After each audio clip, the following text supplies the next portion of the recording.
Spoon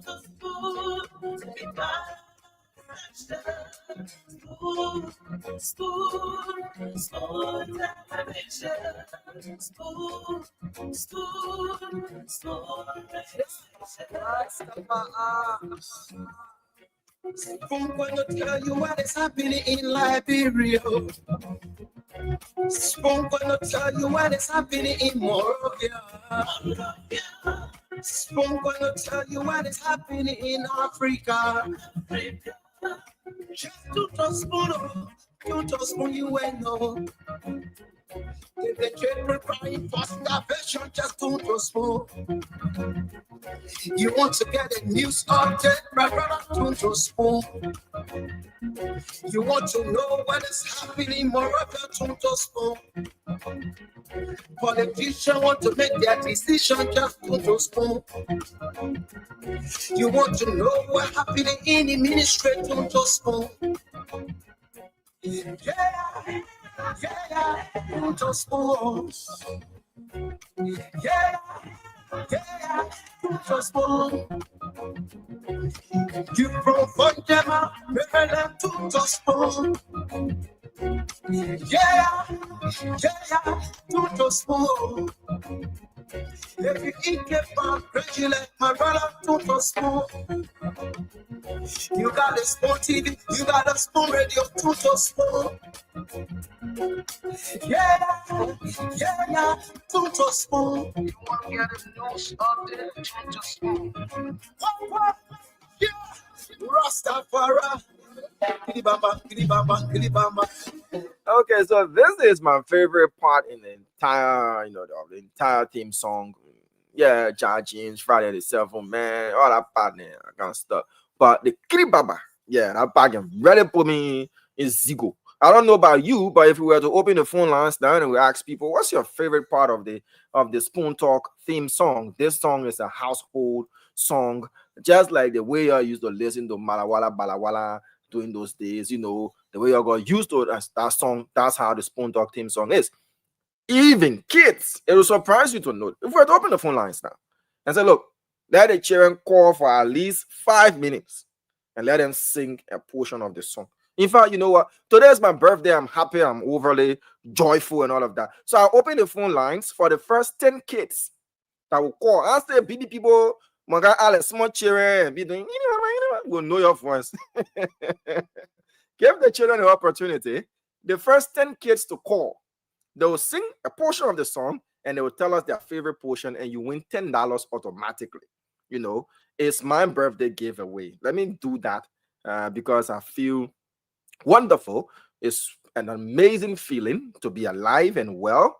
Another year added to your year, and you have to be grateful to God. So as it is today, everybody else celebrating their birthday today, I love to say happy birthday to you. This is the day that the Lord has made, and I'm definitely rejoicing, and I'm glad my family members, friends, and the rest, the well wishers, the wishes that are coming in, they're still coming in. I appreciate each and every one of you, and I'm grateful. So as a way of sharing, because right now, now you the birthday man, you can ask for Sonny. Say my man today your birthday, what you get for all? Yeah. So because Kiribaba is my favorite part of the song, I'll open the phone lines. Just leave what's on your mind for now. Get your children the phone. The week has begun. Today is the second day of the working week. The children have to go to school tomorrow. Definitely they need to add their lunch up, their recess up. So give them a chance and let them call and tell us of the entire Spoon Talk theme song. Which part is their favorite? Yeah, 0777-1075, 0555-101075. Those are the numbers to call. I beg you, y'all get a small children a chance. When your child win it down, you the same part win it down. Yeah, or the same man I win it down. So let me open the phone lines and take this first person. I hope it's a child. Hello. Hello. This is your brother Epangsu. I wish you happy birthday, and I wish you prosper many more years to come to celebrate it in a brand star. I'm fine for whom my daughter is now around me to speak to you and to.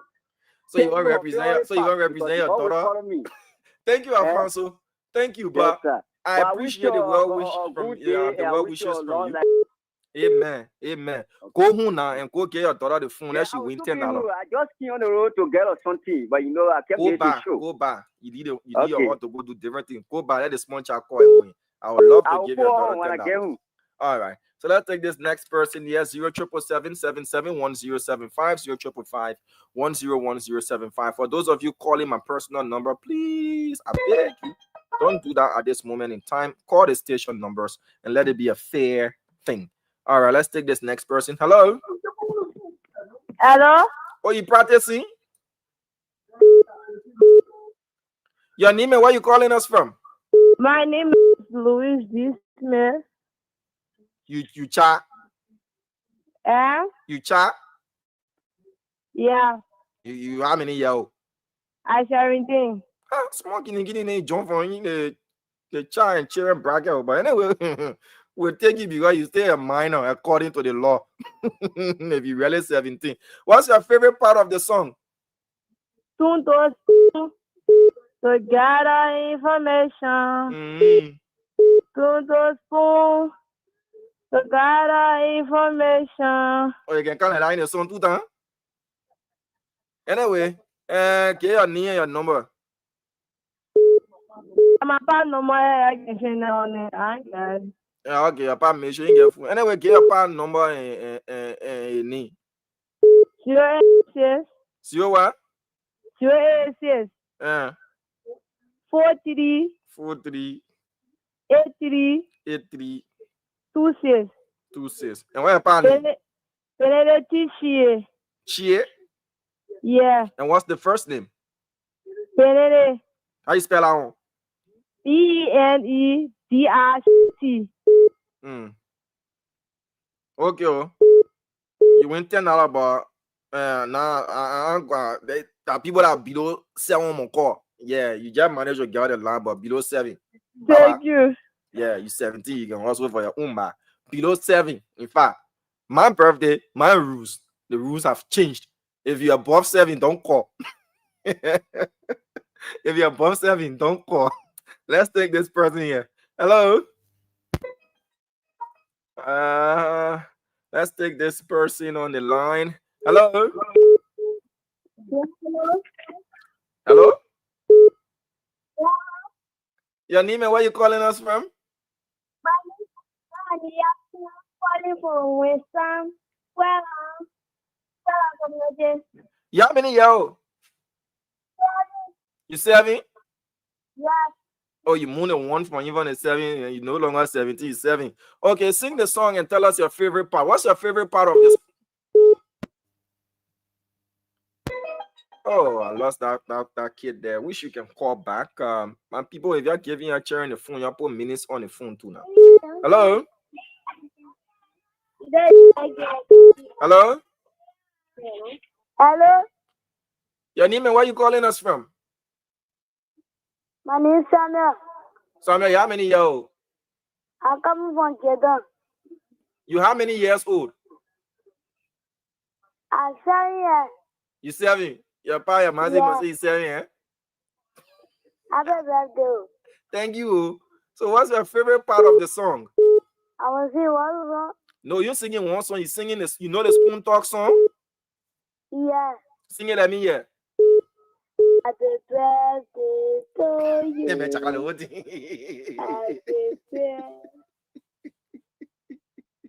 Happy birthday. All right, yeah. Just continue the birthday song. Go ahead. Hello? Yeah. Just go ahead and continue the birthday song. Happy birthday to you. Happy birthday to you. Happy birthday to you, dear. Happy birthday to you. Thank you. Though that wasn't what I wanted, but I'll give you father for singing birthday song. But I want Spoon Talk song. I'll give you father, yeah? Yeah, all right, my brother. Thank you. What's the number I'm sending the money to? What's your mother's or your father's name? Singing birthday song, then your line go off the line. Hey man, I wanted to get you a nickel. Anyway, hello. Hello? Hello?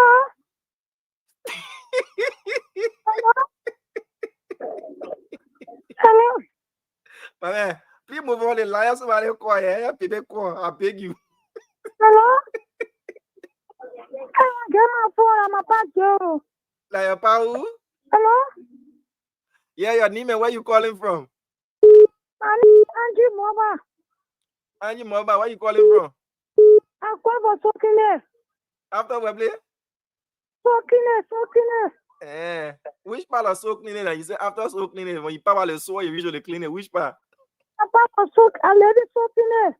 Your real voice was smooth, come, Baba. Hello? My man, later, man.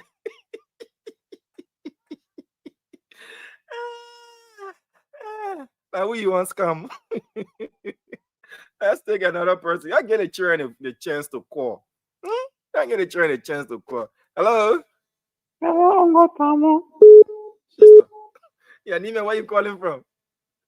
My name is Lauren, and I call from GSL. That's all I want to work into. You see when I mean, maybe just over. My man, Baba, man.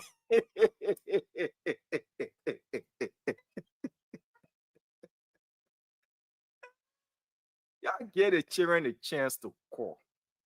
You know, give the child the chance to call. Give the children the phone. The baby brabina, you lead them small, let them call. Hello? Hello? Your name, where you calling from? Hello? Okay, that person is now ready. Hello? Hello? Oh, what happened? You're calling, you're not talking now. You get the children a chance to call. All right, so if you're just joining us, as part of the birthday celebration yesterday, celebrating another birthday, another year, grateful being added onto my life. And because of that, and the theme song just hit me differently, we're doing a giveaway, but the giveaway is for the kids, you know, from 7 years below.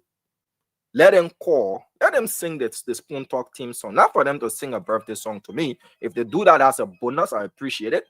But let them sing the Spoon Talk song, any part of the song that they like, their favorite part. Let them just sing it, and then they will win $10 just like that. Hello? Hello? Your name and where you calling from? My name is Nasati. You 15? Calling from Chigoda. You 15 or you 16? I'm 7 years old. Okay. What's your favorite part of the theme song? If you want to get a better information, turn those spoons. Yeah, go those spoons. All right. Thank you. I only part, your favorite part on there. Yeah. You like A be there? Yeah. So what the number I sending the money to? Yeah. Call the number now. I can see it. I come and call it. Read it now. Ask your part to give you the number. 0555 51 51 51 51 61 611 51 28 73. And what's the name? Bossica. George who? Bossica. John Sika. Bossica. Spell that last name for me. EEGR. So you don't know how to spell your company? EEGR. All right, thank you, yeah? Bye-bye. Oh, he was clapping for the man. I brought a hero to net. The man represented the family and he did them proud. Hello? Hello? Hello to you. Okay, so we'll have to take another person. Hello? My name is Jamie, calling from Tugoro, Sparta. Mimi, you how many years old? I'm 15. No, you're above the challenge. If you want to see me free birthday song, no problem. But you get win now. You're above the age. You're not eligible. One. You above the age. We're taking from 7 down. You 8 years above. Five. All right, thank you. Yeah, thank you for trying. Even though you chose not to sing me free birthday song, but no parent. Let's go back to the phone lines and see. Hello. Hello. Hello. Your name and where you calling from? Rosina Profi. Your name Martina Johnson. Yes. How old are you? 5 years. 5. Yes. Okay, sing the song. Let me hear now. Kili Papa, radio.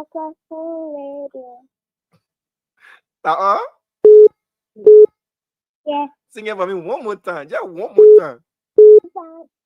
Kili Papa, radio. On TV. Thank you. Thank you. Thank you. Yeah. So, what's your mother's number? 0886. Mm-hmm. 21. 21. 24. Mm-hmm. 11. And what's your mother's name? Rose. Rose. Mhm. All right. Thank you for calling. Yeah. Kitty baba to you too. Bye bye. All right. So we've got it 1, 2, 3. Let's see if we can add that up. Just give the kids the chance and the opportunity to call. Hello. Hello. Hello. Hello. Your name and where you calling us from? I want to go. Your name? I'm here to work. Sumo Bo. I'm telling you. My man, let's get your name first now. You say your name Sumo Bo? Huh? Yeah. Hello to you. Okay, I guess he's distracted. 0777-771075, 0555-101075. We've got at least 6 minutes to do this because we also have to give other Liberians the opportunity to tell us what's on their mind.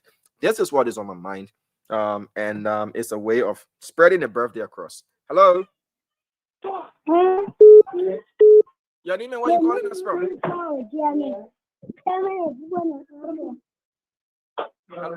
Hello. All right. So again, that fellow is now ready. So we have to make room for another person. Hello. Hello. Your name and where you calling from? Sagashia. Your name is Sylvester Zizi. Sagashia. Sagashas.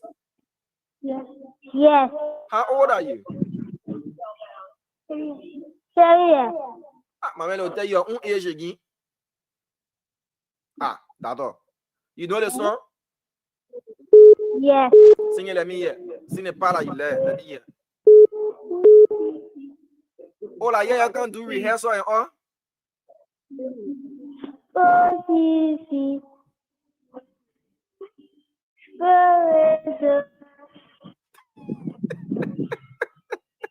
Sagashas. Like your man, your papa behind you, or like only your man. Like your man and your papa teaching you the song, or like only your man. Sagashas. Hey, you know the powers ain't good to lie. Hey, man, ready? She's singing the song with you in her. Hey, you can go to Sunday school. Yeah. So, like, who tell you to say yeah now? And I am man. I'm Muslim. I'm Muslim. You Muslim, but even in the Islamic faith, ain't good to lie. So, and I am man near you. Yes. You see? So, because your man was teaching you, I'll give you father. You agree? All right, give me your man number. Yeah.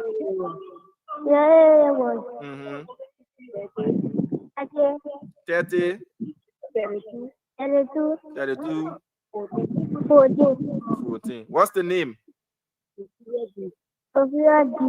What's the just spell the last name for me? E-R-D-S. Oh, Dix. All right. Thank you for calling, yeah? Thank you. For you have to send it now. You say what? La fala say small chap or who say them will be teaching in the background. $5 for that. Hey, madam. Yeah, the child you teaching the child early, then you can take $10 for teaching business. That's spying say if I say you may have will give you $0. Now Jeff, you go F all I will give you $5, but that's spying. Let's take this next person here. Hello. Hello. Hi, Camille.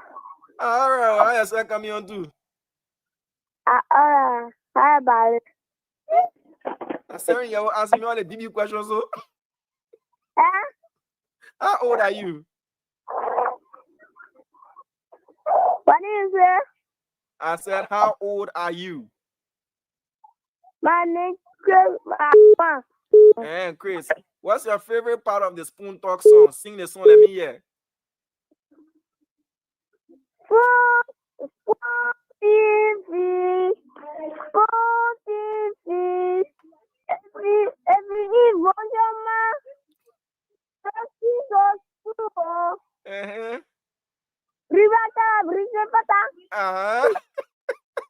My man, you correct, guy. You win $10. Give me your number. Give me the number quick. Give me the number now. She says she's a girl. She's not a guy. Please read the number quickly before you go off now. Then you'll lose your money. Now, who get a phone? All right, give me your PAN number or your mom number.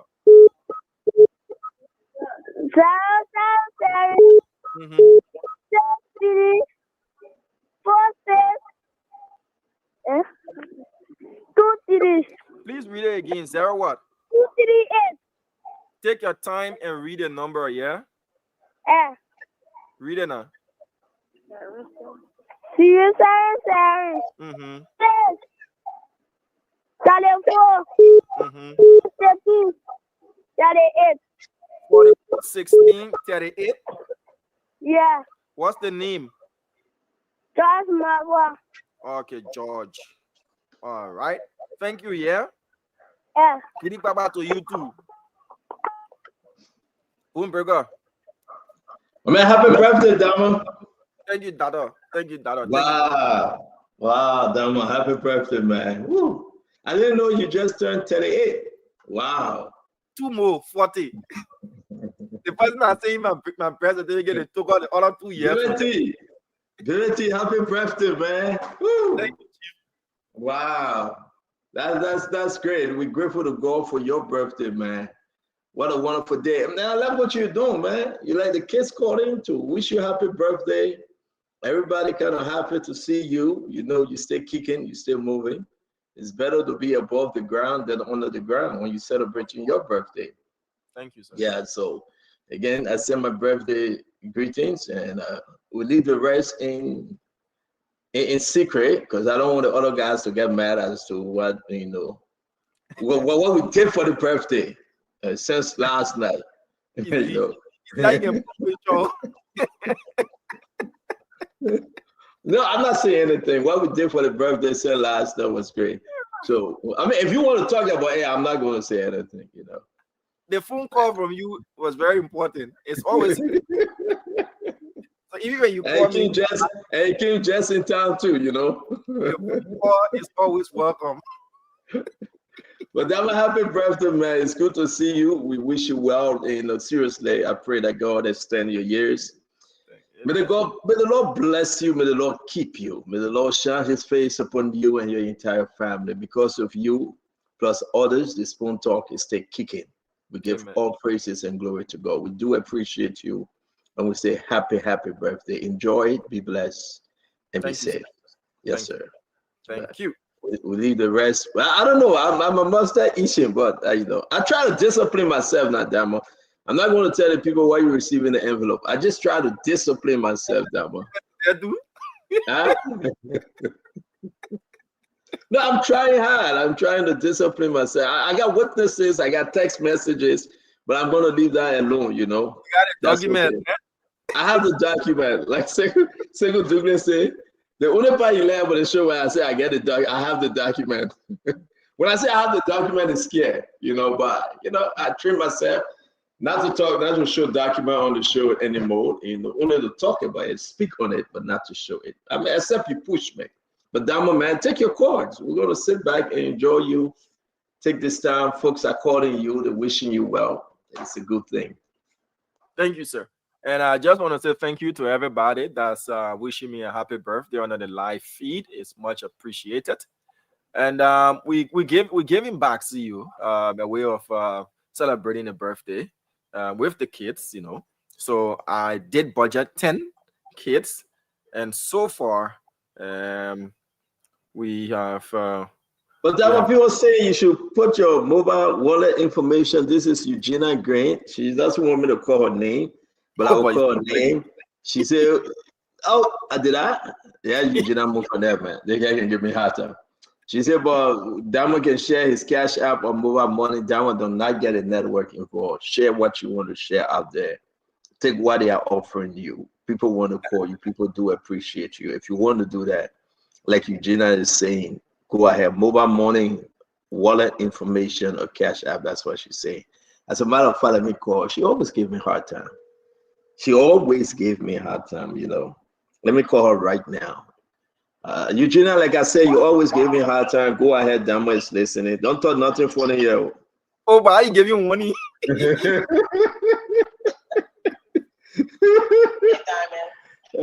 Don't talk nothing funny here. Just talk to Dama, please. Anyway, happy birthday, Diamond. We wish you many, many more years to come. You're doing a great job on school. We appreciate everything you're doing. Thank you. Thank you, ma'am. Thank you. You see, she's very disciplined. She listened to the call and she said, anyway. That one was season. She said, anyway. Then she was very fast because she know other people are going to recall her. And you got to do this in 30 seconds, right? So they would not have the time to recall you. And she disciplined. She's a soldier. And she's Eugenia, thank you very much. But put the stuff up now. People saying they want to contribute to you. If you like, though, if you want to put it up and let's see. And then, you know, to appreciate you, Damo, you're one of the best. Look at Helena Flomo. Helena Flomo is a seditious. She always was with me. But she's saying happy birthday to you, Damo. A business, Helena.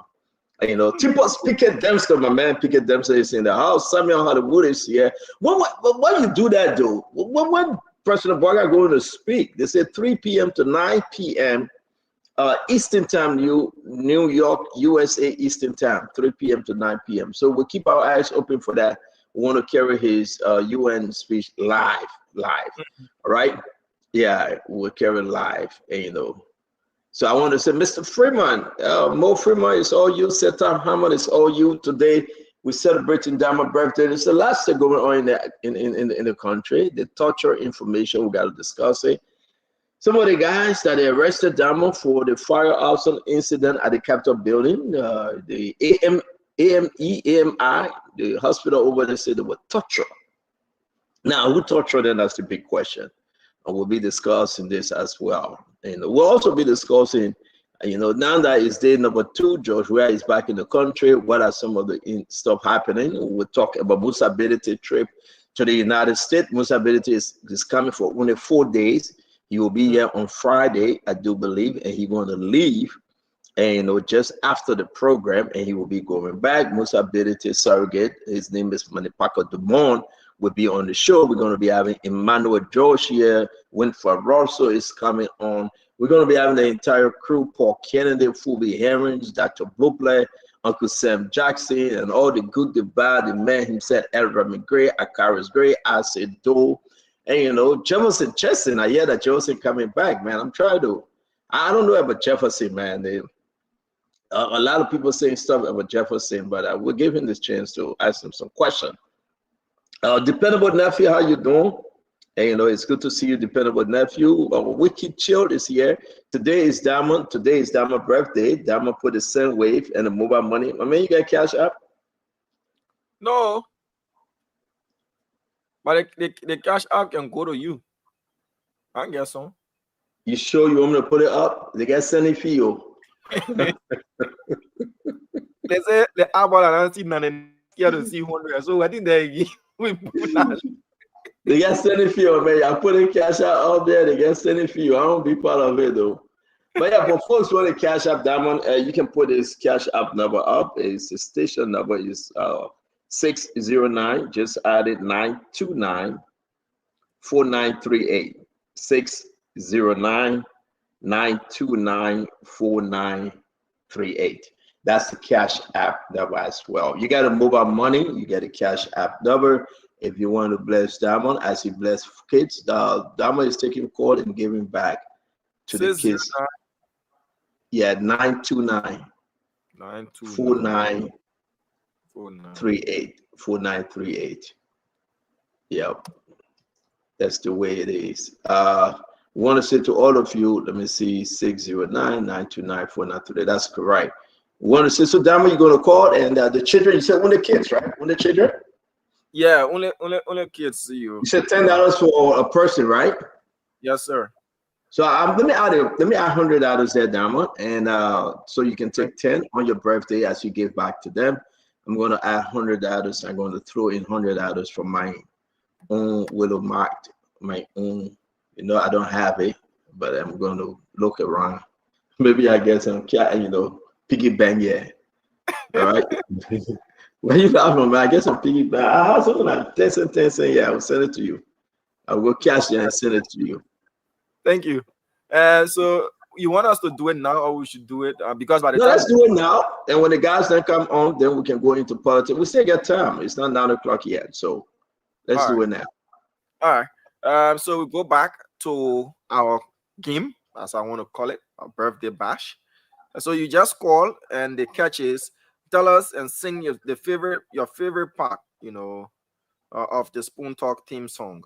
Your favorite part of the Spoon Talk theme song is all you need to do. If you're 7 and below, yeah, okay, the small mature and a chance to win money for the family. Hello. Hello. Your name and where you calling from? My name is Francis Brema. Your name is who? Francis Brema. Francis Brema. How old are you? That I'm going to step out while you do your quarters, okay? All right, sir. You said, Francis, you how many years old? 6? All right, sing the Spoon Talk, sing the theme song for me now. Just sing small for me. 6. All right, I heard you. Sing the song now.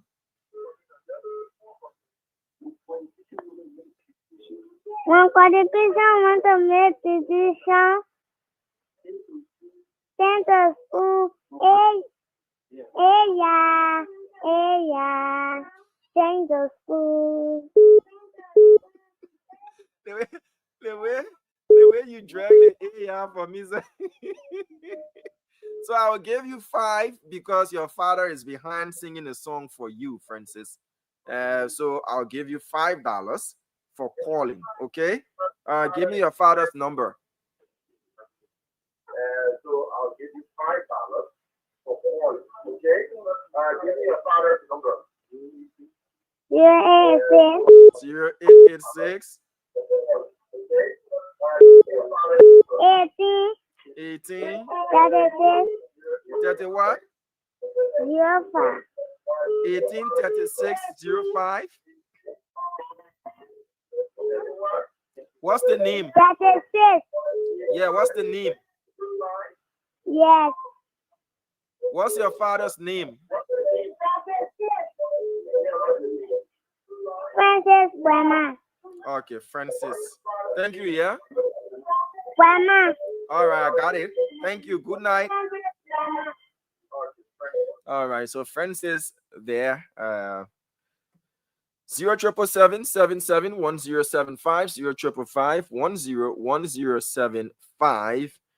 Those are the numbers to call. Give the phone to the kids. Let them call in, and all they need to do is, if they can on their own sing the Spoon Talk theme song, they win $10. Just a short part of the song, their favorite part. $10. But if you're helping them to sing it, like $5. But if they can do it on their own, $10. Just a short portion. They don't need to sing the entire song. Let's take this person here. Hello. Hello. Your name and where you calling from? My name is Pamu. Your name who? Roger Pamu. My man to call your own name again and will be telling you, eh bien, amen. How old are you? 7. You're 7. All right, sing your favorite part of the Spoon Talk theme song for me.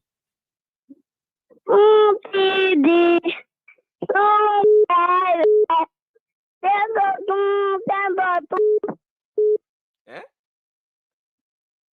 Do it again. Sing it again.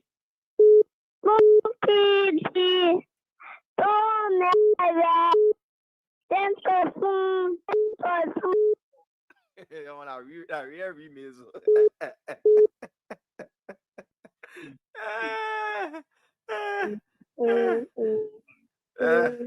No problem. What's your name? My man, you get a man chance to talk, man. You're too many in his ears. What's your father or your mother's number? Yep.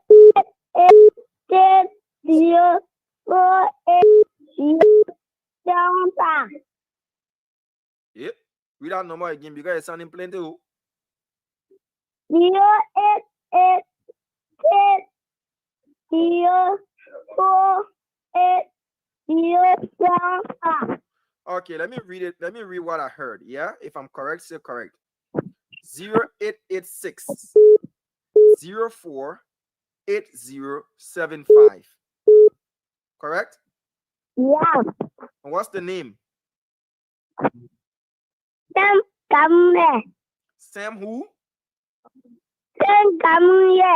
Okay, thank you for calling, yeah? All right. All right, bye-bye. Good night. Good night. All right. Okay. 0777 771075 0555 those are the numbers to call, and we are giving the opportunity to kids, to call in below the age of 7. They should be 7 and below. Yeah. Hello. Hello. Yes. Your name and where you calling us from? Israel. So what's your name? What's your name? My name is Ishmael. Okay, Ishmael. Sing the song. Let me hear.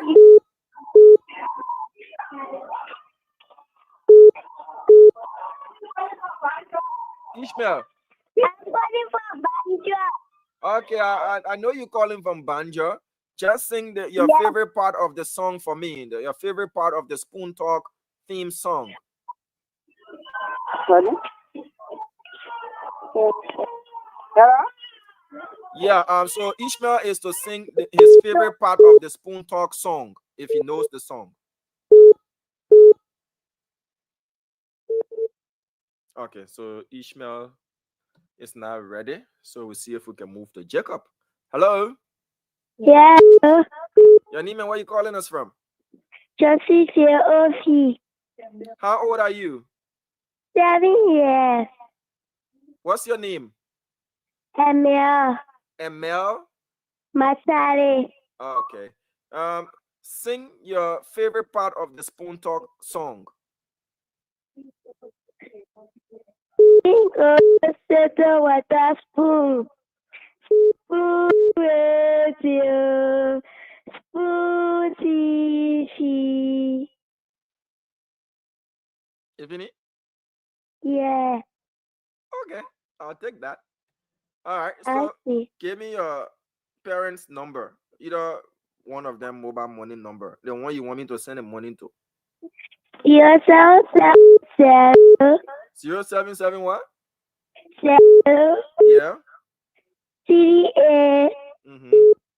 Papa. 55. 79. What? 79. You say how old are you again? 7 years. And what's your name? What's your name? Emil. What's your the number that you just gave? What name is this number registered to? Hawa Machali. Hawa Masali. Okay. Thank you for calling, yeah? Okay. Okay. For a bit, I was taken aback, but well. 077771075, 055101075. Those are the numbers to call. And what we're doing is, yeah, we're grateful, we up and alive, we upbeat, we happy. It's another birthday, and to share the birthday fun with you, we're doing it across, the kids 7 and below. All you need to do is just call and just sing your favorite line, your favorite part of the Spoon Talk theme song. That's all. We've got 8 minutes to go. We've got 8 minutes to go. Yes, Augusta. I thought somebody was pretending for a minute. The voice wanted to sound a bit older. But yep, that was a kid. Hello. Yeah, hello. Yanni, where you calling from? Panave. Where Yanni? Success. Princess. Success. Success. Success, where you calling from? Panave. How old are you? 7. Okay, sing your favorite part of the Spoon Talk song. Let me hear. Physical. Gonna tell you what happening in Morovia. I'm gonna tell you what happening in Africa. Africa.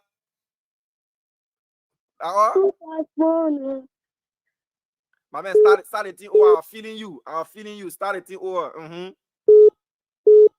I'm gonna tell you what happening in Morovia. I'm gonna tell you what happening in Africa. Africa. Yeah, 2004, you will know. On a journey carrying from starvation, just 2004. That you kill the whole thing. Thank you. You know what? No, let me continue. Listen, I want to attend that. Let me continue. No, man, he's good. I will attend that. Let me continue. I will attend that. Because you look like you know the song. Go ahead. Start the song. Radio, television, you fuck what could delay. You radio,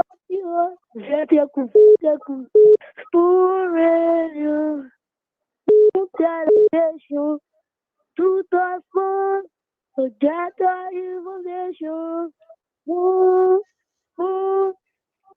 Television, radio station, Rastafari.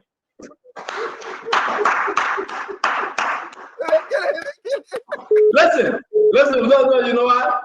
I know fire. I know fire. That's 25. Rewind. Angle, DJ Angle. I know fire. One more time. Yeah, everything there. Maybe says gonna turn out again. Radio. What you delay. If what you body radio. Television. Pakwan. I'm gonna tell you why it's happening in Morovia. He's a faithful listener. You can be that. Africa. Yeah, 2004, on a journey carrying from starvation, that's gospel. You wanna get a dollar to the school. Politician want to make a decision that to the school. Radio, television. Wow. You did data. To take a number before we forget. Take a number quick. I don't know. Listen, he's the best. Hello? Hello, read the number. 080 080 080 49 49 58 58 90 10. And what's the name? 90. 90. What's the name? So, Samuel Clavier. Who? Samuel Clavier. Samuel who? Yeah. Okay. All right. So he got $30. Thank you. Wow. Wow, he's good. He's good. Who knows the song in and out, but I cannot put the person. And somebody said they're going to add $20. Somebody said they're adding $20. Augusta Reeves said he's going to add $20 to Samuel money because he killed that song. So I know someone who knows the song Hands Off, but that's my son, so I can't put him on the line because it will be a conflict. No, play it soon and let's see if he really know. Let's see if he can beat this guy. No. Let's see whether he can beat this picky. I beg you, I'm gonna put you on. So let me call. Yeah, let's see if he can beat the picky. The picky went to Gaga. The man had a Greek at everything to Tell me that he's good. He's really good. Woo.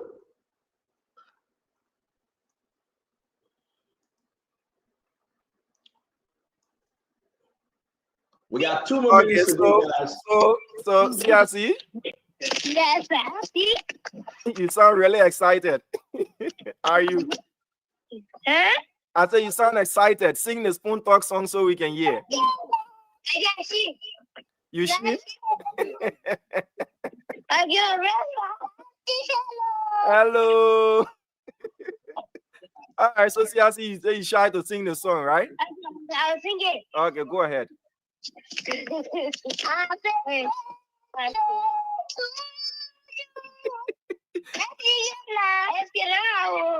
SK, thank you. Go ahead. Okay.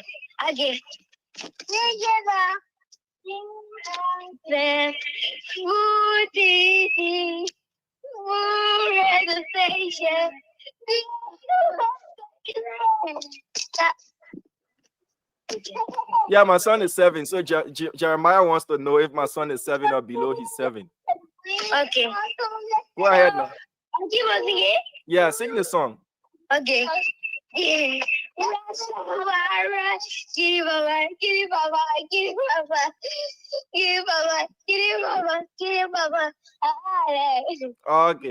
Thank you.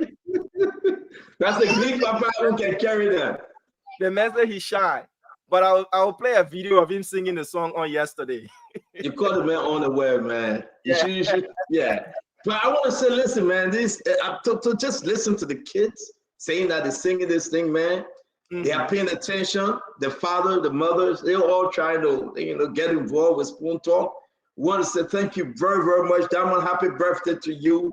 We hope you're going to sit back. I know that you have to leave now because you got to go to the nightclub. Is that Calabash you're going tonight?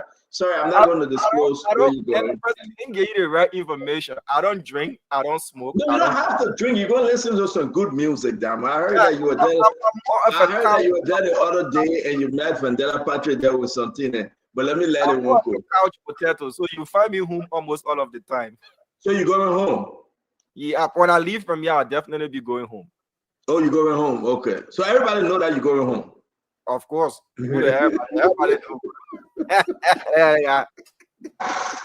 So everybody know that Damo going home. Ladies and gentlemen, don't forget, if you see Damo turning corner left on 24th Street, Damo should be going home. Damo, you're going home. We know that. We want to say happy birthday to you. Helena Akibi, say happy birthday to you. Edwin Sharif, saying happy birthday. Augusta Reeves is saying happy birthday. Emmy Ma is saying happy birthday. Wilma Twelve is there as well. Boniface Satu is in the house. Everybody want to wish you. Momo Tamba Morris. We want to wish you God bless and we want to wish you long life. Again, we are in this together and we celebrate your birthday in spirit and in truth. May you be blessed and may God grant your heart desire. Happy birthday to you. So I'm still hanging. Nelson has gone home, so I'll remain here until the end of the program.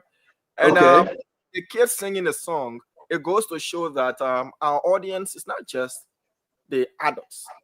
You know, we have kids listening and all of that. It should also serve as a caveat for us on the show.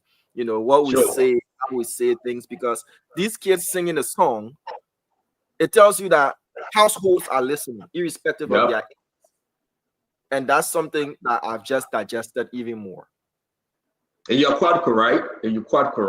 Folks follow the show with the family. It's a family program, by the way. So we want to say to you, we have to govern ourselves well. When Sidishan come on the show and want to speak into the expletive manners, we have to govern them. You know, Sidishan's always coming.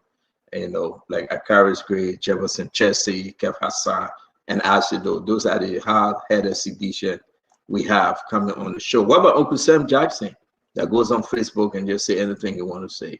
I want to say to you down on their street. They're going to get fair with me. You can see that Paul Kennedy is bouncing back like Local Z. They're pretty good sense of people. Yesterday, recovery triple. The recovery rate. Yeah. He had to. We have to keep it in check, man. I don't know what he went over there for, but that one must tell you something.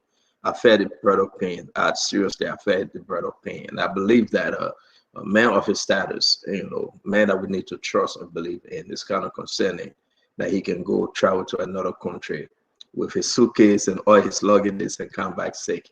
You know, they got to quarantine Paul Kennedy. I think he web need to quarantine him for 1 year. No travel again.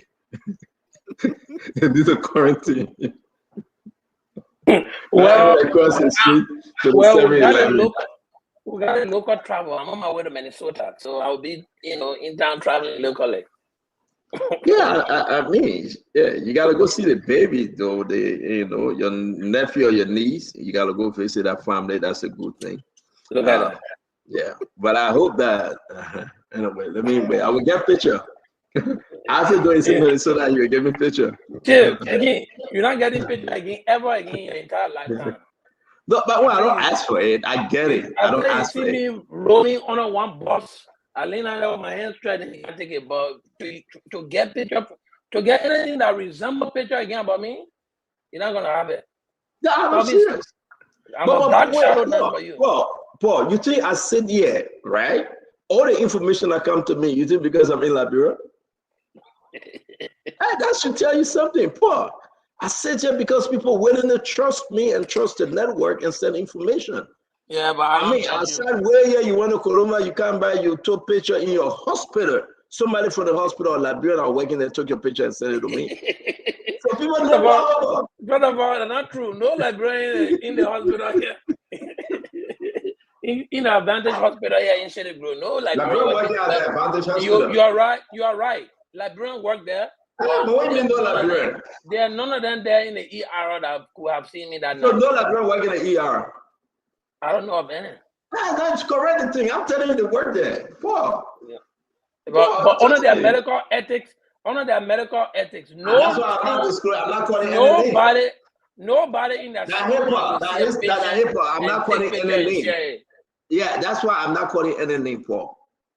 They got professional Liberian people here who will see me. And you went Nigeria, Paul. Here's the issue. You went Nigeria, you went all up to Colombia, where they can do the drugs.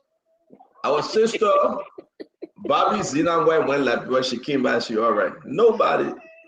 Bobby Zinaway went to Liberia, she came back, she fine. But you went right here to Colombia, where they can do the drugs. And, and you come back. Yeah, you have to put the I try to pronounce it well, so I want to direct the people focus. When you do the I want to say, man, we want to say thank you. Rebecca Grisby, I miss you, Mama. How you doing from North Carolina? My sister Bobby Zena White is back in the U.S. She went to Liberia. She said the play was so hard. She just said, I want to talk to you. Liberia is so hard. Bobby, we know Liberia hard. Let's try to fix it. But it was good that you came back in peace, not in pieces. Josephine Toze, one day Josephine Toze will get very with me. The next day she'll be happy with me. But again, I want to say, Sister Josephine, it's good to have you on. Alio Kamara, Beatrice Tipla, Pupu, it's good to see you, my sister. Very well, Wallace. Here's the thing, Paul.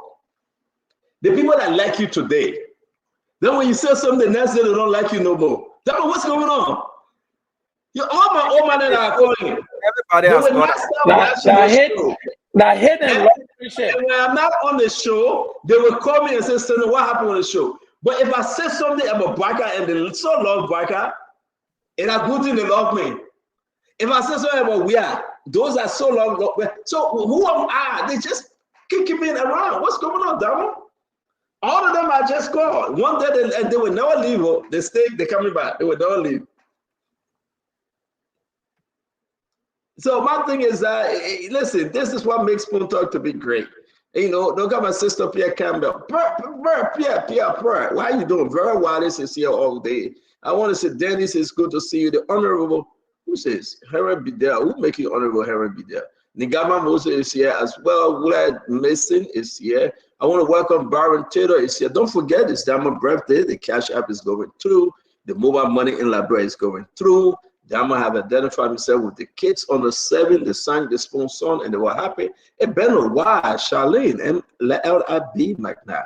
You know, Charlene is a great, great girl. This lady, she's not a girl. She's a lady. She works in Pennsylvania.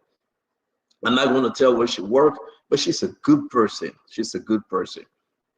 I want to recognize you, Charlene McNabb. It's good to see you. Somebody is calling. We're about to jump into our program. Michael Jida is here. Bernice is here. But something strange, Joe. Most of the folks that follow us, they are women. Is it because of Diamond birthday today? I'm calling the women that name more than the men today. What's going on with that? Seriously, I'm kind of jealous that they're coming in because of Diamond birthday or they're coming to see me. I don't think you're coming to see Paul Kennedy. Oh, Paul, tomorrow is my anniversary. I forgot though. Tomorrow is my wedding anniversary, Paul. I forgot. Yeah. So what going? 19 Blueberry Lane? Is that where I live? You know, where is that?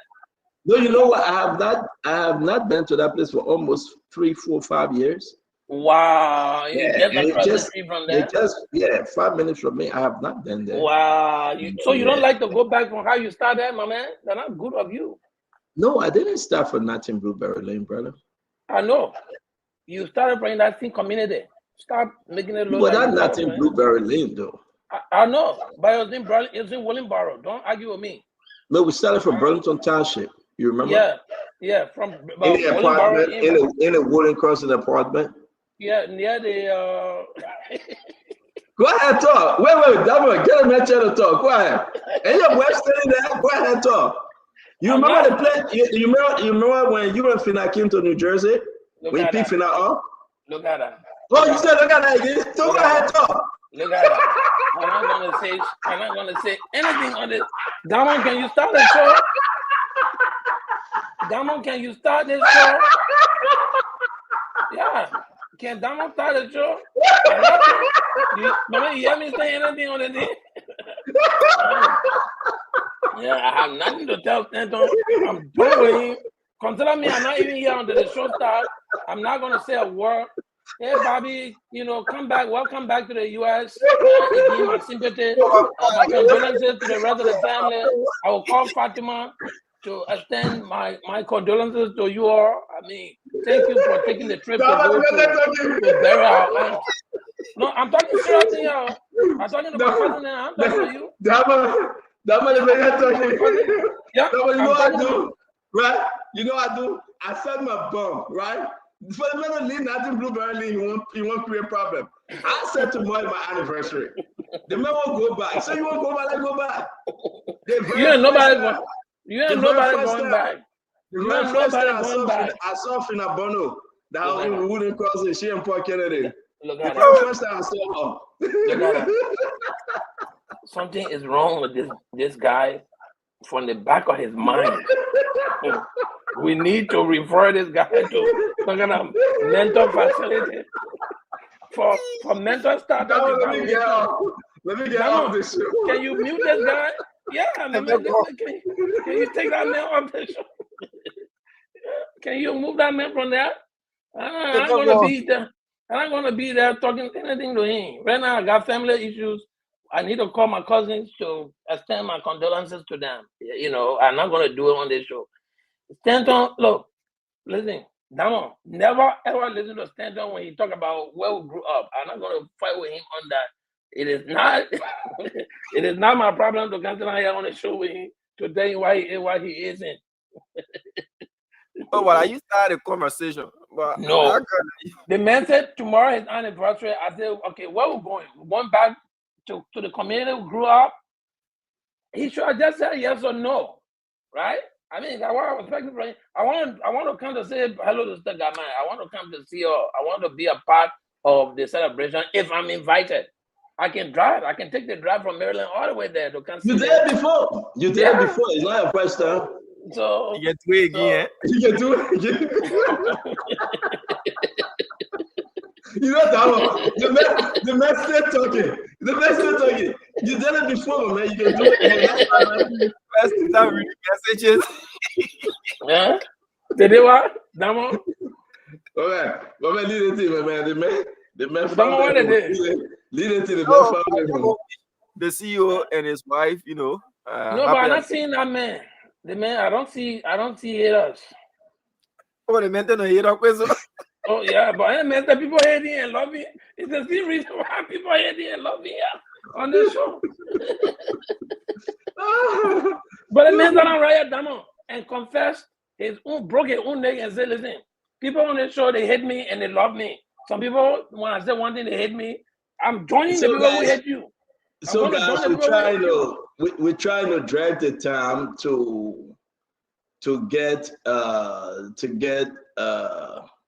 President Bwaka. The president already he spoke already? No, not yet. I'm trying to watch this. No, he has not. The president has not spoken. I'm monitoring it too, but he has not spoken. Yeah, we're monitoring the president. We're monitoring the president. I want to say to all of you that it's always good to John Spoon. Everything we say on this show, please, they are true. I cannot say they are not true. They are very, very true. All right. If you don't want my talking, don't come here and talk. You come here and talk with talk. The Laverne left all the talk. Thomas Parker says, never trouble you until trouble troubles you, poor Kennedy. Well, I think you gotta listen to this guy. Never trouble troubles you, brother Kennedy. I think you need to listen to Thomas. Listen, I'm not listening to that Thomas man. Yeah, but it's a good day today. Tomorrow is my anniversary. Today is my birthday. You know, I've been thinking where we're going to spend the anniversary. My wife and I. But you know what I always do, Paul? I don't know. These are the days sometimes I just want to stay home. You know, 25 years, 26 years, 24 years of anniversary. I mean, what's new? I know if I sit there, one people will get very with me, but man, let me just sit down and drink my pepper soup, man. Come on. Yeah, it's way far back, Santon. I'm telling you, Paul, it's like, and if I can't go up there and buy the flour and buy the cake, and my daughter is not here, you know, she usually help me, but they are very, very busy, you know. So it look like I'm on my own today. You know, it look like I'm on my own today, seriously. But tomorrow I should figure something out tonight. So I don't know what you guys keeping me on the show for. I should be working on something tonight. But what do you think? You asking Paul? You got Paul saying color speech from you. No, I ain't got nothing. You're not asking me. I'm not here. No, I'm not talking to that man right now. Oh, Papa, no problem. I just asked him, man. You want to answer me about that? That's fine, man. People, but why? My opinion in that matter does not count. No, but it's okay, my man. That's your past. You say it's our past. You know, the past is our heritage. The present is our responsibility. Yeah, the future is our challenge. Right? You remember that? When you think that you not memorize that, the first thing that can be on the door, the guy that used to put it on the door, you got to memorize that one, right? So that was memorizing La Bureau.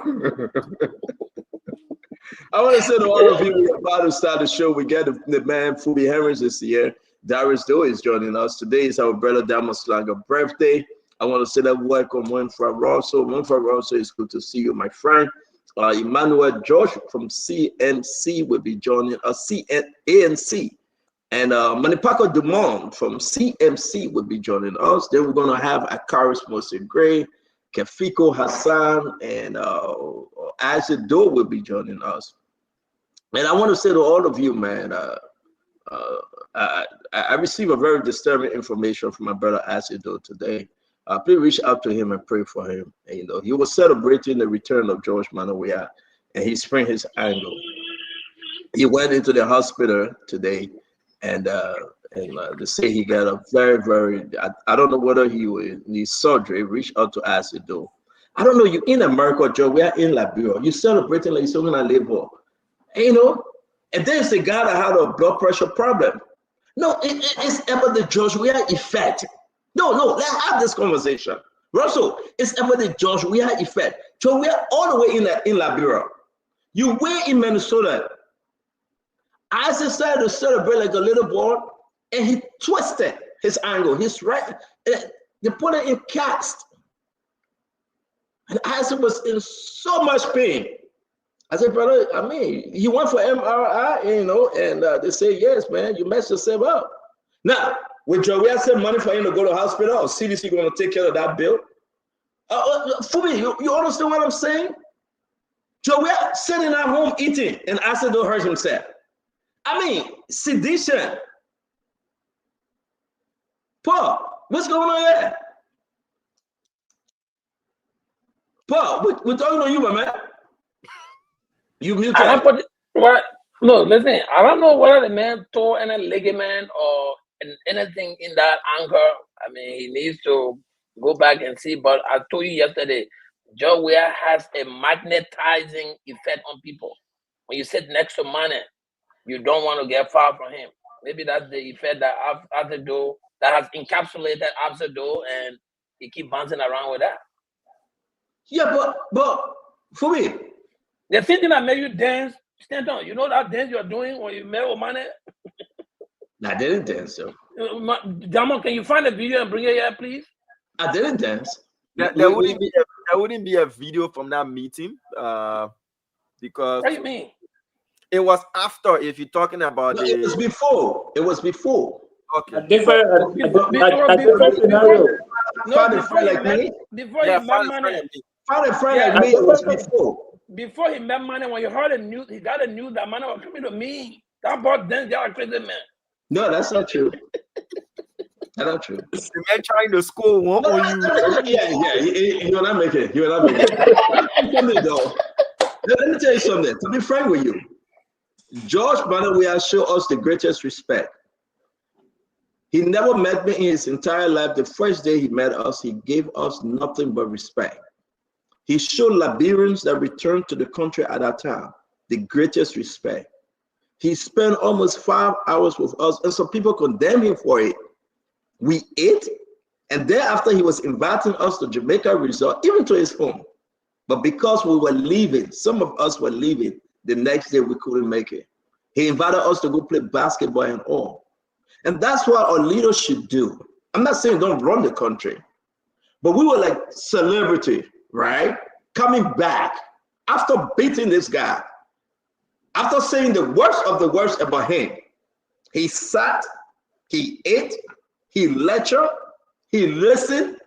And I think that should be an example of a good leader.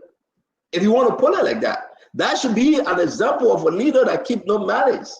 To tell you the truth, that George Manawia may have his secret cotton chimney, but that part about him, and somebody say he wanted your vote. I don't think he wanted my vote. He never got my vote, but it was just him. And everybody will say, "Oh, you don't know him. That's all. You don't know him. That's all." It's not about you don't know him. That's all. But he showed himself to say, these are young Liberians, men and women, that have been fighting for this country, been checkmating us, calling Samuel to a name, and guess what happened? We met Samara Wolokoti. You know, we beat on Samara Wolokoti, right? We met him thereafter. We met Serena Sifas that condemned Samara Wolokoti on that day. People were telling Joey not to come, but he didn't listen to them. He listened to his own inner self. And yet and still, Paul, we ran after Joey until we got him out of power. So look at Costa. Joey spoke to Costa. Joey welcomed Costa back. So it's something about him. I'm not going to praise Joe Manuel to tell you the truth, but it's something about him that I think the mindset of Joey, our political reward is not in heaven, it's on earth. If you're in the struggle with me, you will be rewarded. Look at President Trump. Look at President Trump. And so let everybody understand that you can hate Joey, you can say what you want to say about him, but something in there that he would bring himself down and be humble, and and welcome you to the table and say, talk to me. Disagree with me. Let me listen to your call. Let me listen to your cry. Let me listen to you. And at the end, you decide what you want to do. You want to support me, it's on to you. If you don't want to support me, that's your business. But at least I made peace with myself by talking to you. Oh, yeah, we ate. Yeah, we ate the fish. Oh, yeah, we can go to the tent. We ate salad. I mean, can it happen again? Yes, it can happen again. 100 times. I don't think because in Bolivar Palace, you say you're not dancing. Somebody just sent me the video. You say you are not dancing in that place. no, we said we dance. I'm but sending we the video to dance- you. No, They say you listen, dance. I was No, there. everybody saw the video now, Paul. You say you didn't dance? That's not true. That's not what I said. Oh, okay. But the issue is that I said we brought it in a conversation all you disturb. So you want to explain that story? Explain that story. They say now keeping score. I get one stand, I get one. But you put in the score one stand on that. You say the man get 2, I get 0. What kind of scorekeeper is this? Oh, No, but but look because- at that the man won't blow against you. You are staggering. Yeah, I beg you, man. That man get They gotta resuscitate the man. My man, that man get blow. Don't make me tell you how I used to be driver for the man carrying you to Delaware. I don't want to start that kind of deal. Paul, tomorrow is my anniversary. I had one stick shift car. Paul, tomorrow is my anniversary, Paul.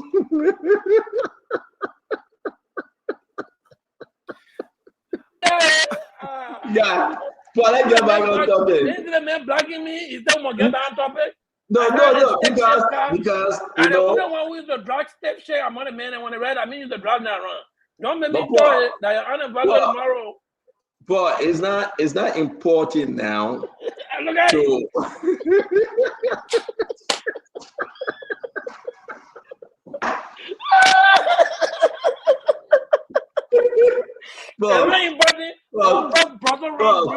And we'll go to Benson. Well, we're not hearing you.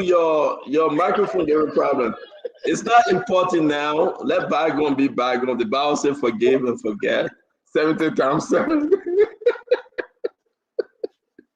The Bible says forgive and forget 70 times 7, Paul, please. And don't go there, please. Don't go there. Is that you conceding? What part of the Bible said I want? But the problem, when the disciple asked how many times should I forgive my brother, he says 70 times. Jesus Christ says 70 times 7. Yeah, true. But he put a forget one there. He said forgive. Forget one. Brother. Like a problem, the mental of forgetting, I'm gonna go there. Let them be so forgive your brother.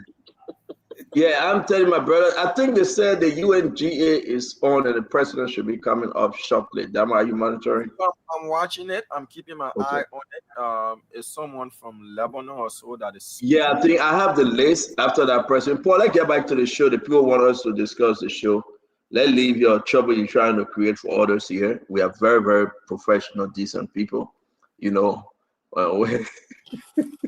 But that's Stanton. Before you getting back to the show, though, let's go back to your visit in Liberia. I like you. Go ahead, bring it up. I like that. Okay, so why it is good that it's admirable, I think, for the president to welcome young progressive Liberians coming to talk about the issues. But if I remember correctly, while you all were meeting at Boulevard Palace, the entire Tottenham Boulevard was blocked off for the entire time you were there. So if you were there for 5 hours, that entire period was blocked off. I think that is wrong. It doesn't matter who he's meeting to inconvenience the driving public and the public just to have, no matter how critical the meeting was, and from all the indication, you all were just chilling, were just hanging out, which is a good thing. It could have happened at the Jamaica resort or so. But smack in the middle of downtown, Tottenham Boulevard, and block off, the streets to motorists and pedestrians and everybody around there. That inconvenience, I don't think it's something we should promote. And I hope you don't do it again.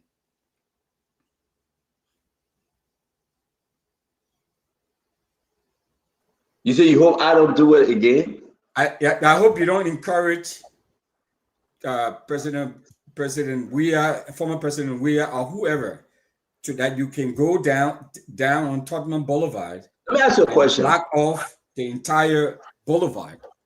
Let me ask you a question. Mm-hmm. A president in this country, past and present, they have had show program in Washington, D.C. And you know that. They call musicians, they call rappers. Mm-hmm. They go ahead on the front lawn and they black out. And you know that. It's not a problem that they said take different route. And you know that. You're a politician here. And we celebrate them, we watch them. You don't complain. You, Russell, you don't complain when they are celebrating their own. Bonos. You know that guy.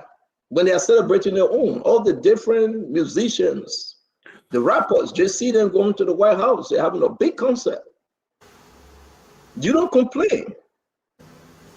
But when the Liberian leaders try to celebrate their own, you are complaining. That's a problem. No, you put a spin on it. I'm not putting a spin on it. You put a spin on it. No, sir. I've been frank with you. I'm not. I just highlighted. No, brother. Let me finish now. Let me finish, Russell. Go ahead. Okay, finish. Russell, and I like this conversation, right? Okay. All right. People blame George Weah for the wrong thing at the wrong time. It was a celebration for Liberians to come back home. It was that celebration. The years of the returns. The government spent a lot of money. The country was booming at the time. People were on the street. Liberians from all over the world came back home. The most important honor, let me say this to you. President Weah at the time, he had the seat on the stage for me. But you know why I didn't attend? My luggage just got stuck up. I remember that. He had to point to different stores here and there for us to go look for clothes. We couldn't attend the program. So don't do this because your fellow Liberians, the president, the leader of Liberia, welcome them home in a very special way, spend some time with them. But when you coming through Washington, D.C., and they say the road is black, you can't make it, you got stuck for 5, 6, 7 hours, you do not complain. You will go home and watch it again on YouTube, on Facebook, and you will celebrate and say, I saw JC today at the White House celebrating. You got no problem. When your governor is having a program outside where they have to change location and right in your Brooklyn Park, you don't complain. But when few Liberians return home and the president appreciates the advocacy, you are complaining.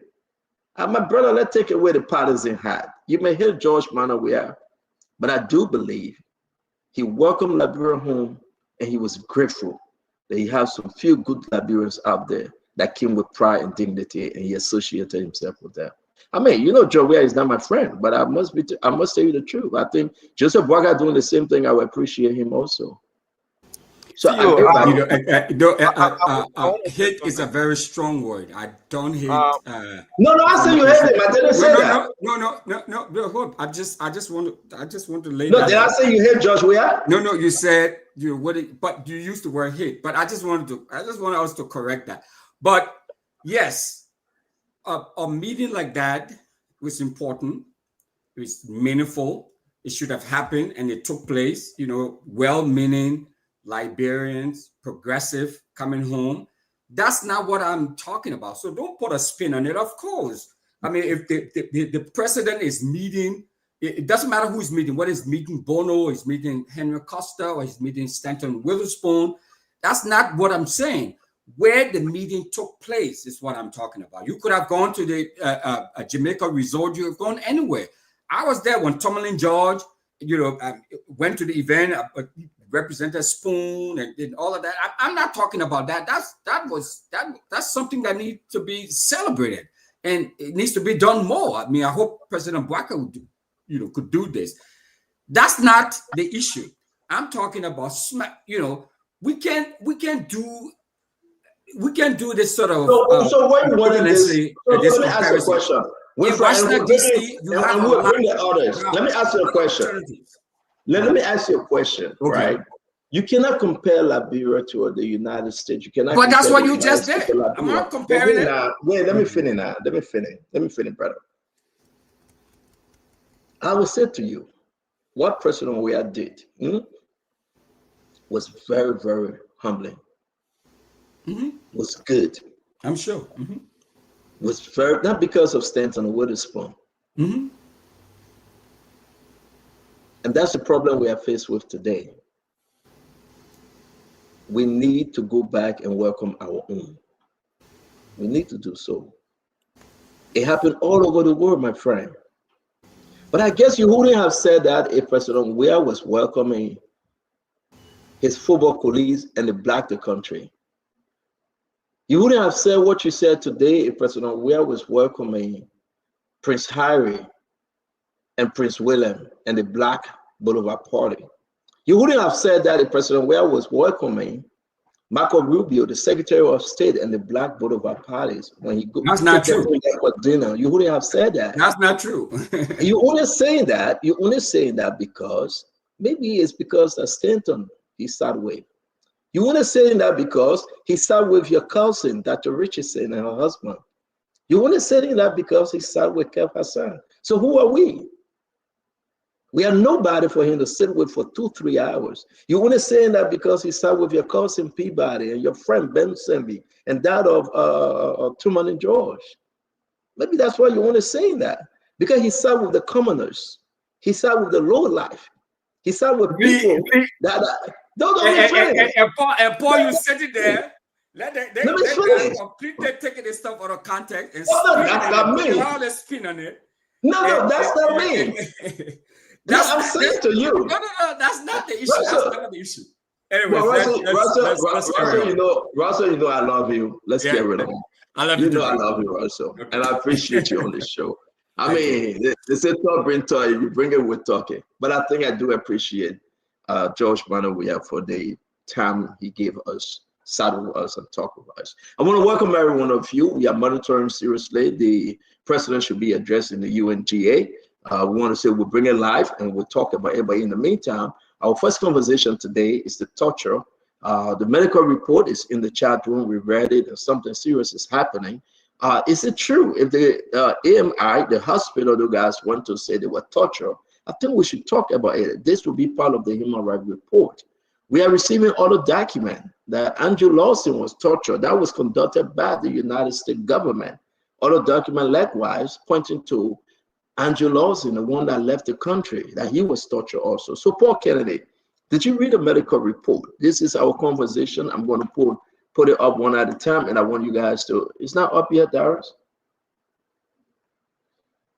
I told you how to up, Darius. But you read the torture report. It's in the chat room. Darius, can you put it up, please? I want to ask you those, on a serious note, let's have a conversation about this, Paul. What you make about the medical report, your physician assistant, I believe, this is what you do, you know, your practitioner, but these reports are troubling. Paul, talk to me. Welcome to the show. Thank you, Stanton, and good evening to our colleagues on the show, our viewers who always make this a great place to be. Honestly, no, I've not taken time. I've been fighting with Fubi Henry in that chat room and really did not have the time to go through the report. I will not speak to it because I've not read it. Let me go back and give some second and third eye to it. before I make any opinion to it. Thank you, Stanton. Thank you very much. Fubi, you went through the report. We just put it back again. I'm going to send it back in the chat room because what I did, I cut them just to make it easier. There are 5 different reports for AMI. Is it up, Darius? We're waiting for it, please. Fubi, let's hear you. Can you put it up? Good evening, everybody, and look forward to a good show today. Yeah, so Paul, I want to the Charo better. You got to can't tell who fighting the Charo.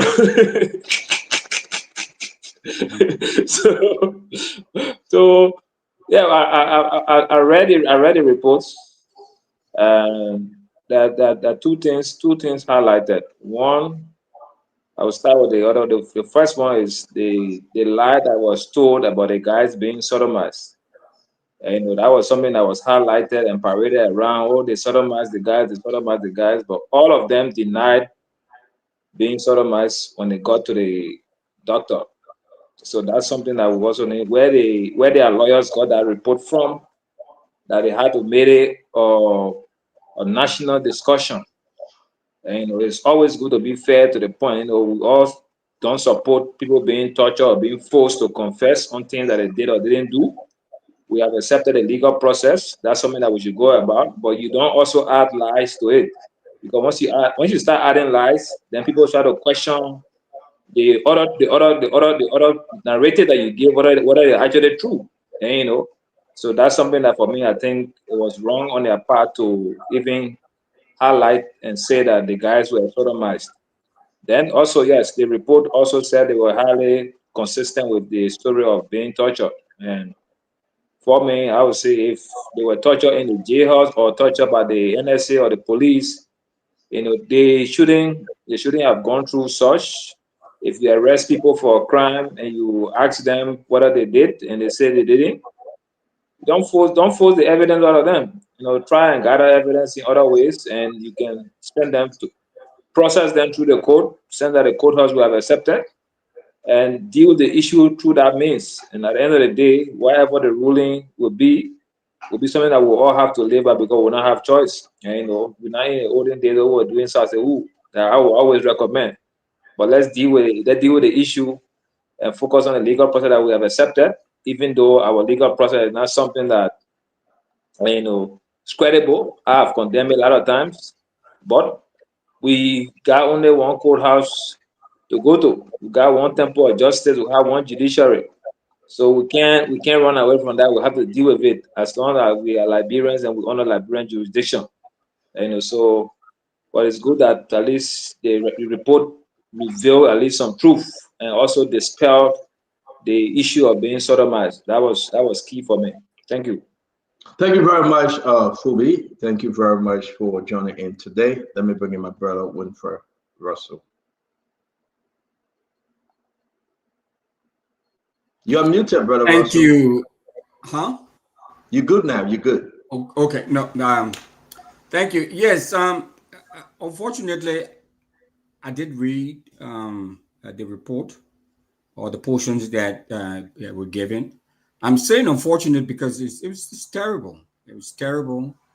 Just to go through and I saw the doctor, well reputable doctor who did the checks on the individuals who said they were tortured, and just seeing him sign off on it, and reading the entire report, it was sad. It's really sad because I think one of the things that we need to put out there and make it loud and clear as best as possible is that there is a fundamental problem with torture. We know even from this country, and this country, the U.S. is no angel as far as that is concerned. We know what happened after 9/11 and all the things that the U.S. Government is accused of doing. Extraordinary rendition and all of that. We still have Guantanamo Bay prison still open for that matter. So I just want to lay that out there. But it's still not a good practice. it's inhumane and is ineffective. All of the experts have said this much, that the practice of torture, doesn't uh, give you any meaningful information that you can use. So it's just very barbaric, and for our government or institutions within the government to be practicing that, something that violates people basic human rights. It's disturbing. It's disturbing. And I read, and I saw the pictures and all of that. So um, it's been proven that they were tortured. And I think those who perpetrated this act, they need to be brought to justice. Thank you very much. It's very important for us to talk about actually our convention, our agreement with the UN and other partners around the world. Do they, it's a part of that convention that yes, indeed, we accept torture. Is torturing bad? Is this part of the Geneva Convention? What's the story about torture here? Can anybody just grab anybody and do what they did in this report? Liberians have to come up and actually speak truth to power, whether you're sedition or UPAs or you from ANC or wherever you may be from. This is troubling for our country. So before we move forward, Paul, you had the time to just zoom through it, right? Because I put it in the chat room again. Talk to me. Thank you, Senator. So I just went through the report, and it speaks particularly of a continuous lesion, which means particular injury on a mark of a skin. They talk about anatomical site, the exact places or location of the body that someone claims they had injury. Then they talk about morphological characteristic. This means that the size and the shape that was mentioned appears to be the same and is consistent with blunt trauma. Blunt trauma is anything that is hit that is not particularly piercing. So, and according to the report, this is consistent with all of the accusation made by the victims, and it is consistent with trauma, torture and trauma to them. So what the report is inferring is that yes, based on the examination of the people who were victims and their claims, there was in fact a torture that happened. And just like Wilfred said, I don't support torture in any form or shape, because it could be me, it could be anyone who I'm related to, and these are not a good character of a good government. Government has the responsibility to protect the lives and property of everyone who is within their boundaries and their borders. And for when torture happened to one of us, government needs to really find out to see the perpetrators of those torture and have them brought to justice, whether they are within the security sector or whatnot. So, the report is clear. I don't know the credibility of it, and because I don't know the doctor and I don't know what system they are reviewing. But as far as the report is presenting, yes, in fact, there was a torture.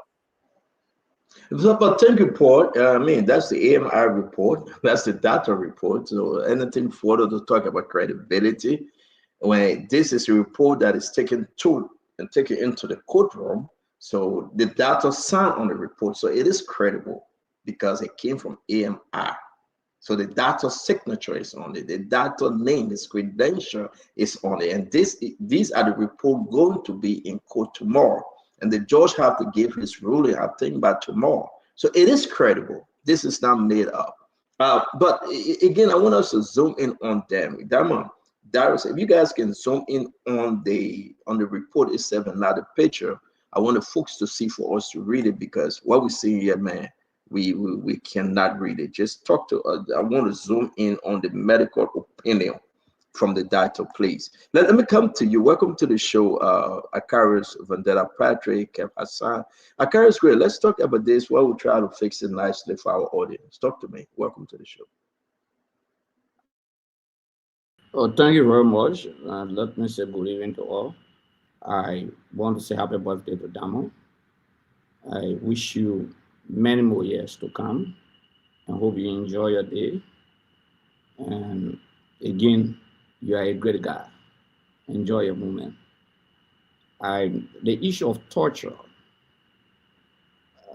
is unacceptable. Liberia happens to be one of those countries around the world that signed the UN Convention Against Torture. It's crystal. There's no debate about that. The legislature ratified that. So we are a signatory to that convention and a series of other protocols. In fact, we should have enacted a separate legislation on the issue of torture also in Liberia. So I'm a AMR, that one of those hospitals that I go to in Liberia, and just reading, I didn't have the time to read everything. Just seeing the signature of the medical doctor, Dr. Ireland, it brings serious credibility to this. He has worked at GFK, not just AMR, worked for government, that's what I know, but he's one of the most credible doctors in the history of the country that you cannot question his credibility. Interestingly also about this medical report, that is the government of the Republic of Liberia who took them there. So it's not a choice by them to say we feel uncomfortable. The government took them there. So when the report comes out, there's no way to manipulate that report. They raised a lot of issues. In fact, the terrible moment I read on it, just going through it, they even spoke about the issue of taking out someone's teeth. One of the guys said the report is consistent with the allegation that the guy made in terms of his ancestors' teeth. I think that's why the report rightfully said. That is extremely painful. You know, Stanton, every time we talk about torture, I take it personal. I'm sorry to say this, because I've gone through it. I went through it 2 nights. I know what torture is. When we flag that issue, some people say, oh, you're not saying the truth.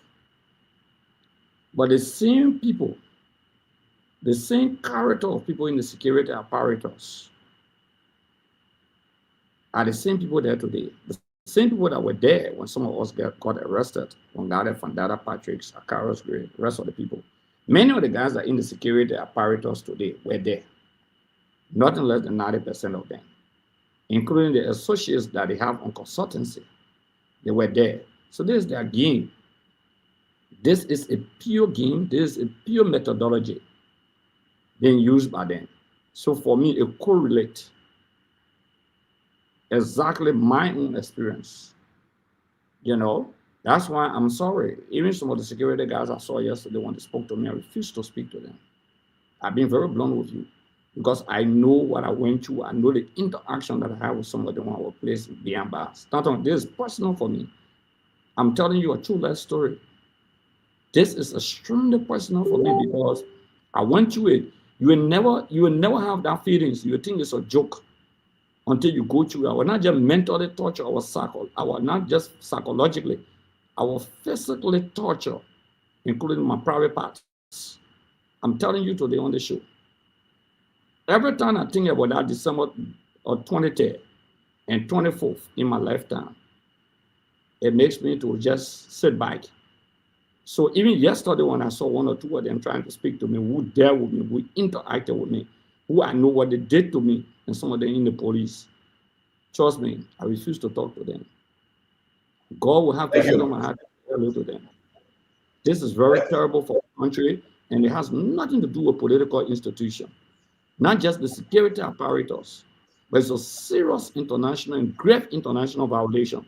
I don't see how the court will say it's not torture when the doctors have reported that they were tortures. Thank you very much. We will do another round on this. Everyone was torture, okay, but it was specific. Thank you very much, Craig. Thank you very much. Let's bring you in. Welcome to the show, Vendetta Patrick. It's good to It's good to see you, my brother. Welcome.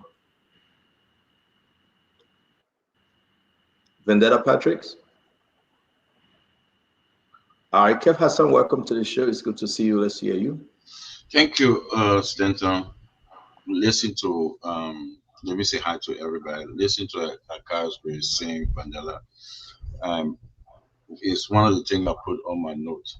The same people, the same identical security apparatus. But let me say this: what we are seeing, which is credible, if or when the court rule, the president with immediate effect should fire the NSA director, should fire the police director, should fire the EPS director.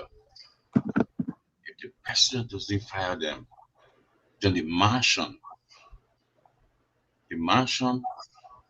and the security apparatus connive. They in this together. The order came from the mansion.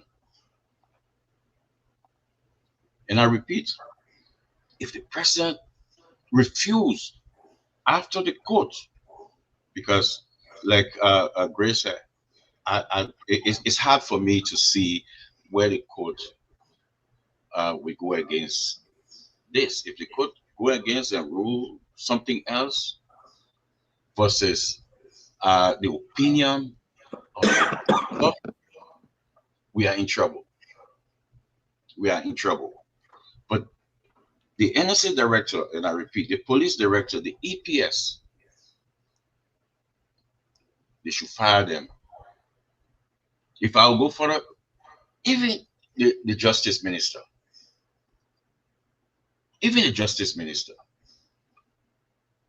So I will say this. I hope, and everybody will see to that point that don't think those guys should be the head of our joint security, our security apparatus, because bringing torture, some of us old enough to know what happened before the war. Going back there and bringing the same old tactics, like I said, we are heading to the dark days. So, Stanton, I will rest and for now. Thank you very much. Let me bring in Emmanuel. Welcome to the show. Let's hear you again, guys. Thank you for joining us. This torture thing, we'll send the information around. Continue to share the show by all means, and let's have a great conversation. We'll bring this up before we bring you on, Emmanuel. Let me talk about Jerry Poker, terrorist. Taz, that's his name. This is his report, and the medical opinion is very important for you to know. The skin lesion observed on the wrist, fingers, and upper arms are consistent with the patient allegation of torture and blunt trauma. It's right there, number 6. We are talking about this individual, a Liberian Jerry Poker, right? This is the report from AMI. This is not overseas. This is the report from AMI. This is the report that was taken, that will be taken into court tomorrow. This is the report. Highly consistent with the allegation of torture. This is a red flag. So when they grab, now we're going to show you the NSA Prince C. Johnson photo. We're going to show you Oswald 12 photo. We're going to give you the photo of Kofi Woods, who is the National Security Advisor. We're going to give you the photo of Bujuben Keita, who is the legal advisor to the president. He's part of the national security team. The vice president, part of the national security team. The president is the head of the national security team. We can go around the block and you see people who did advisor, consultant. We'll give you the pictures.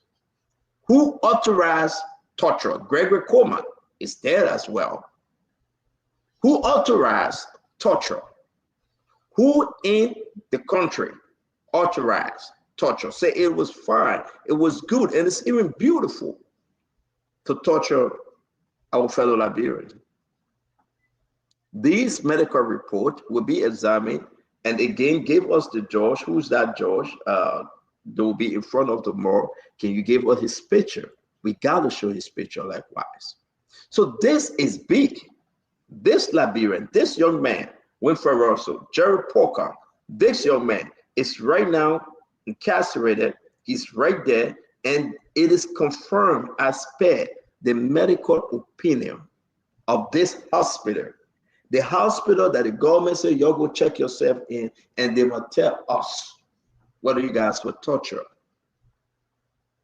They say it is hardly consistent with the allegation of torture. Let me hear you, Emmanuel. Talk to me. Stanton, good evening. Paul, Phoebe, Wilfred, Darius, Akaros, Kev, you all, good evening to you all. Good evening to our listener in Radio Land, YouTube, and whatsoever you're listening to us. Look, before the war, were students who were beaten. During the war, we were beaten. After the war, the United Nations spent millions of dollars to rehabilitate our police. Now we have reached to 2025. We're still discussing the same thing that we're running around from. I don't know whether it is difficult for our police to start beating us when they arrest us. It is wrong to torture anybody. And the description now. The last time when we're talking about drugs, Vendetta was saying the parents. This can lead to PTSD, and trauma is one of the leading causes of drug addiction. So this gentleman is going to live with this with his entire life if he doesn't have a specialist. In fact, I think there is a very special traumatic therapist that he may have to meet to help him resolve the situation. And that's why we have to think about when we're doing this. We don't only disturb the person, and it has been found. All research have shown that when you torture somebody, the information they give you, most of the time, it's about 0% inaccurate, because they are only giving the information you want to hear so that they can get out of out of the torture. So I agree with Kev on this one. If it is true that the police director ordered this, that person or whosoever ordered that these Liberian citizens should be tortured, that person should be relieved of duty, and that person should be prosecuted. We should stop this. I was a young man in 1989 at Tottenham College when I was beaten by police very good. So, and 2025, we are still saying the same thing that we experienced a long time. I think it's time for us to find a new course. Thank you.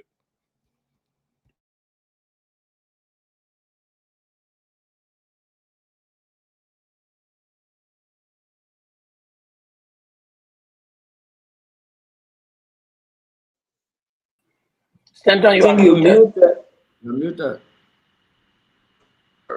Thank you very much, Paul. I was coming to you, Paul. Now we just put the first person, Poker, right? This person, we just put in a Jerry Poker, a Liberian. But who authorized torture? Who authorized another Guantanamo Bay? Where in Liberia do they have the Guantanamo Bay? Is it the NSA, Princey Johnson? Is it Oswald Tweed, the Justice Minister? Is it Kofi Woods, who is the National Security Advisor to the President? Are we talking about Jeremiah Kwankunye, the Vice President? Did they come from Joseph Yema Bwaka, who is the President? Who authorized torture, the torturing of Jerry Poker? Is that Gregory Coleman's own style of interrogation? Is there anything in the code of conduct, in the ethic, in any discipline practice that they should carry on such? Who authorized, at what point did this government, the rescue government, establish and approve Guantanamo Bay? Who authorized Jerry Poker to be tortured? Now, it's right here. It's not me. The medical opinion is right there. Highly consistent with the allegation of torture. This is in the medical report. Where is Oswald Tweed? He's the Justice Minister. So let's say you poor. Now we're going to take it step by step. We want the Liberian people to enjoy this. Even if we can make this our only topic for tonight, I want to put a picture up of people probably that authorized it. I mean, the lawmakers were they informed? The senator from Lofa County, Mamo Cyrus, who's the chair on the Committee of National Security, was he briefed on these things? Who authorized this? Paul Kennedy, talk to me. Thank you, Stanton. This is a very sensitive case. Not trying to delve into the merits of the case, just speaking from what we have available now. It has been established to a certain extent that the allegation is congruent with medical reports or the medical opinion of a doctor that have physically assessed the patient. Then your question comes, who authorized the torture? So it has been established that there was some form of torture consistent with the allegation based on the presentation made by the individual at the clinics. But now the question of who authorized the torture is something that we have to speculate on. And I'm speaking speculate because there could be a torture that the hurricane has absolutely no idea about, right? But are we on the right foot here? Yes.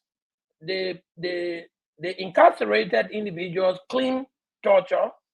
To a certain extent, the hospital or some authorized medical facility has identified that yes, indeed, there was torture.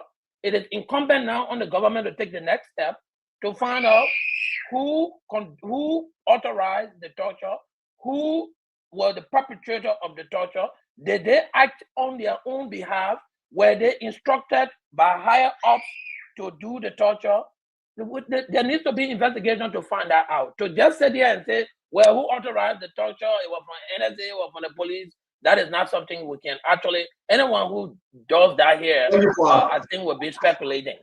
Yeah, Paul, we're not talking about speculation here. We're speaking from our own opinion and our own views. I don't think it's speculation. Somebody must authorize the torture. We will not say that somebody, somebody authorized torture. Well, it's not a jail staff. The torture, these guys that moved through NSA, they moved through the Liberia National Police, number one. People are asking, why did it take place? Did it take place when they were under the custody of the Liberia National Police? Then you go ask Gregory Coma. Did it take place when they were under custody of NSA? Then you go ask Prince C. Johnson. But who's the man sitting above all this investigation? It's Oswald Toy, the Justice Minister. Who authorized the torture? They will be in court tomorrow. It's from this guy, George Roosevelt Whitty. But who is this guy? Who is this George? What will he be saying tomorrow? Will he condemn the medical report? Now, I want Liberians, home and abroad, I want you to pay attention to this one. Is this George, will he be fair tomorrow? Is he now thinking about any legal precedent that he can use to justify the medical report and give that as an excuse that the government shouldn't be held responsible for torture? But who is this George? Is the American watching him, watching his deliberation? But who is this George? People begin to ask. How long have you been on the bench? Who is this George Roosevelt Whitty? Now, it's time to investigate Roosevelt Whitty on the media.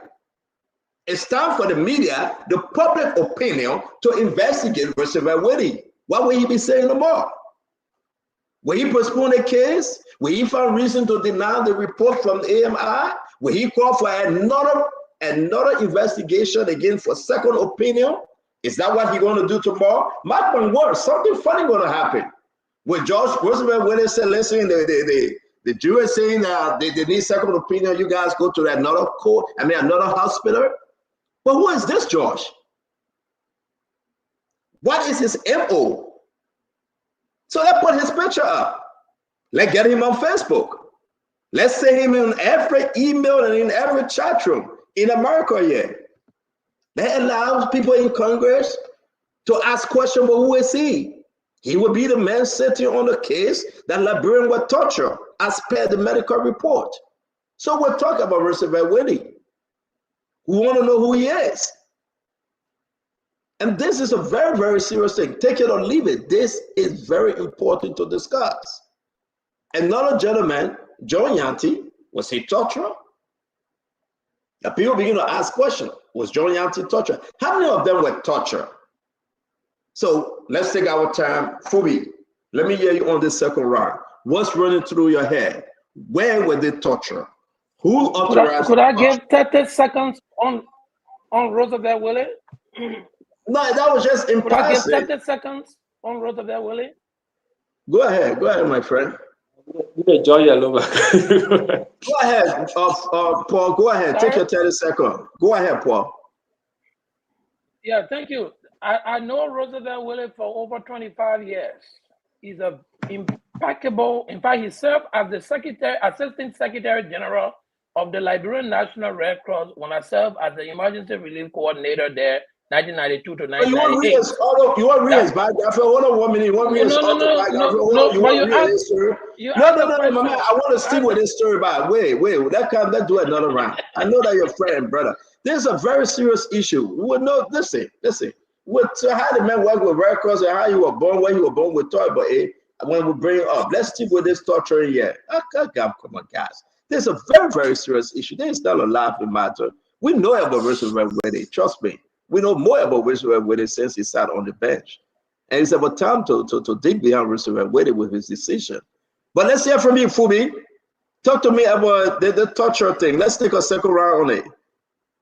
Yeah, so for me, like I said earlier, I don't support police trying to extort evidence out of people by torturing them. And also for me, I don't think it's about what America will say or what America, because America not any better when it comes to some of the same issues. So we should be looking at our own situation and how we can manage it, and not looking at it from the American standard, because at the end of the day, they got their own torturing thing that they carry on regularly with people of certain category of certain crime. So, but on our own case, I think we should condemn it, and our police should not be using it for any reason. And also, the question, where did it take place?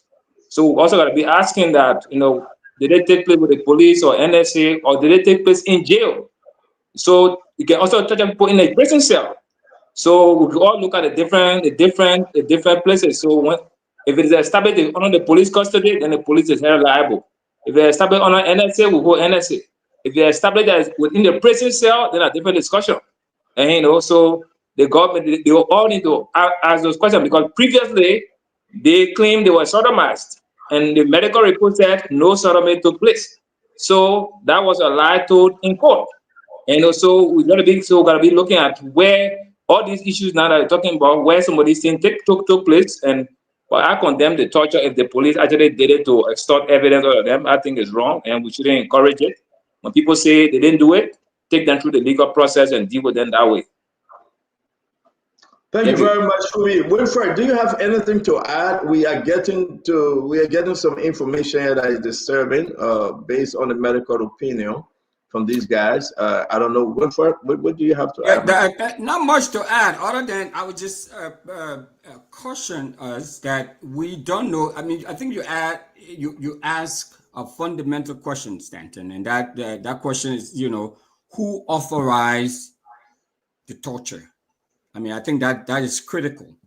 We need to find that out, and we need to continue asking questions and doing our investigation and all of that.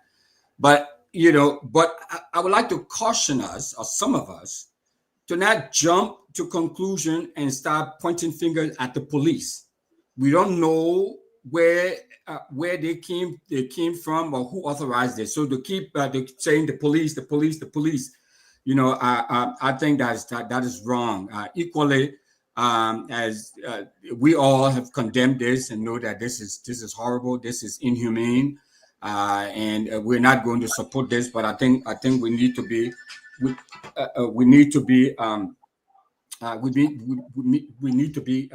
careful, and we shouldn't be picking, cherry picking what happened. An investigation has been done by a medical professional, Dr. Dr. Arlan is the consummate professional. He's done this investigation. He's signed off on this. So the fact that it was alleged that they were sodomized and they were not sodomized, that's irrelevant. They were tortured. It has been investigated, and by a professional, internationally recognized professional medical practitioner, and he signed off on it. Case closed, finished. Where did this happen? Who authorized this? I think that's what we need to focus on. Again, thank you very much. Guys, let me come to Darius. Darius, let's hear you. Tomorrow there will be Informed George Roosevelt Willie. And again, there's a reason why I'm putting George Roosevelt Willie picture up, because we would give some story on the George. We are monitoring this, the international community. Let me say something for me. America has all her own thing going on. But my friend, we signed a treaty that we will not go ahead and torture people. But we are breaking it under this government. But my argument is not about America breaking their own laws. We are. So therefore, it's just not right that we sit on the show every day, fight against this thing. And the question people are asking, it's a unique question. Who authorized the torture? Who did? You have some individual, Gregory Coleman. My brother went first said, don't call Gregory Coleman, you don't know where it happened. That's true. When did it happen? But we got to call everybody's name that form part of the national security, right? Karis Gray. Let's look at our bill. Who form part of the national security? Gregory Coleman, Oswald Twett, Bushman Keita, Vice President Jeremiah Coon, Jose Yman Boaка, of course, the president. We all agree also, guess what happened? PC Johnson, Prince C. Johnson, he's part of that thing, and we can go down the list. Kofi Woods. You want to tell me that general staff doing this thing? That people have no position doing it? It is important. It is embarrassing. Let me hear you. Let me hear you. I'm trying to upload this to them because my guys, they refuse to put it up. But let me hear you, though. Let me hear you, seriously. Darius, talk to me. Yes, good evening to all of the panelists and our followers.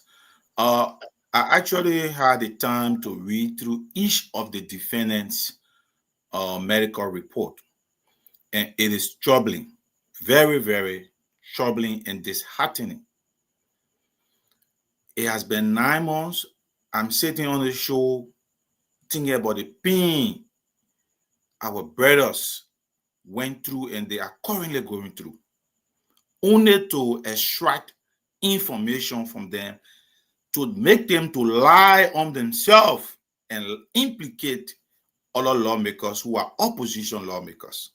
Today, if the judge who have received this report cannot release those defendants, look at the recommendation of the report. I will not even deal with the report. The judge is saying, for example, Tom Edrick, his heart is beating irregularly. He lost his left vision. The doctor is saying, not the judge. The judge has not spoken on it. The doctor is saying that. Yeah. And then they are not recommending. They are not recommending all of the defendants for further medical care. Yet today they are still behind bar waiting for tomorrow ruling. The judge received this report about 3-4 days. They should be out now in the hospital taking treatment, looking at the report. Look at Stephen Bro. He was allegedly electrocuted, and the report confirmed that. His whole breast is swelling up in jail. There's an audio, he crying, he said he's dying. This is something else. I mean, I just speechless. It is confirmed that those guys were tortured by the medical report in circulation, and the government should take responsibility. Whether it is the police director that ordered him meant to torture those guys, whether it is the NSA director that tortured those guys, they should be held responsible. Any moment from now, some of those defendants, based on the medical report, may die in cell. This report is very, very critical. And look at the recommendation. This professional doctor is recommending medical care. Yet the government, persecution, they stay there, those guys are still behind bars.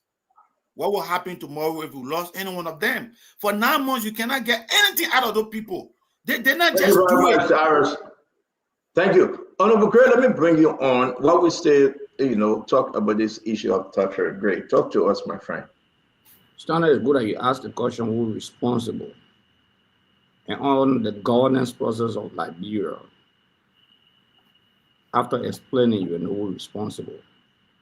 The chairman of the Joint Security of the Republic of Liberia is the Minister of Justice, the chairman of the Joint Security. Every security apparatus report directly to the chairman of the Joint Security, the Minister of Justice. Besides the NSA, the I creating the NSA, you can pluck it up. The only report to the president of the Republic of Liberia, no other person. Let me repeat. The I creating the NSA only report directly to the president of the Republic of Liberia. And the privileged person to be there is the national security advisor of the country. The report of torture, if you listen to the recordings that you play here, and people have been playing, it's clearly defined between the police and the NSA by the verbal recording and conversation of torture by the defendants, those who are in prison today. They're on public record, how some of them were taken to hotels, how some of them were taken to unknown destination by NSA officers and police officers, torturing them.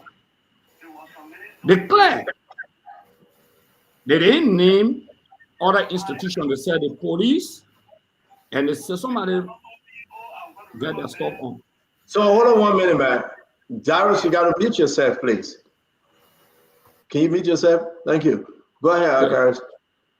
So it's clear there is no way the NSA can be involved into torture, and the president of the Republic of Liberia that the NSA reports to is not aware or he doesn't take action because the NSA reports directly to him.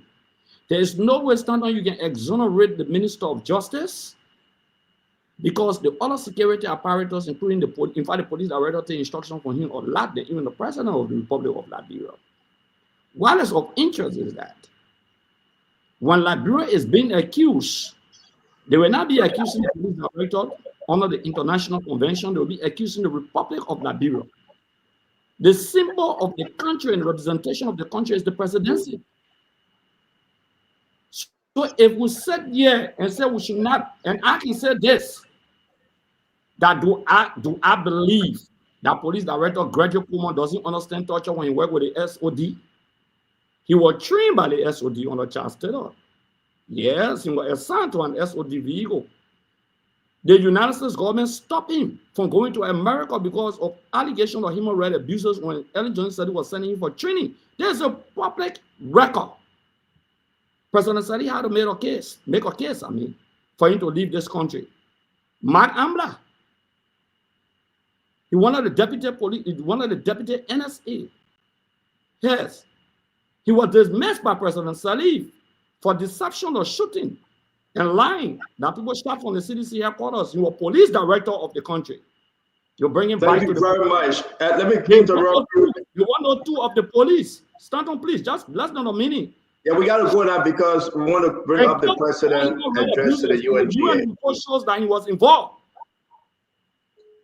So there are public record individuals who have linked, who have interacted with allegations of tortures and inhumane treatment under the Geneva Convention, not just torture, but they say inhumane treatment of prisoners also are unacceptable under the convention. Not just torture, but just inhumane treatment of prisoners and other people. So the president has to act. And act with immediate. Thank you very much. Great. Let me put this up very quick. Great. Thank you very much. We'll come back to you. Don't forget that we are monitoring once President Bouakai begins to speak at the UNGA. We'll bring it to you live right here where we are. We want to listen to the president addressing other nation and the entire world. Again, President Joseph Yima Bouakai will be making his argument and addressing the UNGA shortly. So while we discuss this issue, don't you go anywhere. We'll be bringing President Barker UNGA address live. All right, so let's move on real quick. Let me say this. This is Gregory Coleman, again, the Liberia National Police IG Director, Commissioner, Chief. And this is him, right? Can anybody tell us whether he's involved in this torturing thing? And he's part of the national security team. This is Gregory Coleman. And something about Gregory people seem to understand. This guy is well learned. He have his American base. He know good and he know evil. He does. So I would say this to you. Just take it or leave it. The question remains, do you think Gregory Coleman was part of this operation to torture our fellow Liberian? Do you think so? Let me go down the line. This is Oswald Tway, Justice Minister. Oswald Tway, he's the AG, the Attorney General of the country. Do you think he's like Greg just said? Yes. He's the man that directed that NSA thing, the entire team, the national security team. He's the man. Do you think he authorized it? What do you think he know? We will break this thing down to you, small for you to understand who the evildoer in this when you talk about torturing. Do we have Guantanamo Bay in Liberia?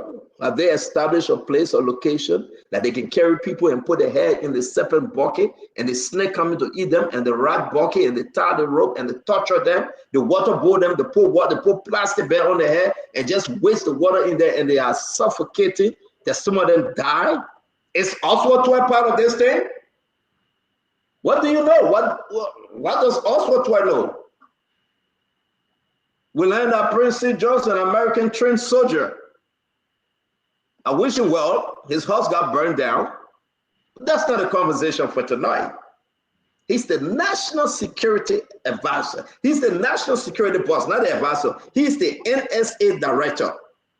All the clandestine secret operation fall under him. You know he came from the Ministry of Defense. You know he served as chief of staff. People are asking. He would never talk. The same way PSC didn't talk, then for that Joseph Boaga making passport director. So maybe when he leave for that, they'll make him passport director too. What does he know? And that's my friend though. These guys there, I know them. They take my phone call, I take their phone call. But it's troubling to know that we are talking about Liberia. Liberians were tortured in their own country. They put plastic bag on their head. And they got on the water, just puku, puku, puku, puku, and they couldn't breathe. Princeton Johnson, NSA director. This is the vice president, my brother and friend Jeremiah Kuhn. When they go for the NSA, the national security meeting, they didn't discuss about waterboarding, they didn't discuss about torturing. This is JKK, a dear friend and brother. Somebody can ask him. This is President Boakai. When he briefed, did they tell him the truth? It's time to ask the hard question. Did they tell President Boakai that yes, indeed, they carry on some torturing to get information from those guys that were accused? These people run our country. These people running the country from day to day. Can somebody tell us exactly who know what? No, they will not tell you. They will not tell you, but you know what? Tomorrow, it will be from George Roosevelt Whitty. I can guarantee you, my friend. I got a good feeling. They will call for second, third opinion. They want to go to another court. They will say they didn't believe that report. The prosecutor will say they didn't believe AMI report. They will say we're going for second or third. I can guarantee you, I can double dare you. This George will be questioned. This George, they are watching him. Oh yeah, I can tell you. It doesn't smell right. He can be the brother, the friend, the brother-in-law to Paul Kennedy, but this guy, he's on his own, and Paul Kennedy got nothing to do with this. This matter will be before him. And the doctor report that say highly consistent with the allegation of torture. Let's hear you, Kev. Emmanuel No, Jones. no, you said you were brother-in-law. You said you Yeah, were yeah, brother-in-law. we come out of you. We come out I of need you. to clarify. We come out to you. We come out to you. Kev, talk to my bitch, my friend. Dara says something very important. They are ignoring the medical report, and those guys are staying in jail. The torture is still continue as we speak.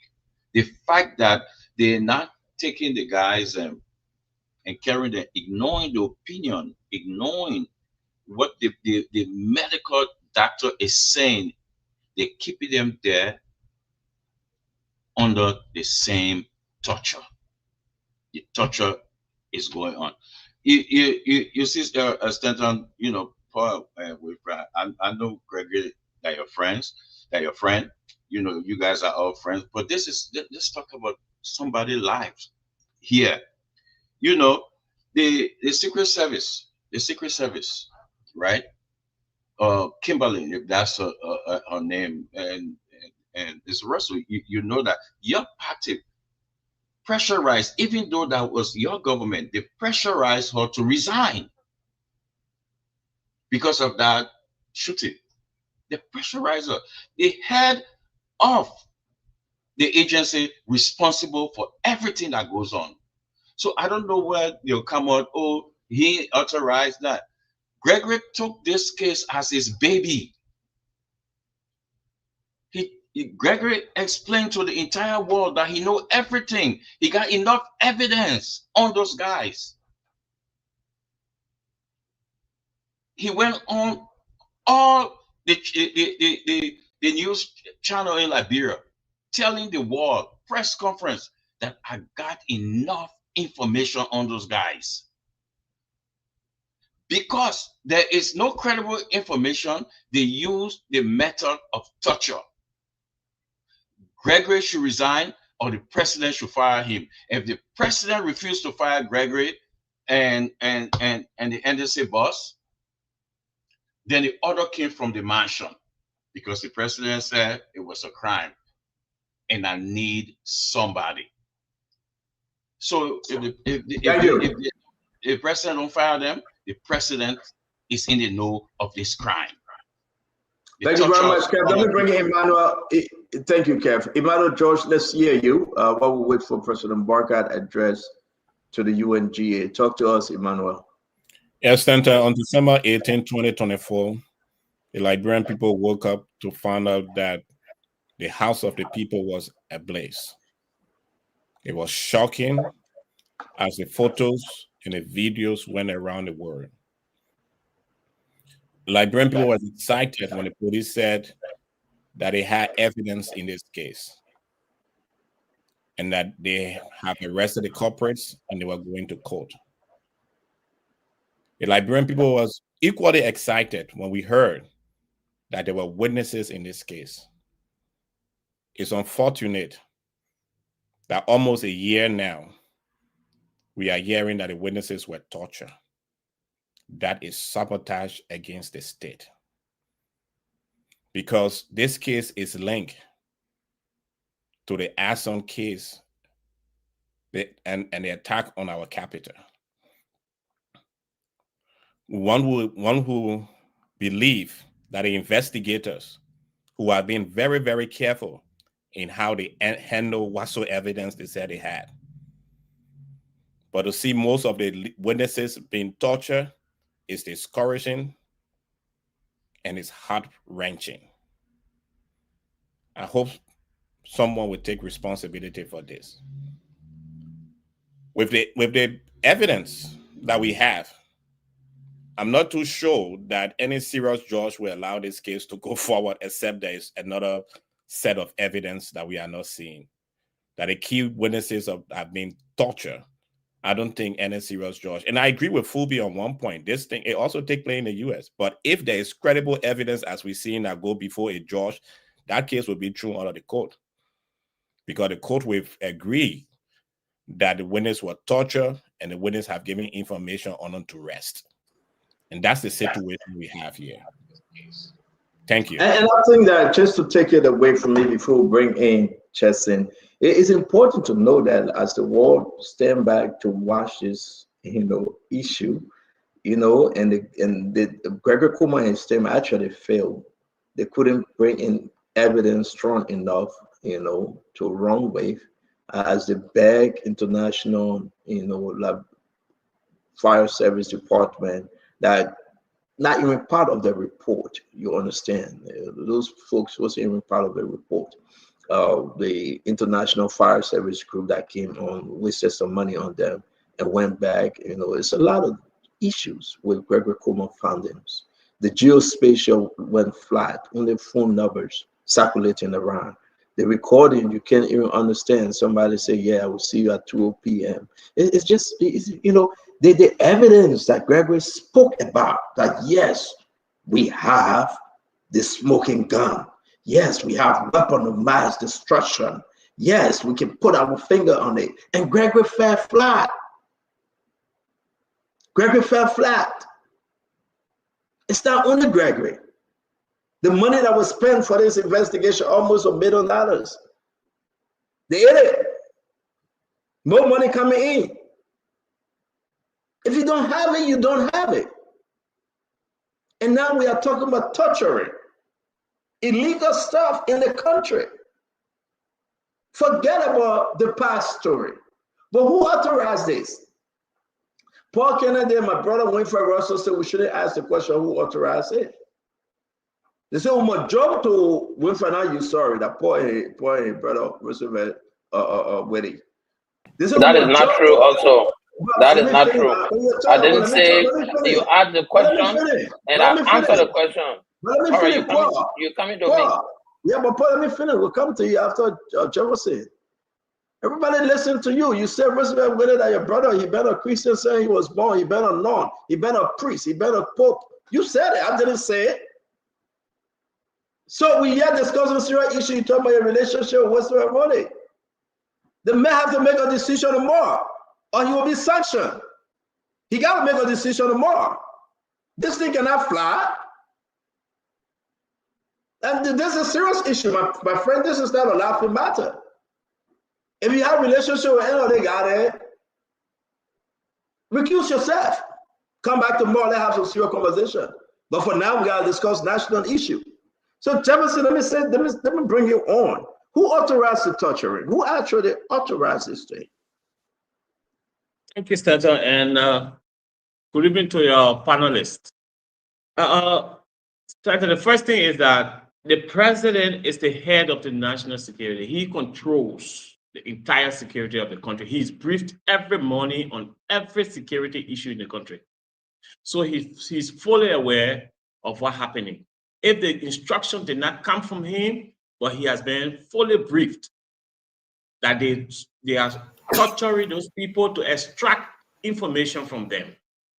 And by being silent and not taking action means he sanctioned it. If they did not brief the president, then that means the security sector is undermining the presidency, which I don't think is happening. I think they briefed the president and he sanctioned what they are doing to extract information from those people to be used against them in court. And that information is self-incriminating, and that is against the law. Any violation of human rights by extracting information to be used against the person himself is self-incriminating and cannot be used in a court. Using such evidence in court undermines the right to fair trial. That means the judge tomorrow will be under the spotlight to throw this case out of the court. He will have to throw this case out of the court because the information that was extracted from those people was self-incriminating. Therefore, it cannot be used in court. And this is one thing, we said that this government would take us back to the dark days. And these are some of the things the American people, the American ambassador need to speak against, because the Americans are strongly against torture. We signed the UN Convention against torture. And so Liberia will have to hold up. When I read that report, I almost cried. I never believed that in this ancient time, that people will be torturing people to this extent just to extract false information to be used against them to please the presidency. This is complete violation of human rights. And I'm sure that the American will not stand by this. I'm sure that the American embassy will have to speak against this. Because if they don't stop this, they will take this country to war just to please Bouaka. Because he already preempted in his statement that somebody burned the Capitol building without having any evidence of what actually happened. That was immature and premature on the part of the president. And because of that, the security sector is doing everything possible to ensure that they find somebody guilty to satisfy Bouaka's premature and immature statement he made at the Capitol building that day. Thank you very much. Thank you. We again. In just 3 seconds, the court is an independent place, and I'm sure the judge will do the right thing. He will throw that case out of the court. Thank you. Thank you very much. We again, like I said, we are trying to bring in the president's speech. We want you to be reminded that we have to listen to President Joseph Yema Bouaka. But let me ask a quick question, and Paul Kennedy, you can come in, but if you choose, you can answer my question. Well, first of all, folks are saying, well, who investigated these guys? And I think it's a fair question. If we know who investigated them, then we know who carried on the torture. Is it fair, Winfred Russell, to ask? There was investigation done when they were arrested. Who investigated them? Were they investigated by national security, by the Liberia National Police? We have an answer. It's very clear who arrested them. Where were they?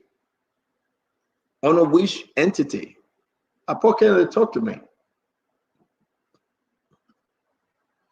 Thank you, Senator. So there are a couple of things here. First of all, let me just come back to the issue of American ambassador holding us responsible. They have no jurisdiction over any of our laws.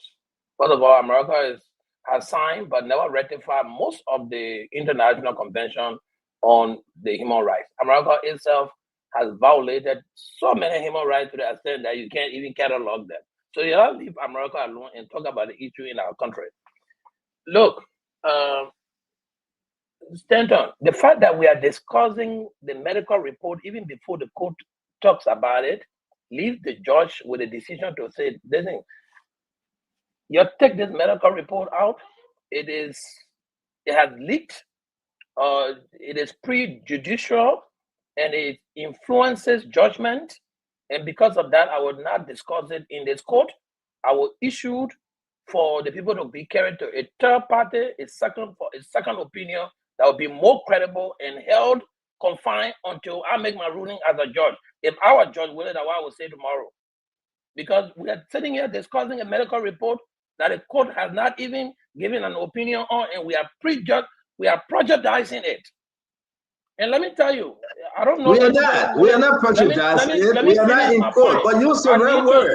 But Paul, use the right word. You cannot say we are prejudicing it. You are interrupting me. You are interrupting Paul, me. but you will not sit there and use those kind of words, man. Interrupt me. That's why we do our show. Then just cut me off. I mean, I'm not going to cut you off. I'm not going to Stand cut on, you off. let Paul speak. Let Paul speak. Let Paul defend your brother. But you've been doing that on several occasions. That's not professional. No, but Paul is wrong to say we are prejudicing the case. Stand on, let Paul speak, please. This is what we do in the country. This is what we should do, Brother Paul. We are not lawyers. We get right to speak against the case, Brother Paul. Let Paul speak now, then we can handle it. Go ahead. I have a different view. view. To the man coming on the show, you don't know what the man say about me, but go ahead. No problem. I have a different view about Paul. So let Paul talk. I don't care what view anyone has about me. I am speaking my independent mind, and no one on this platform will coerce me as an intellectual entity. The medical report that we are running around and reviewing before it gets to the judge if I were in the judge capacity, we're not even going to admit it in my court. That's my personal opinion. And let me speak to the issue of Roosevelt Willis. I don't know him personally. I know him professionally when he served as their 16th Secretary General for 6 years at the Liberian National Red Cross. He's a man of principle. And I will say that of anybody I know, Akara's great. I will not sit down in any room and somebody talk about you negatively. I know you for over 20 years. You are a man of good character.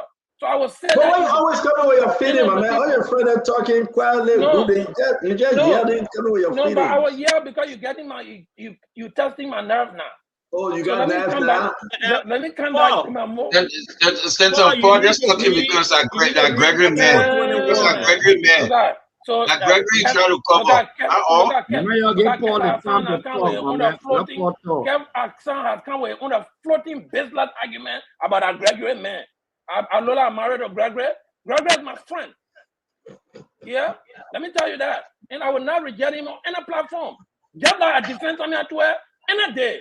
So don't consider me talk about a Gregory man. I'm legally wedded to Melody Galawolo. And I'm loving to any man yet. So don't say that Gregory man. No, we understand. That's a second wedding. We understand. So let's come back to the issue. Let's discuss the issue. Let's discuss the issue. Let's leave your first wedding. The issue is the medical report has the medical review of a very credible medical doctor, by the way. I just went and saw the full report with Dr. Philip Ireland. He and myself set up the testing center, the COVID testing center in the Pittsburgh town hall during COVID. He's a very honorable man with impeccable records. So I know him also. Does that mean that I jeopardize or having any influence on a report? No. The report is saying there's a torture. The torture, I'm happy, based on the report now, we can all say yes. Where did it happen? Stanton has a very good question. We need to be able to probe that. Who authorized it also has to be investigated before we can begin to point finger to say this person is involved and this person is involved. But I want to say so.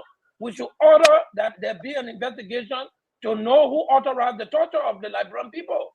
Torture in any form and shape is not good for our people, for our democracy, right? Let's handle our issues from the Liberian way. Let's put an investigation to find out, but Americans are not even credible to interview or investigate torture happening in our country when they are all around the world committing torture there to other people. So let's keep this thing in our country. Let's figure out how we can solve it. I mean, it's very wrong for all nature for anybody to be tortured. Let's make sure that those who are the perpetrators are held responsible and accountable. But let's not prejudge. Let's not be put in a form of prejudice. Well, thank you very much. Thank you Paul, very much. Thank you very much. Again, ladies and gentlemen, let me say this. No. Great way. Let's just be serious. I got to bring a win for us so that I come to you, Great. We're also going to welcome our brother, the retired Colonel Remy Gray. So it's very important that we listen. This is what we do. Every social media outlet, every radio station should be running with this case. We are not prejudicing anything.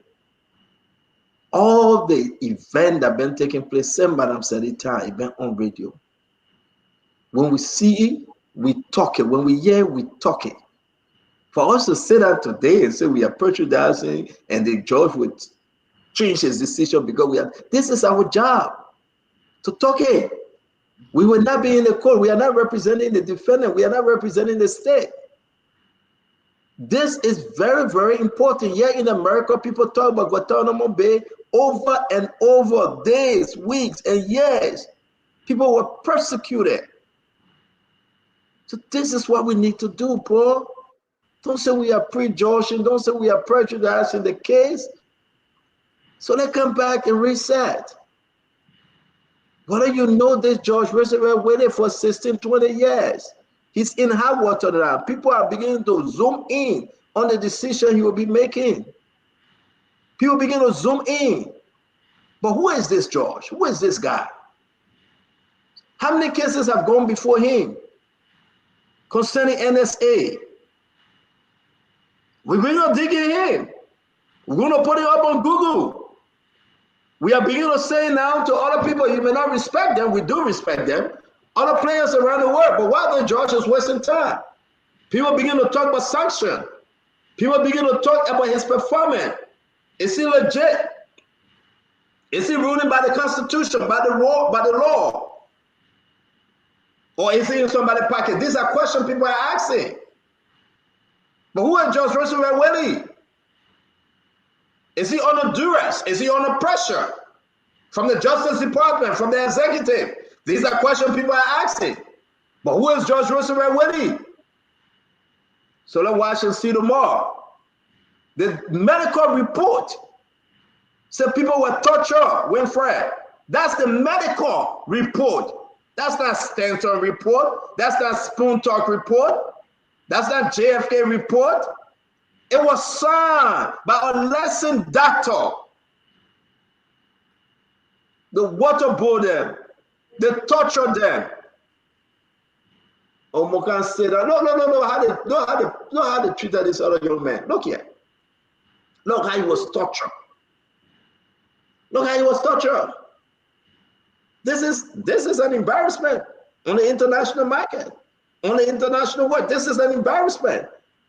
With all of our partners, the man titty is swelling up and getting big.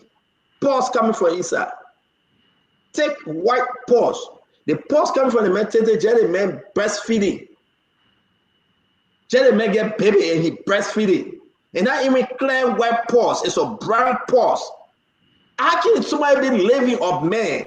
Tete, water come from women tete to as a breast milk. But this man get brown water, take brown water coming from his tete because he went on a torture. This is not a joke. But Winfred, let's hear you. I'm not me saying it. That's the report and the picture that coming up. The man is dying slowly in jail. But you know why? What would this man say versus Red Wedding? What would he say tomorrow? So let's hear you, my brother Winfred Russell. Billy D, let's hear you. Thank you. Stanton, I think we need to speak critically about these issues, especially an issue as critical as torture. So there's no question about it. I don't think the qualm is that we are talking about torture, or we're talking about the medical report. That's not the issue. This is a very critical issue, right? And we are on a responsible professional network, and we are responsible pundits. Some of us are trained journalists. Some of us are political pundits. We come in all stripes. So that's fine. We can raise the issue. We can query the issue. I think my hesitation is, and the caution I'd like to put out there, is that if we started apportioning blame to certain folks without having the facts. Now, we saw what happened to, many of us saw what happened to Chucky Taylor. He's in jail for life for 99 years because of torturing some Liberians. So we know, that this is an unacceptable practice. It's not going to give you any credible information. So we all know that. Let we establish that. But to come and say, okay, the fact that the Liberian National Police said that, we have credible evidence, or that we have a smoking gun, how, saying those things, how do they relate to saying that Gregory Coleman was in charge of torturing or authorized the torturing of these folks? I mean, you can't draw a conclusion that there was no correlation between the two. That's all I'm saying. So you ask a very important question, Stanton, a very significant question that needs to be answered. Who authorized the torture? Where was this done? I mean, there are a lot of security agencies. So if you look at the security architecture of our country, It includes many sub-agencies. Okay? Torture could have taken place at any one of them. So it's brilliant. It's fine that we ask the questions, the hard questions, and we are asking the hard questions.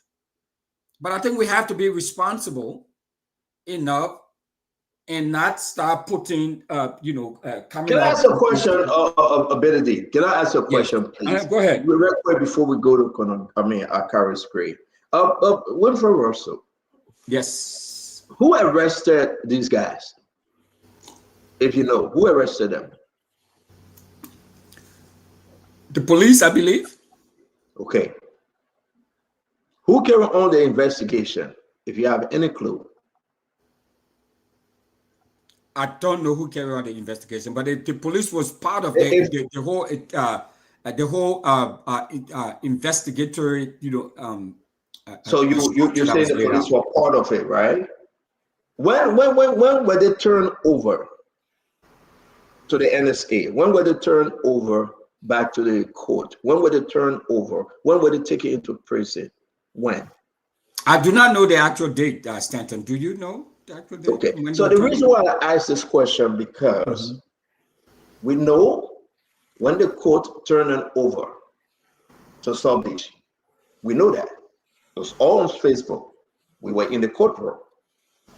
We know when they were arrested. And they were arrested by Gregory Coleman Group, the Labrador National Police. Gregory Coleman kept them for weeks. So it's surprising to me that you say you don't know. Gregory Coleman Group investigated them.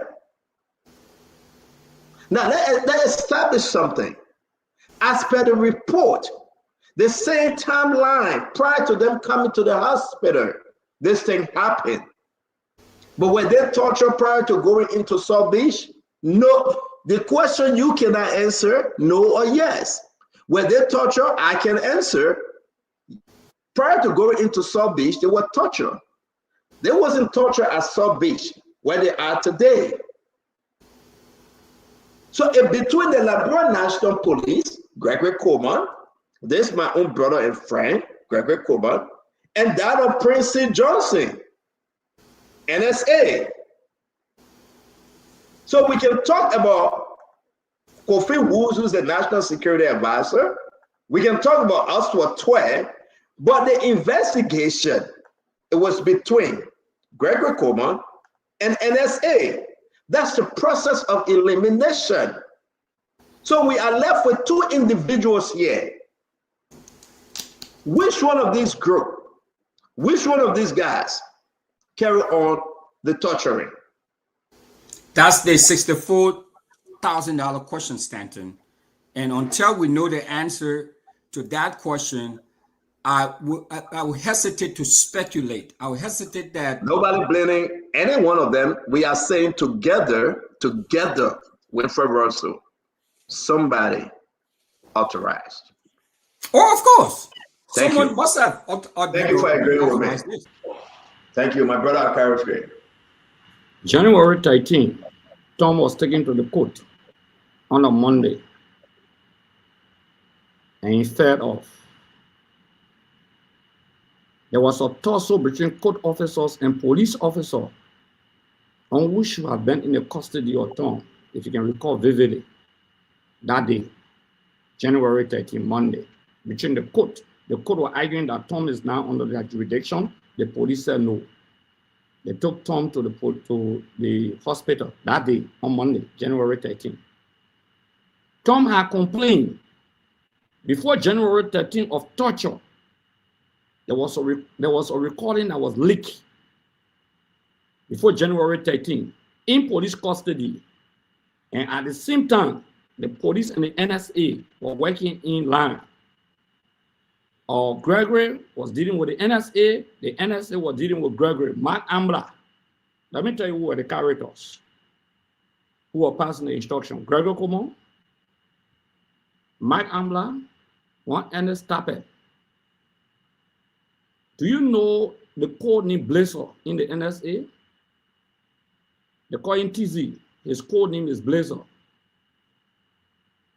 This is the father of torturing in Liberia. The guys know him. They know what they did.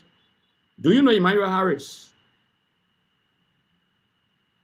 Do you know Emmanuel Harris?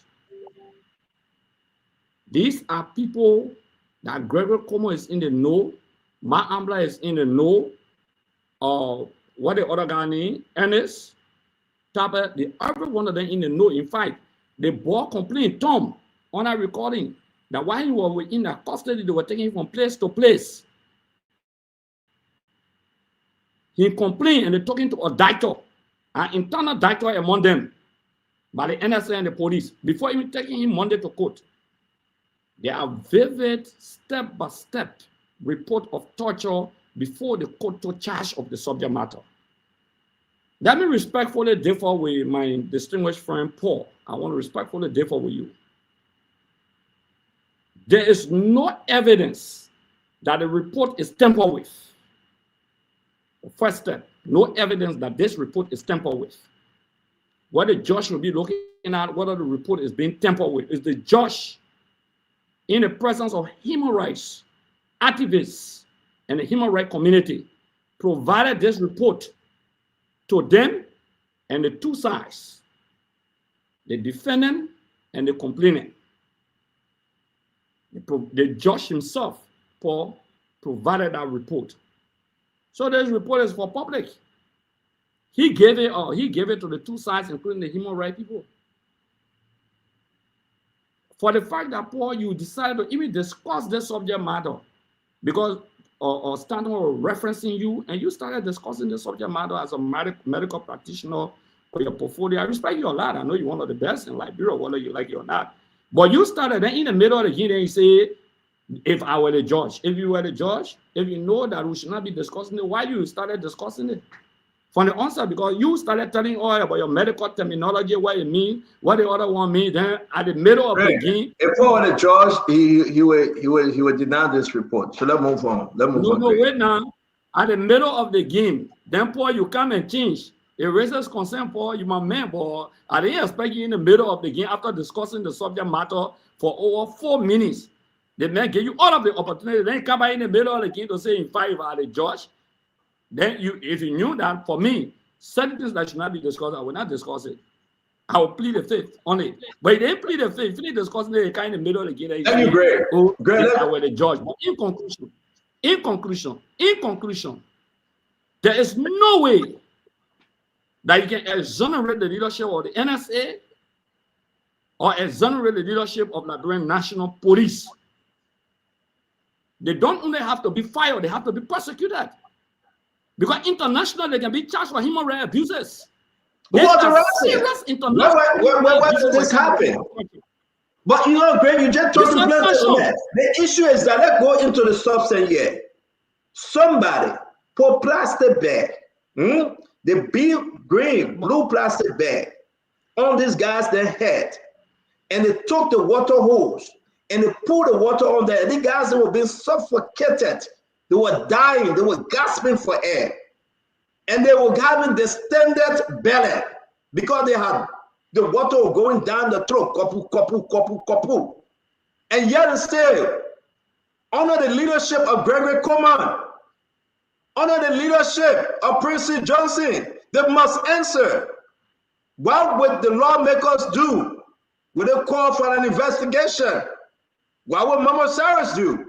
Will he call for an investigation? Who is torturing? Where is the Guantanamo Bay office in Liberia? What will this George do? George Roosevelt Willie. Now everybody looking on to tomorrow. The international community watching him.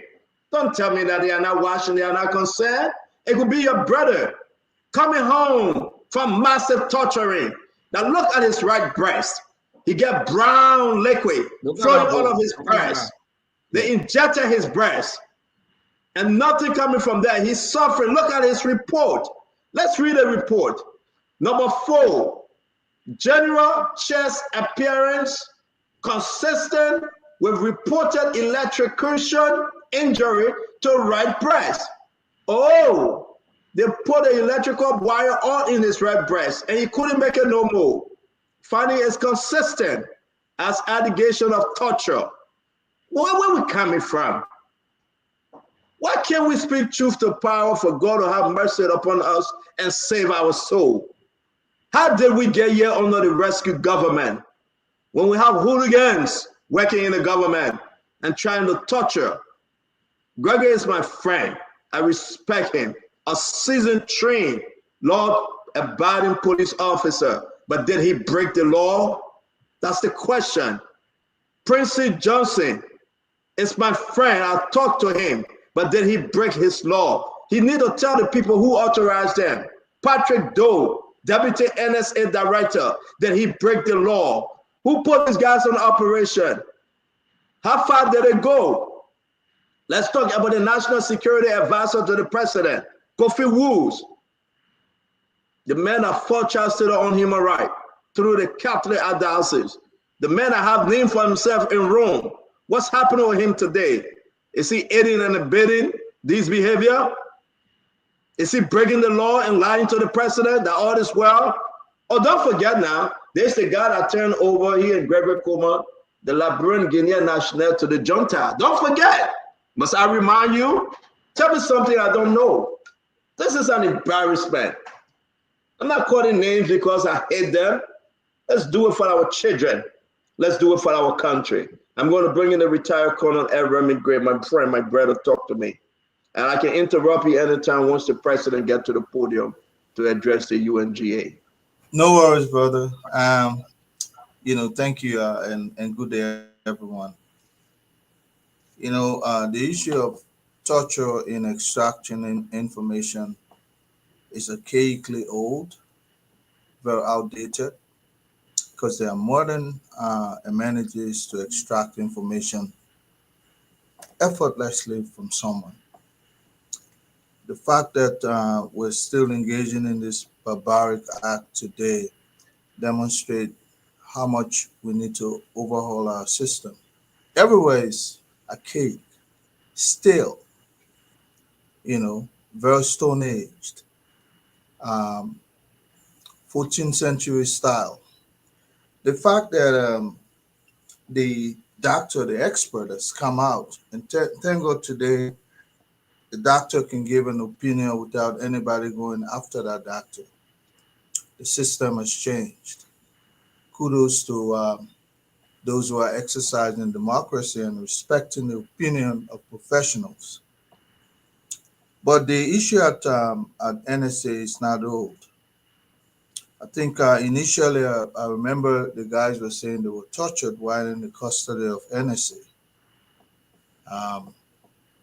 And those individuals, of course, that NSA, let's not forget that under the former administration, we have 14 former rebel leaders that were sent there to serve as investigator, including Ofori Dia. A number of them are still there. And so torture is not new with the NSA. And my only caution would be, let's be careful how we appoint or apportion blame. When Walter Sisulu was manhandled, beaten, I know Mr. Ware did not send anybody to do that. Neither did any authority of the hierarchy send anyone to go and torture someone. We have to be able to use modern ways to extract information, or to even accord our fellow men. To sit there and say Joseph Boakai sanctioned this, President Boakai sanctioned this, is to say that Mr. Ware sanctioned the beating of Walter Sisulu and many other individuals who have been manhandled because of political differences and so on and so forth. Roosevelt Willie is charged with the responsibility to go into this legally. But I would caution people to be careful how you just look at someone and just say, you know about this. If it's good today, then it was good yesterday. If it's ugly for us to have accused innocent people because of the actions of others, look, I serve a military that was atrocious. Lots Thank of you, people know Comrade. what happened in the AFL. Some of us are being blamed because of affiliation of the AFL. But to come and say specifically this person is responsible because they should be in the know, then Thank you, remember, Brother Gary. we can also accuse others yesterday because of the actions of few bad apples. Let's go into this professionally and start pointing finger. I respect Winfred Russell's opinion. I think he Thank you stands. very much, Gunnar Everett Gray. We appreciate yours as well. Kafiko, and we'll go to Asido and Jefferson Chesson. We want to say to all of you, if we interrupt you because we still waiting for President Joseph Mapaka to come. But 1 minute though, 1 minute, Kev, you have to meet yourself tomorrow, yeah? 1 minute. But I'm asking the question, why, they're taking forever to bring our president home? I mean, this is not nice. I just flagged this in real quick. We'll see. We're still waiting. I mean, bring our president home, man. Who is this guy? He's making his case for his country. So let's go ahead, Kev. Let's talk to you. Stanton, let me say this. When you brought the idea of creating this platform is for us to come here, share our ideas, and not only our ideas, but a meaningful ideas. It's not for joke. We're talking about the security apparatus. We're talking about the security apparatus, talking about the NSA. We're talking about the police, the national police. And Conor Gray is joking here, talking about few students who have some issue, student to student. This is somebody's life, man. We're talking about something serious here. This is not a joke.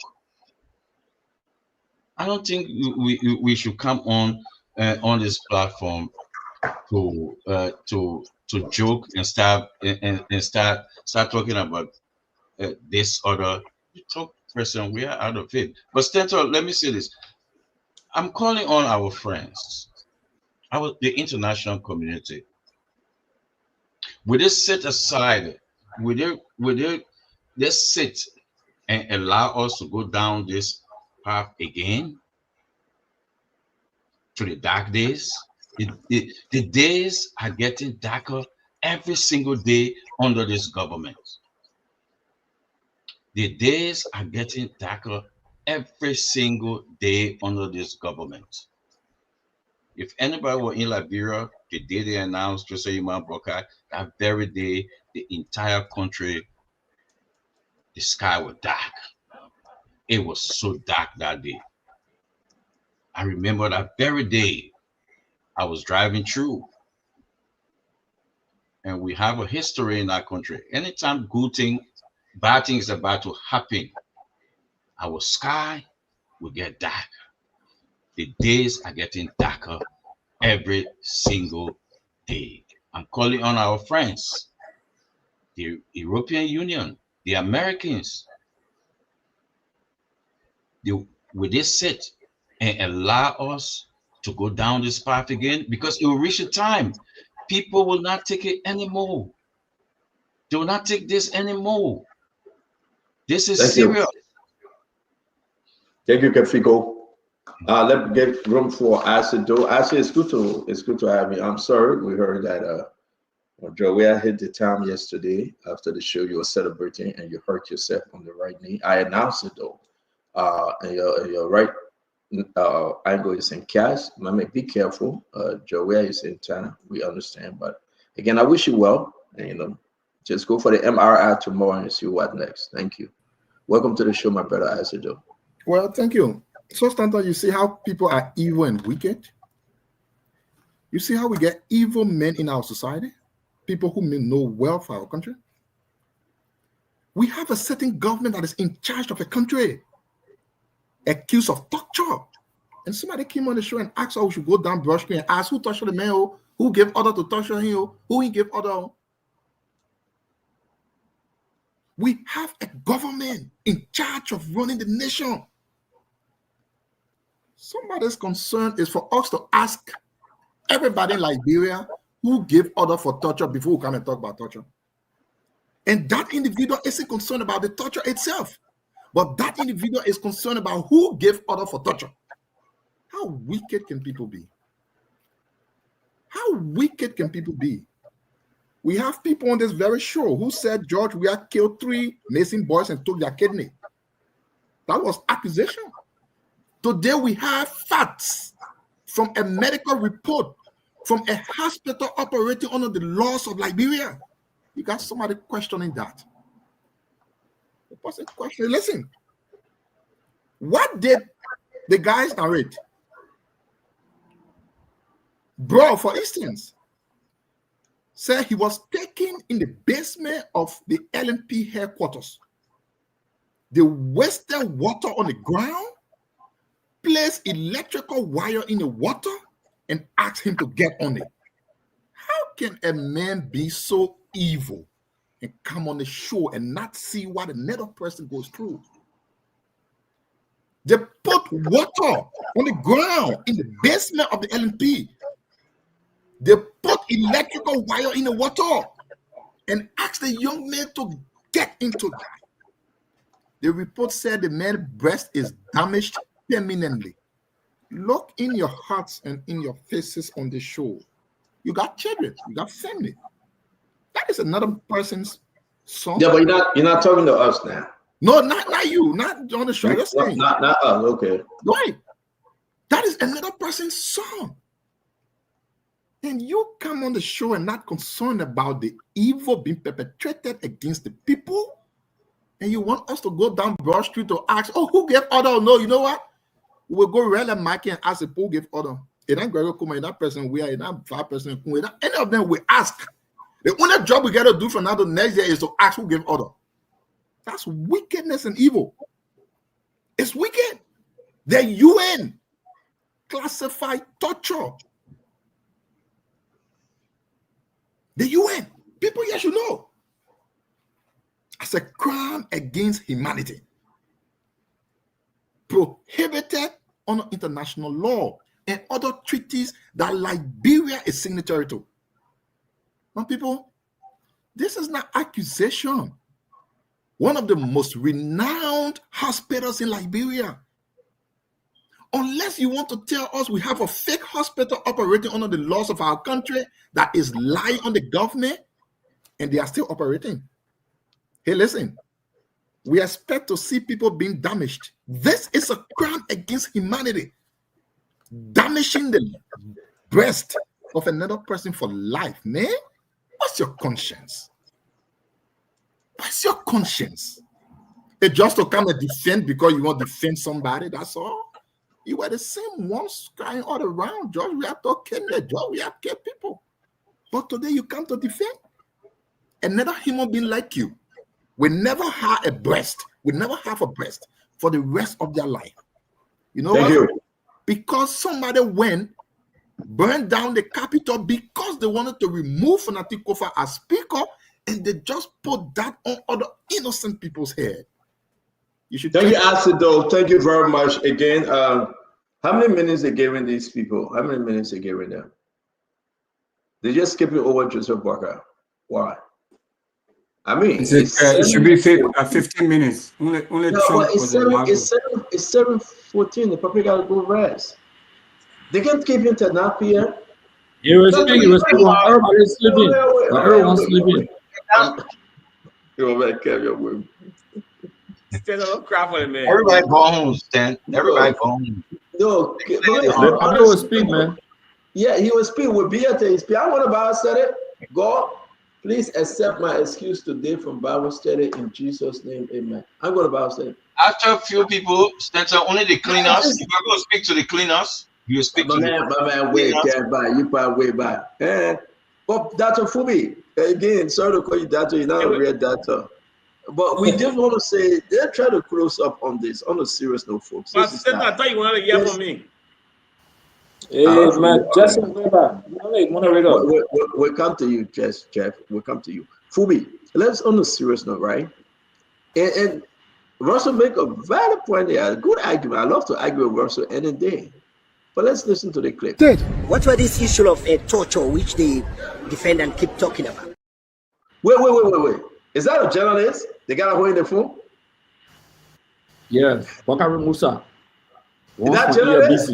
That guy is a veteran journalist. Oh, veteran Yeah. journalist. And I like him. Reporter. Okay, Yeah. and I like the guy. But let's see He's from exactly. ERBC. I agree. I just want to call attention to him. I didn't know that we had a veteran journalist like that. But I mean, kudos to him. Bakari Musa. So let's listen to him. Just watch his eye.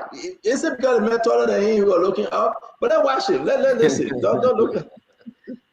What were this issue of torture which the defendant keep talking about? There is nothing to torture. Nobody torture them. But what happened with the journalist's hand? His hand shaking. No. I want to know. That may have been reported over 40 years. Right, he's an older man. That's why. Oh, he's an older man. Okay. And anybody have his number? I will be sure to find one to give me his number. I like him. When I saw the tape, I really do. I'm big fan with him. What were this issue of torture which the defendant keep talking about? There is nothing to torture. Nobody torture them. They knew from here. They went to the court. From the court, they provided the evidence. You see the government lawyer? So you getting my point here, right? Then put a joke aside. You listen to the government lawyer, Winfrey Russell. Fubi, you listen to the government lawyer.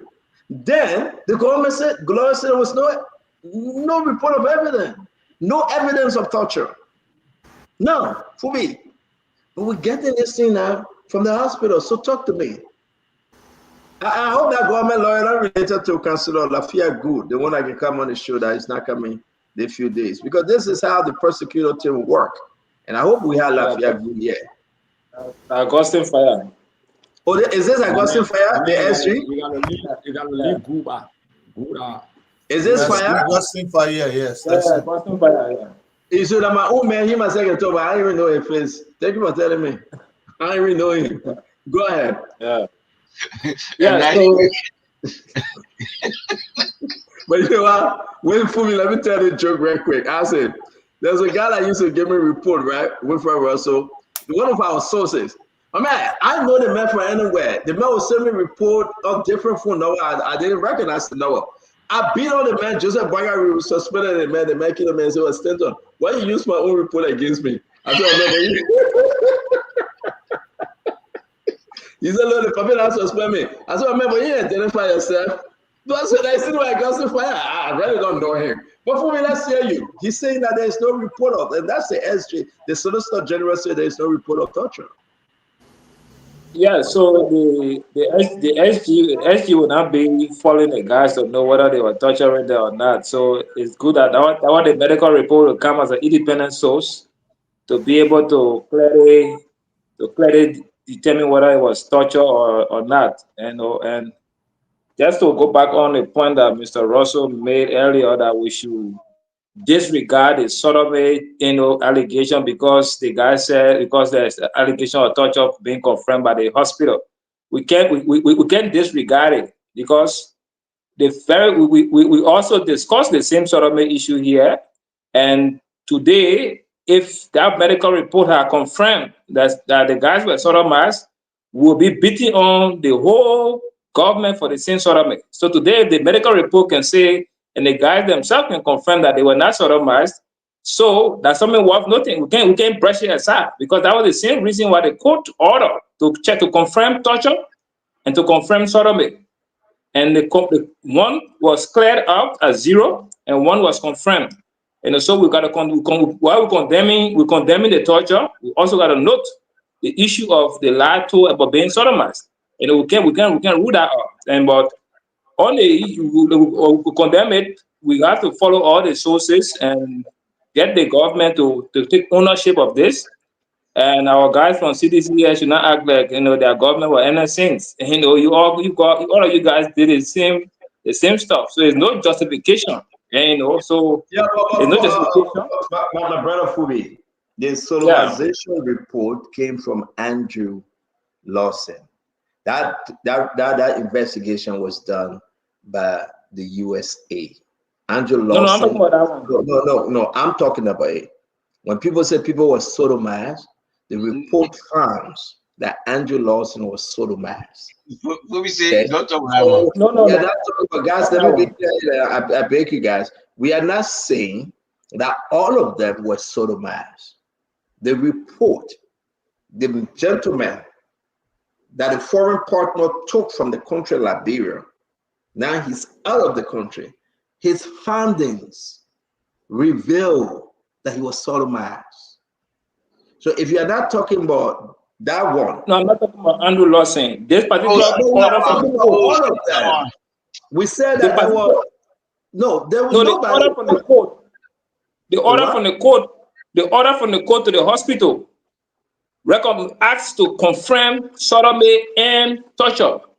The Yeah, order but- from the court. Because yeah, the lawyers claim that the guys were sodomized. So They're not talking about Andrew Lawson. So give me that order. While we are on the show, send it to me. It's in the chat room. Jim posted it yesterday or so. Can you please Yeah. send it to me? They can request, and listen to this for me. The lawyer can request anything for clarification, right? That argument can be made. But when any of them sodomized, the answer is yes. Andrew Lawson was sodomized. And the investigation was conducted internationally. And they have a classified report that have been declassified that Andrew Lawson was sodomized. And that's No, like I said, I'm not talking about Andrew Lawson's issue. Okay, These so- guys that were sent to AMI, You these cherry guys were picking sent now. to You AMI. talk about one There are side, lawyers. but you talk about the other one. All right, thank you. Yeah, Thank you. yeah, we're not talking Listen, about Andrew Lawson now. I understand. I understand you. Kev, wait now. I understand what you're saying. Andrew Lawson, Uno case is from Mars. It's not on the Earth. It's from different. No, the particular one, the judge requested for these guys to go to JFK first. The guys were posted. They sent them out to AMI to confirm both torture and sodomy. All So right, it's not thank you. Andrew Lawson. Okay, Andrew Lawson was not part of that. but you agree that the report of Andrew Lawson that he was sodomized. I'm not discussing that. Okay, so you having a good argument here that you agree that the investigation, someone among the group, among those folks that were arrested, was sodomized. So whether you say So I'm not discussing that because I didn't see that report. But we discussed it. I agree with you on that one. I'm not discussing that. Andrew Lawson, the court, the court report, you. what we discussed here. Thank you. Let me bring in Jefferson and we'll go back to my brother Winfrey and Emmanuel. Emmanuel, again, I will give you the chance after Winfrey here. I want to hear Mr. Coleman's position on these things, please. If you want to reach out to them, brother, we'd like to hear Mr. Coleman's position. We listen to the position of CDC, and again, we have Money Parker Demont, he will give us the position of the CMC. The Liberty Party bounce back. We don't have a representative of Liberty Party yet. For now, we're going to rock and roll where we are. My brother Jefferson Chesson, JJC. Thank you, Stanton. For me, all those guys were tortured, and one of them was confirmed to be sodomized by this government, intentionally to extract information, self-incriminating information from them, because they want to please Bouaka for the statement he made at the Capitol building that day. And that is inhumane, it's unfair, and it's so dangerous for our society because that could be any of your relatives. It could even be you tomorrow. Today you hear intellectualizing wickedness against human beings. It could be you tomorrow, it could be your children or your relative. Look, Article 21E of the 1986 Constitution is clear. It said no person shall be subject to torture or inhuman, degrading or disfiguring treatment or punishment. Nobody under our law should be subjected to that. And this is exactly what happened. And Bouaka has failed to uphold our constitution. He sanctioned what happened to those people. And mind you, Liberia ratified the UN Convention Against Torture and its optional protocol. That was done in 2004. So Liberia is under obligation to uphold the laws. And this speaks directly to the rule of law in our country. You are here fighting for MCC compact when you are there disrespecting the laws of your own country. You are there torturing your citizens, and you expect the American taxpayer money to come and sponsor those kind of behavior. My brother will be sorry. It will not work. You can use American taxpayer money to suppress and oppress people that differ with you. It's unfair. It will not work. That's what we call a straw man, and that is what you're doing. You take the people's strong argument and twist it to a weaker argument and attack that argument. That's a logical fallacy. You can't continue to do that for me. The people intentionally torture these people and sodomize one of them simply because they wanted to force self-incriminating information from them. And we must call it for what it is. Waka has been briefed by the security sector of this country every day. The president has been briefed. He's informed that they were torturing these guys to extract self-incriminating information from them. And he sanctioned it. If he didn't, when the report came up by now, people hair will roll. People will have been fired. Because that is unacceptable. We're not in the 1990s. We are no longer under rebel regime where people will be tortured to extract information from them simply because you want to make them guilty by force. It's unfair to our country. And this is completely against the rule of law. And this is why you see that every day we feel it in more part of the MCC compact, because we are destroying our own laws. We are failing to live by our laws, and the president is sanctioning these things. And sorry, if you continue this, you will not get that MCC compact. The American people taxpayer money will not be used for torturing and sodomizing Liberians. I can promise you that. Thank you, Stanton. Thank you. You don't need to promise us. You already say you don't want us to get it. So forget about that promise. You already. No, Stanton, I didn't say I don't want you to get it. I say you should be scrutinized properly. No, you say no. You say you don't. No. Yesterday you said you don't want the government to get it. Don't change your word now. Yeah, I don't want them to get it because if they get it, listen. How your comments can't say no? You didn't say it. No, you said it. Let's don't twist my argument. Don't twist my argument. No, I didn't argue with you. You said it. No, I said my argument. You twisting what I said. Everybody twist your argument. I'm right. Man. You said you don't want us to get it. I don't want you to have it because the money will go into your pockets. Yeah, we shouldn't change the conversation. Yes, it will go into your pockets. Don't be scared. I don't want you to have. We know where you live. You live in District 17. Say it again. Go ahead, Wilford Russell.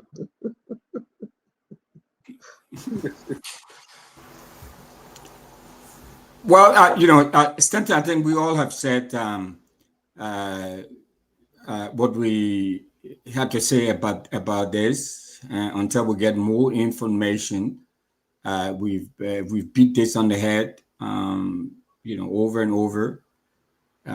We condemn torture.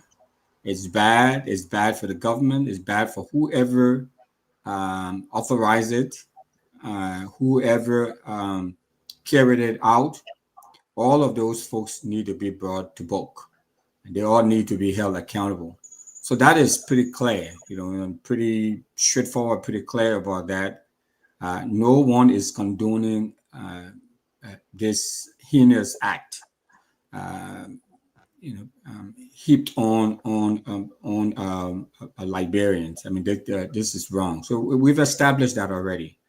The point that we try to make clear is that until we get more information, we have to be responsible with the information we have now, and just keep holding people accountable, and and keep asking the hard questions. I mean, that's what we're here for. That's what we are part of this discourse to be able to do right by the people and ask the questions that need to be asked, and try to solicit the answers that we need.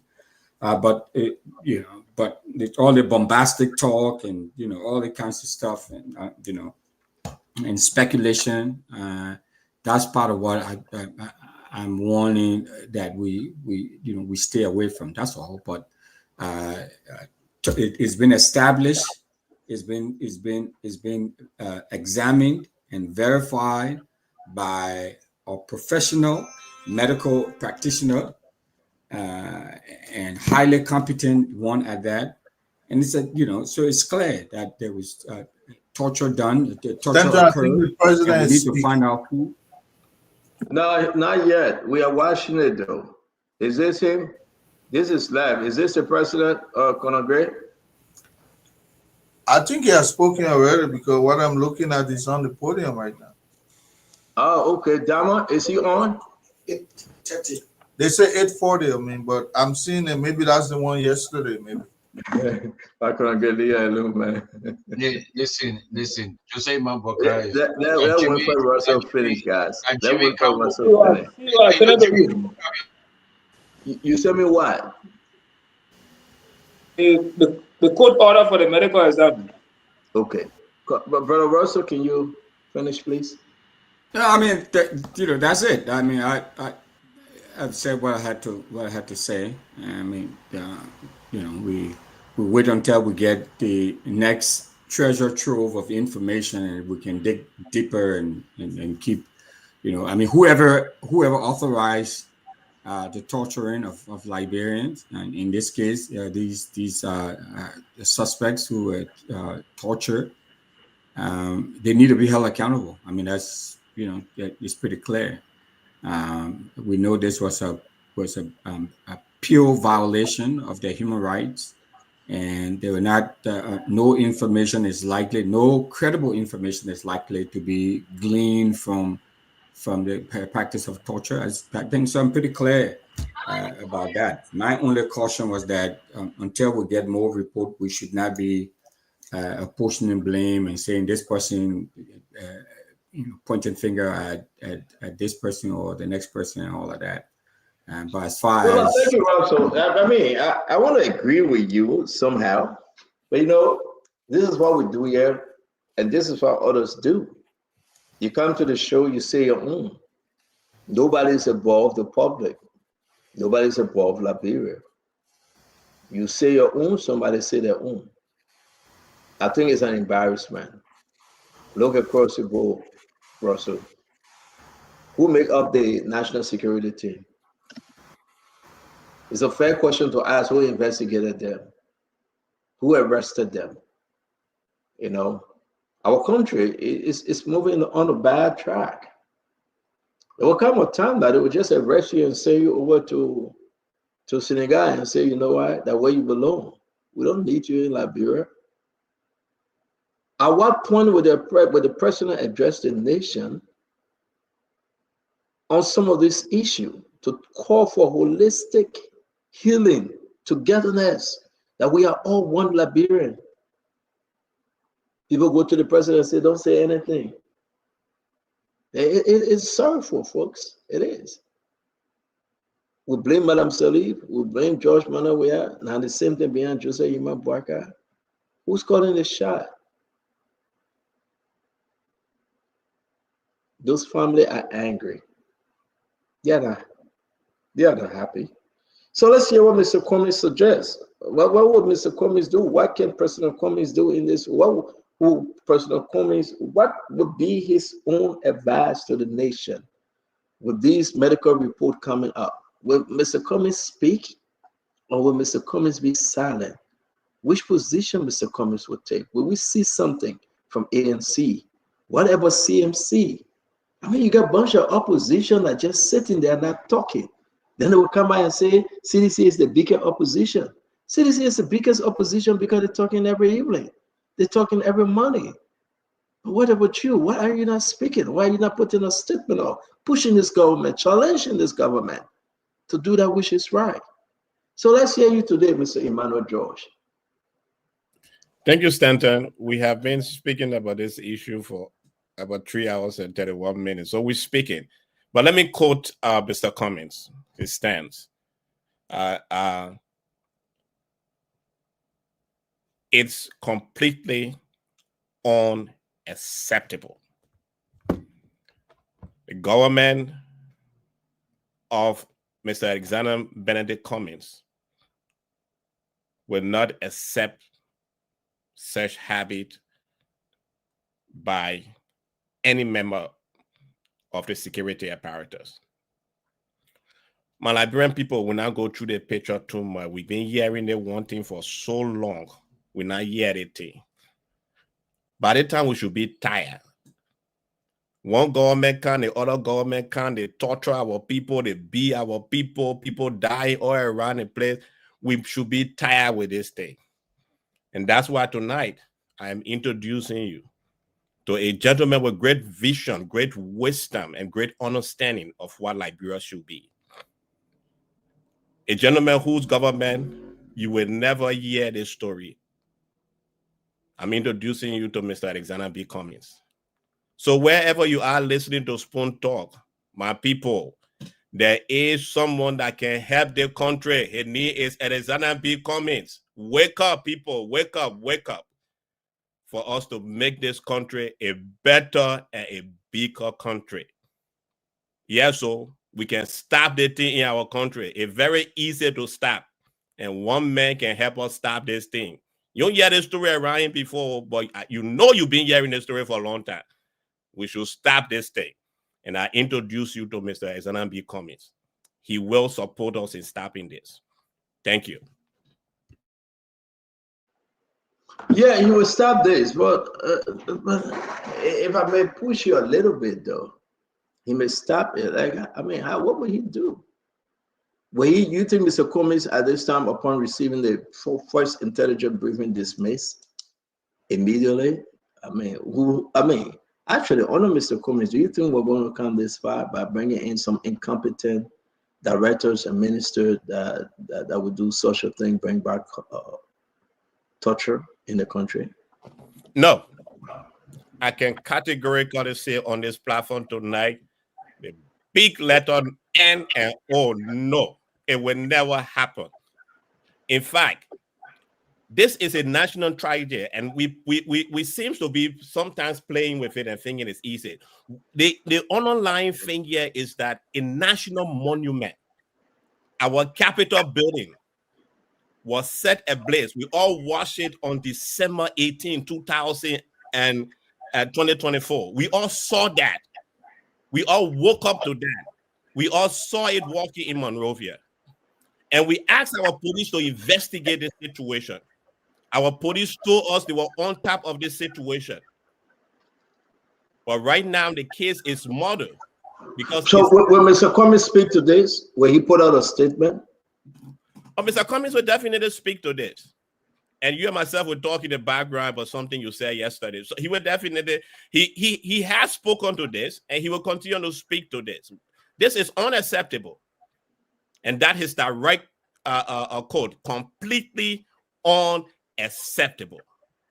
You might have hold on 1 minute before we go to our brother Gray. Wilfred, let me ask you quickly, though. What do you have advised Mr. Cummings? Well, what I would advise Mr. Cummings is that you wait until the investigation is concluded, and then make a statement. Let the process play out, and that's what I think. Do you think Mr. Cummings, who have seen what we saw December 18, 2024, that Capitol building came burning down? I don't know what we would have seen, but no, you caught me up in flight. What I think is that this report that came out that have been examined and sanctioned by a medical professional, I think Mr. Cummings and all political leaders need to speak on this and condemn it and talk about how terrible torture is, and it should have no place in our political economy. I mean, that's where I would go. Thank you very much. Are you a Cummings guy? I'm a Liberia guy. I'm a Liberia guy. There's someone who supports Liberia and whoever means well for Liberia. No, because the reason why I'm asking before we go to our brother Gray, Emmanuel couldn't say what you said, but he took it off the ballpark and said, yes, indeed, as per the medical report, those political leaders on the opposite side should speak and speak strongly against it. But Emmanuel said we should go in Jade beyond the horse to talk. I can't Gray, I don't know. Yeah, but I mean, it was properly placed. But I still want to just go back on certain things. So, stand up. When we accuse people or we don't speak on the basis of emotion or falsehood. January 13, go to your report, Front Page Africa, your own station. You cover the Ministry of Justice press conference. When the issue of torture was being raised and reported, January of 2025, the Minister of Justice had a very powerful press conference. In fact, he said the issue of torture was false, condemnable, and designed to undermine the ongoing investigation. The government of Liberia categorically reject and deny the issue of torture. In his words, should we be wearing our cap Bible to say, oh, it happened every time? It happened we are time. But this is the government official position. This government official position. Then you say, when we say the justice minister should go, and someone say, for the government to make a position on torture, to deny it and condemn it, including the police director also. Then you're looking for people around here to say who should be held liable or responsible. I thought the Minister of Justice would have called for a immediate investigation. As a head of the joint security, with such damaging information coming up, the head of the NSA, for example, because the NSA was implicated. The police was implicated, the head of the police. Instead, it was condemned. It was condemned by the police. The police said it's condemnable, that propaganda, people want to plunge the country into chaos. They're making emotional statements, sentimental statements. They were running with propaganda. Including the Minister of Justice, the official in January of 2025. That's what we get documentation for. That record, that public interviews we're discussing here. Under that condition, for the fact that the head of the entities dismissed the issue of torture with all probing and internal investigation, they should be dismissed tomorrow morning for embarrassing the country. This is where we come from. This is the position that I come from. I don't come from the position of sentiment or emotion. I come from the position of a statement being made by these authorities of government in terms of this investigation. The next thing here is that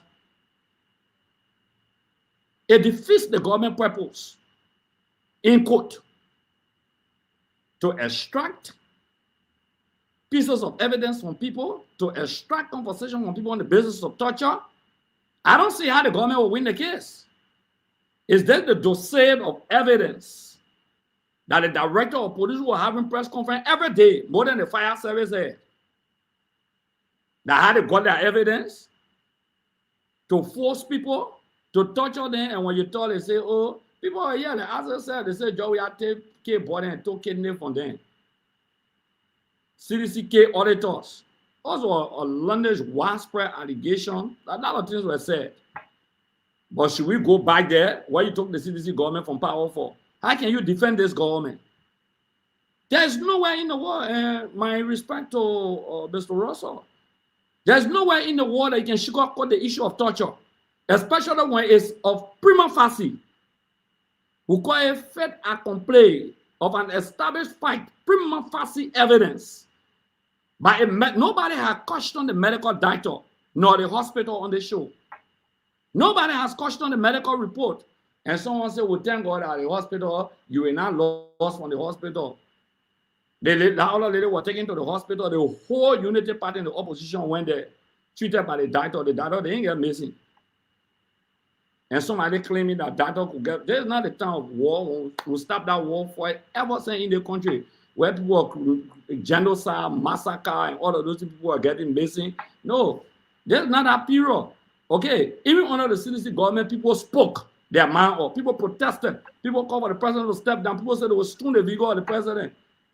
The level of freedom of expression in this country has increased to an extent where the media, social media, that one Paul said, social people breaking news. Today, people in the middle of your mouth, even one man with a little phone will break news tonight or tomorrow morning. These are the things we're talking about. So the social media has changed things. Okay? People, they vote the government into power to do what you accuse us of. I don't think that's why you voted the government into power for. But there's a stubborn fight. And even if you make an accusation against Akara's grade, you get a government that should investigate him. They shouldn't shy away. They're not starting on certain things. Okay, you get a police director who say you are going to open the children case again. After they close the case, President Baga said, open it again. Then I said, close it. They corroborated. Great, thank you. Yeah? Thank you, Honorable Great. Thank you very much. So I know what point you gotta wind down. Every day people care, people dead there, you can't investigate them. And just making statement, investigate, hang up or pour behind bars. But what we see and what we know, that your bosses lie to the public that there was nothing about torture. We're not going to sit on the show and clap for them. Gone are the days where people were clapping for criminals. Thank you, Great. We are monitoring Jose Barker. Some people say 8 p.m., some people say 8:30. No, I'm monitoring the executive mansion too, because they said when he's speaking the way carry it live. Okay, the executive mansion posted that, so we've been monitoring to see whether it will go live. So while we're talking about Sam Gay and Gregory Kuma, they're in Maryland swallowing Dumbo and Fufun with our sister Manka. We're speaking right now, they guys are in Maryland, they're not even in New York with the president.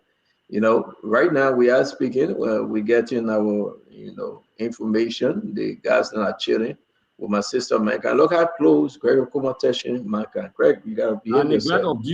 All right, and you gotta understand that these guys then they have abandoned the president. They're going to Maryland to go swallow Dumbo. Now why and there you have them. Hold on, Great, hold on 1 minute. And there you have them. And before they took the picture, they removed the Dumbo, they removed the beer bottle, everything, the liquor bottle, because they know maybe somebody pinched them and says Stanton. If you go to Mankan Place, right, and you take picture, I must receive a copy of that picture, before she even put it on Facebook.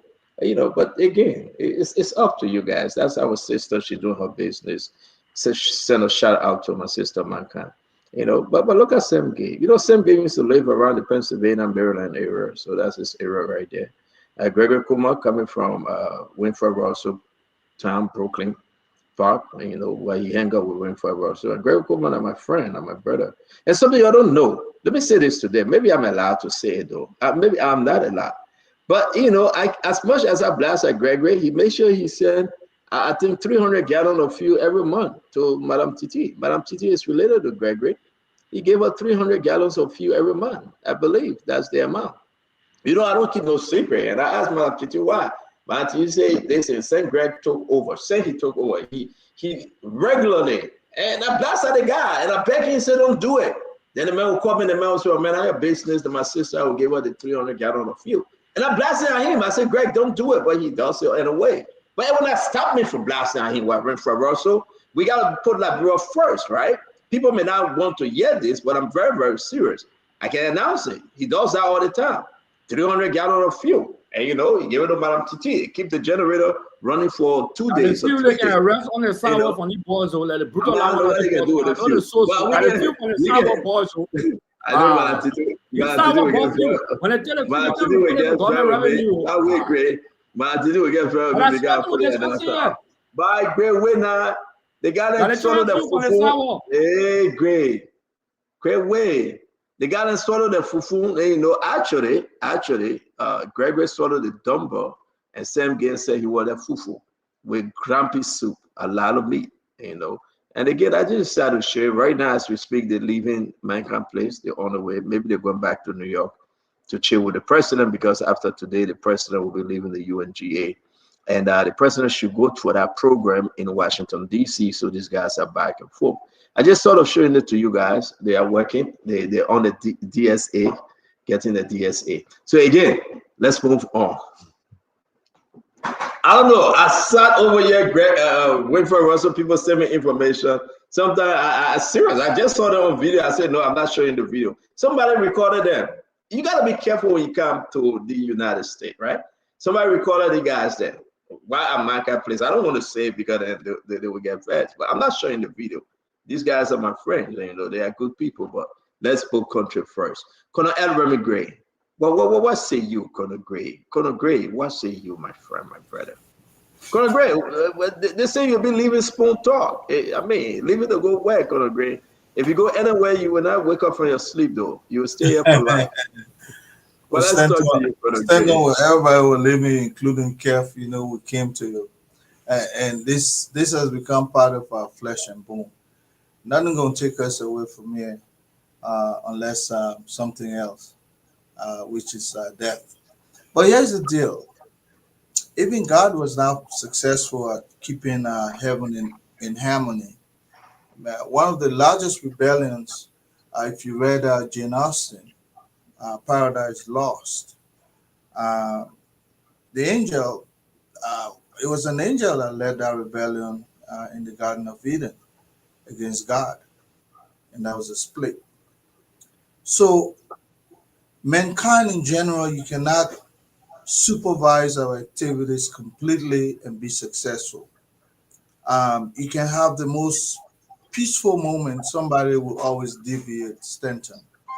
Let's not forget that Mr. Weir did not sanction my brother taking thugs of individual to the University of Liberia to beat university student because of free speech.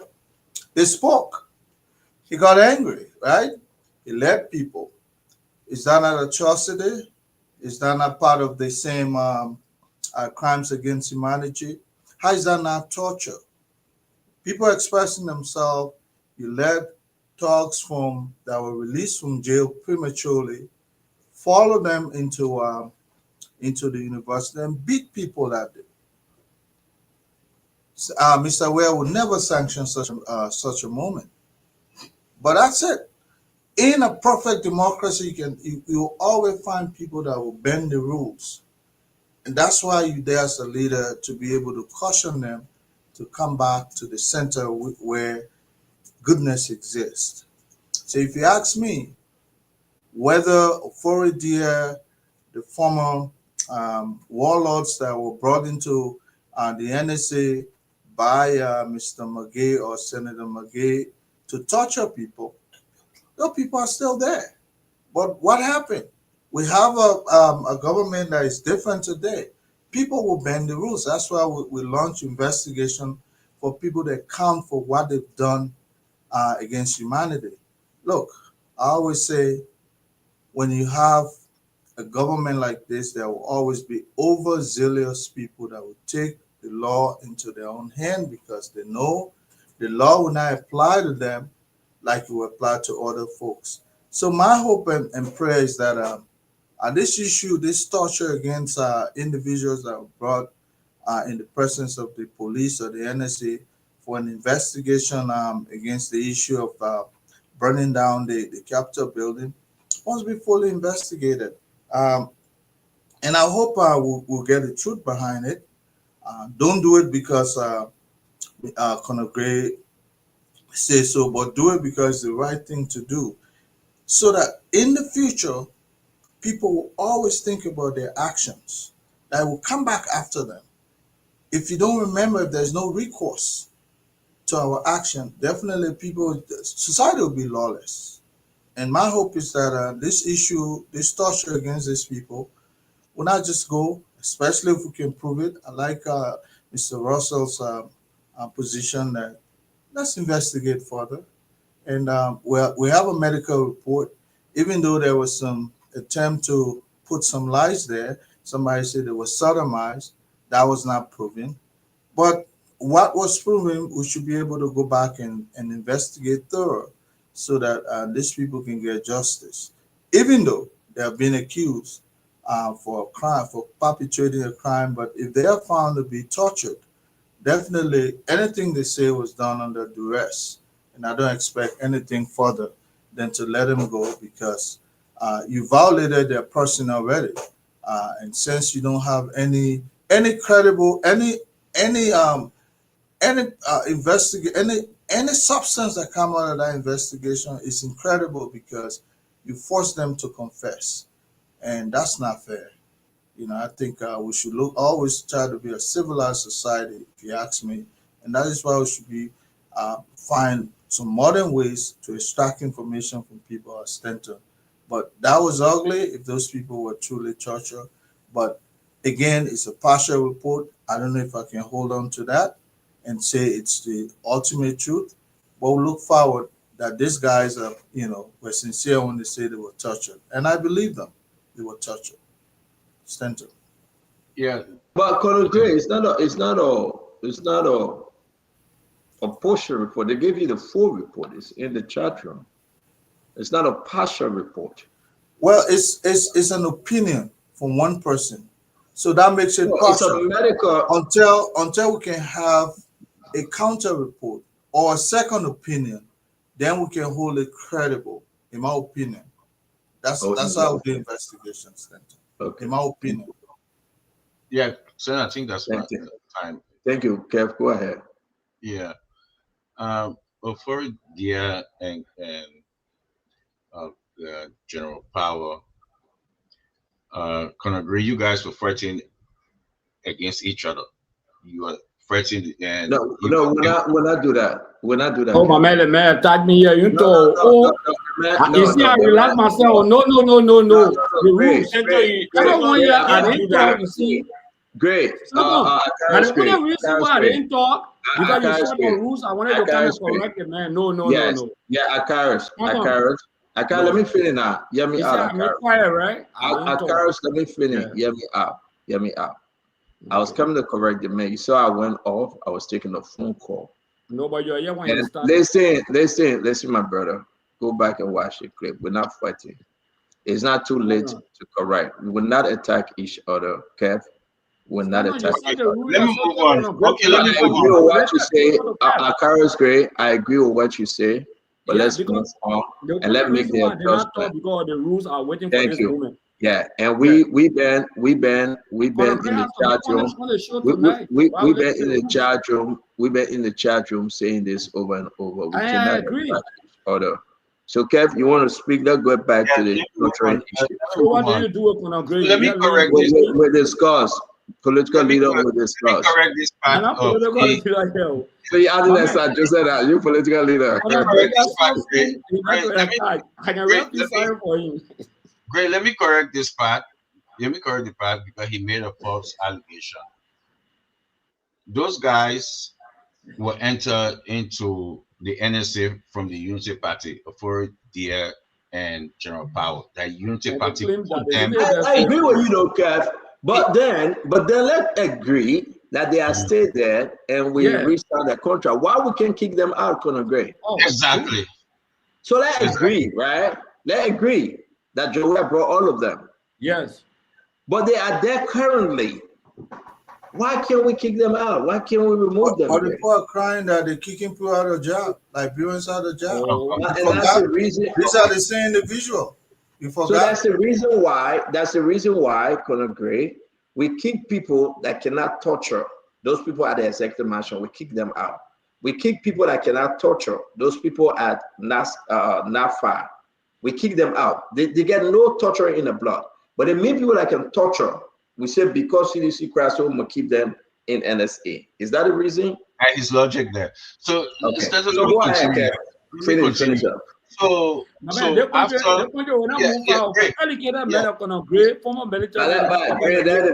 can't finish up. After the war, most of the guys, were just lingering around. When Ellen came, Ellen put them into the NSA. More than 50 of them. Most of you guys. And that's why we keep telling them, if you want to audit the NSA, go ahead and audit the NSA. Then you unmask people. Go ahead and audit, because the NSA was created by putting those guys that were created by Ellen. Ellen put those guys there because there was nowhere to put them. You can't put them in the National Army to be passed around, so they put them there. They work there. So it's 8 o'clock. They know them from nowhere. It's 8 o'clock. Thank you, them from Kev. We will not spend another hour on this show. It's getting to be very heavy on us. I want to appreciate my brother JJC, Mr. Fubi F.A. Herons, Kev Hassan, the retired Colonel Remy Gray, Winfred Russell, Emmanuel Josh, Akaris Gray, and everyone else. I don't know. We still get maybe about 2 to 3 speakers before Joseph Imam Boaka can speak. Let me put this up and let's see who's on the podium. Exactly. We are monitoring. That's live right now. This is another African president from Mozambique. The president from Mozambique. Kev, I expected you to know that. That's where your wife from. So that's your in-law. We just want to say to you then. You're attacking the main person. Yeah, but I'm my in-law. The Mozambique president is my in-law. Is that a bad thing? I mean, your own in-law, that Jacques Chirac, that Jacques, what's the name? The French president. That your own in-law. All the president of France. Everyone. Macron. Emmanuel Macron, right? That your own in-law. Man, you know the man used to go and Joey out, please talk on PSG. The man used to go there and sit down. They want to be on the TV. Yeah, but guys, we want to say thanks a lot. Hold on, we'll wait for 1 minute. I don't know whether we will stay hang on because I have to run. We waited for the president's speech. We're down to the wire. Damo, what's your suggestion here? Can you come on, Damo? Yeah, but see, you gotta put a court order up at least. Yeah, man, they say somebody. Stanton, are you gonna miss are you gonna watch Jimmy Kimmel show tonight? Because Jose Mabroka and Jimmy Kimmel, they're coming on together. He's a Jimmy Kimmel for the I'm for that, man. Oh, Damo. Damo, what your suggestion here now? You producing? Where are we? You're muted, Damo. You're muted. We've exhausted the show time already. We were hoping that the president would speak during the course of the show. But what we can do is we can always air it on the page and Liberians will watch it as well. But to sit and wait, we have approximately, each speaker is giving 50 minutes. And if we have 3 persons ahead of the president, that's 45 minutes. That's running into an hour. Thank you very much, Diamond. So I want to say, if you want to follow this, it will be on the Executive Mansion website. It will be, again, on other social outlets. We want to say thank you for joining us for tonight. We waited the United Nations, not America, decided to give Jose Imam Boaka late wee hour now. Imagine if this goes to 8:45 now, 45, it will be 1 a.m. in the country. What will you do an African president at 4 hours away? What will you do him like that? It means that the people will not watch him speaking. I mean, those in Liberia will be asleep, right? So it is one of those things that we have to talk to the UN Secretary General and complain. I will put in a formal complaint that my president have to speak without me and the most Liberian home listening, because this is an embarrassment. Yesterday they cut off the president microphone. Today they put it up to the wee hour, 1 a.m. Could you just watch the difference in time?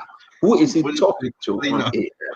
I mean, Russell, let me ask you, man, this is not right. I know that's the same protocol. They go by A, B, C, and D. But if you look at that, L come before M. How can you leave L, Liberia, to go to M, Mozambique? What's going on? Are they looking at the population? Are they looking at the GDP? Are they looking at the human rights record? Are they looking at how many people got tortured? What's going on here? Are they looking at massive corruption in government? What's going on? Are they looking at age? If they were looking at age, Joseph Boaka should be the first or the second. He got to go rest. I mean, this is an embarrassment. This it hurting me a lot. I got to do a formal communication to the UN Secretary General. I think the speakers are selected randomly. It's not, but I mean the big 5. Of course, we saw Trump speaking today for almost an hour, and he complained about he complained about the teleprompter or so. That's my man. He said, yeah. So I was reading how speakers are selected. Brazil is first always, according to the UN. During the earlier stages of the organization, when other countries were not willing to open sessions, Brazil always volunteered to open sessions. So because of that, they're number one to speak. And then the US is the host, so they're the second. And every other country is on a first come, first serve basis. So if you're there earlier behind Brazil and the US, they will put your name down to speak. So That's not so. That's not first come, first serve, though. That's not so. That's So let why me it's tell you this. on their website. Yeah, don't matter. Let me tell you this, right? So the foreign ministry, the foreign team was trying to put in for President Barker to speak early. They knew that he was going to be speaking late. We received the information. They were trying to put him in the afternoon, maybe anytime before 5. But the people had set the order, right? And they couldn't change it. So Yeah, but as it's just much as other no, countries. I'm coming to your point now. Even President Barker went there early this morning. They would have allowed him to speak first, second, or third. You know, there's a lot of, I don't want to push anybody. Like the blunder from yesterday and allowing the president to speak, that would be 1 a.m. Liberian time today. That's embarrassment. That's embarrassment. He went there early. They put him on the waiting list, so he was waiting. Kev, nobody will listen to you. Just stop seeing this thing as Kev, that. nobody will listen to you. President is Nobody not will going listen to to be the one to go and say put my name down. His representatives at the UN will do that, and if you go early, exactly. Now, so that's the business. They say they do they select speakers. But I mean, that's it. So please, we're begging you right now. You know, Ellie spoke today, right? Right now, let's see this person. This is president from where? Looks I have like the list. Let me put a list up, guys, real quick. We're about to leave. We can't wait. But they put all the, hey, man, this is not right, man. This is bad. This is bad. And we stay up. I want to. When is Nigeria speaking? Or has Nigeria spoken already? Oh, we heard that Nigeria did. President did. No, are you crazy? Did I say that this was the president of Nigeria? Yeah, well, when did I say that? No. If you did not understand what I said, then ask me what did I say? I said I asked a question. I said, when is Nigeria speaking? Has Nigeria they go home. spoken already? They go home. Nigeria go home. The puppy sleep inside. Ellie spoke for 8 minutes and she gone home. My man, our place getting empty. Listen, all the people leaving the place. In 2023, I was there. 2023. I was in that hall 2023. My man, people not President Boyka. The people just leaving the place. But which one you will listen to now? Yeah, but which one you will listen to? So Angola and Liberia. But say that again, Dama. After Mozambique is Vietnam. After Vietnam is Angola, and after Angola is Liberia. So we want to wait. Okay, His Excellency. Liberia president only be speaking to the chairs. The people gone. I said I was there in 2023. I know by this time people gone. And after Liberia is DRC. After DRC is Iraq. After Iraq is Nurara, and Japan come next. Morocco is last on the list. So we are 1, 2, 3, 4, 5. We are 5 from the last. Wow, we had 5 from the last. So this is something. This is like they almost make us the last speaker. They almost make us making you the last speaker or una in the day we're clapping.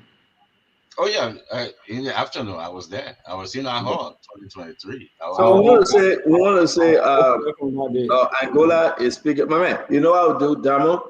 I beg you, I will sit up here and listen to Jose Imabaka speak. Guys, if you want to leave, that's fine. I got respect. You will be empty at the UN hall. Russell. That's all the people bringing the bucket, the cleaner coming in now. Kevin is telling the show. My man, that was the thing now. Just watch it. You went to the on that was he. The cleaner coming in.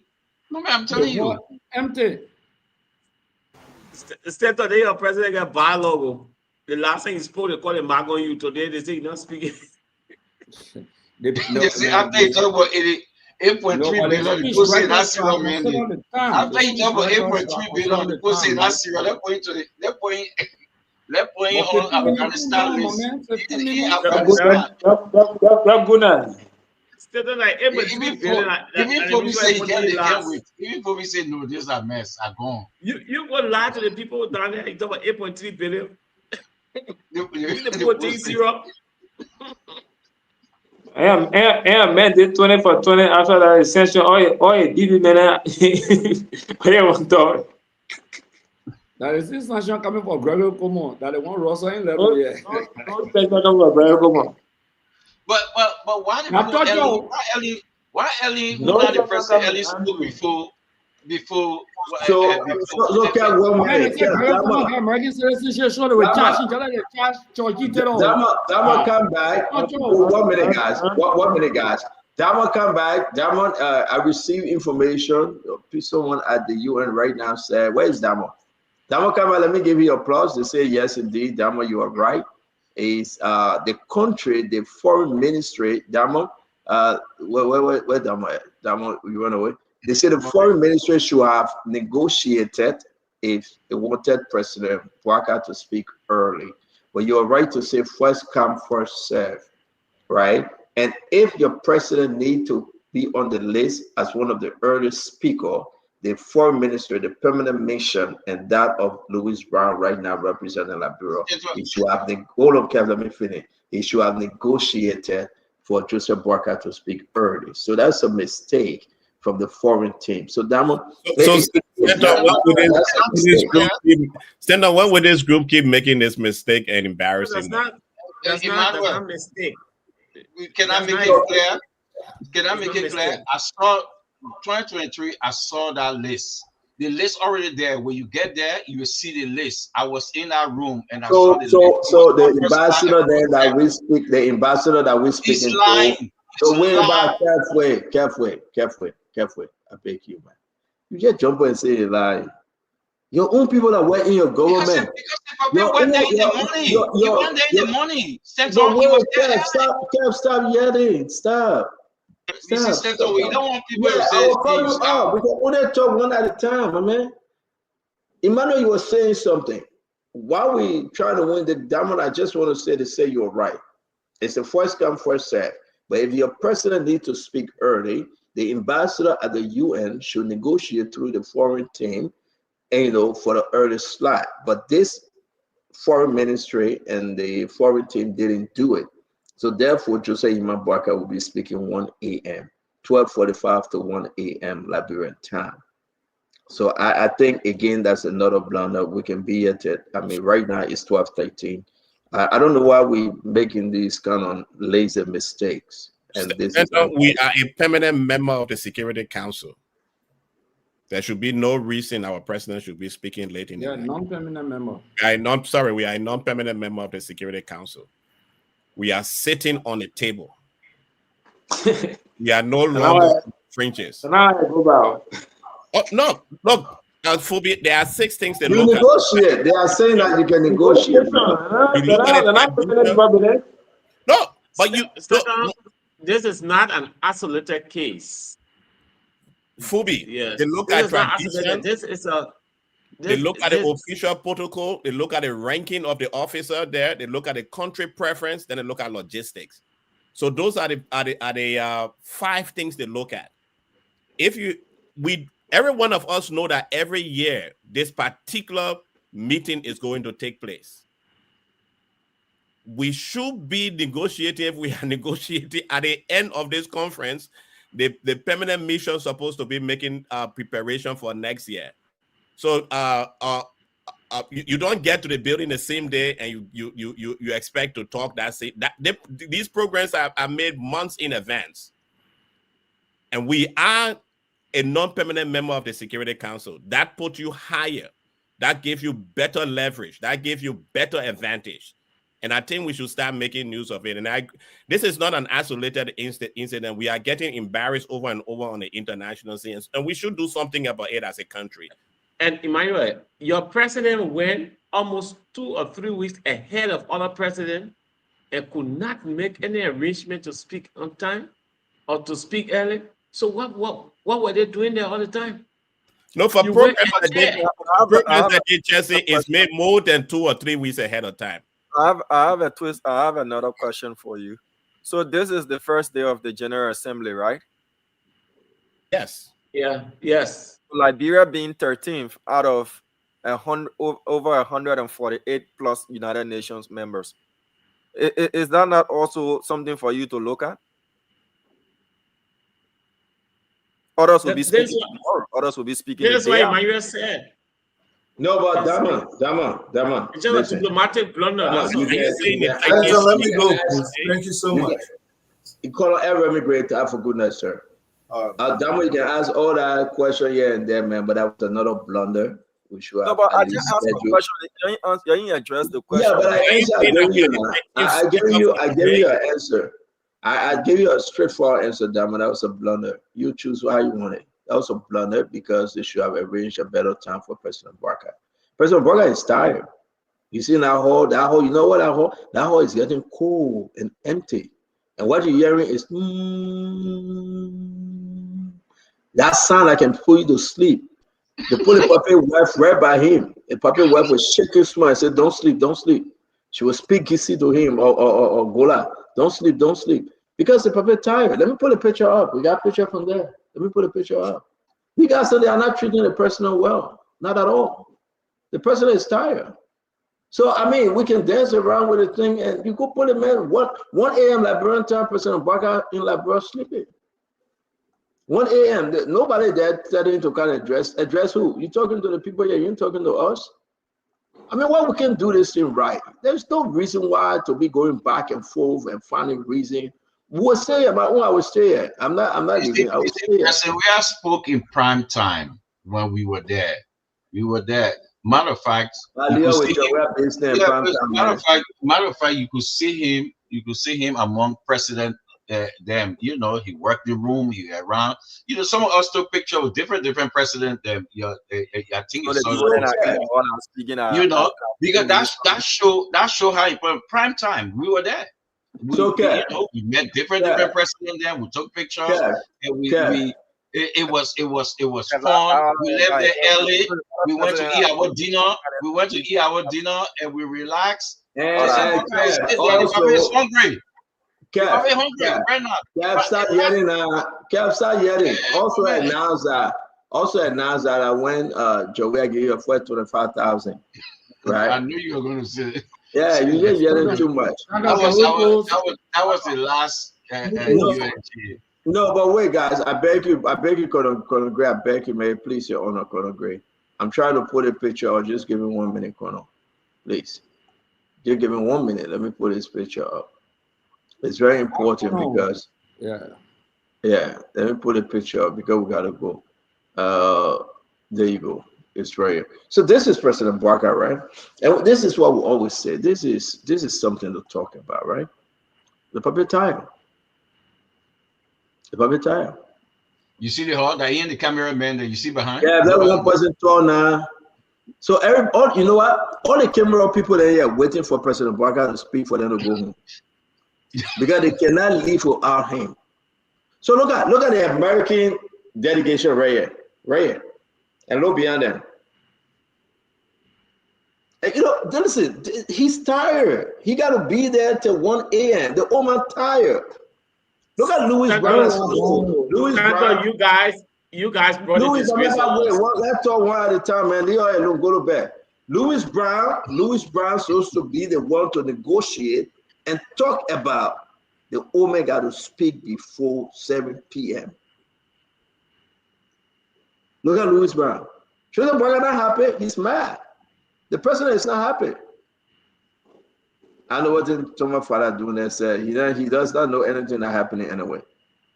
But look at these guys then. Yeah, good night. The president is not happy. He's not happy. If Joseph Barker lean like that and do him off like that, know that he's not happy. To tell you the truth, I know JMB. JMB go that way and he lean that way. and he face it fade that way, and he twists it much more, know that he's not happy. He's not happy. How can he be there till 9 p.m. to talk for only 10, 15 minutes?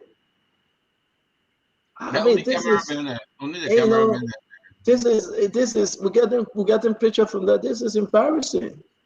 This is embarrassing, man. So I'll beg everyone, you are begging, man, talk to Mr. Cummings. I don't know what Mr. Cummings will do. He got to win the election first, you know.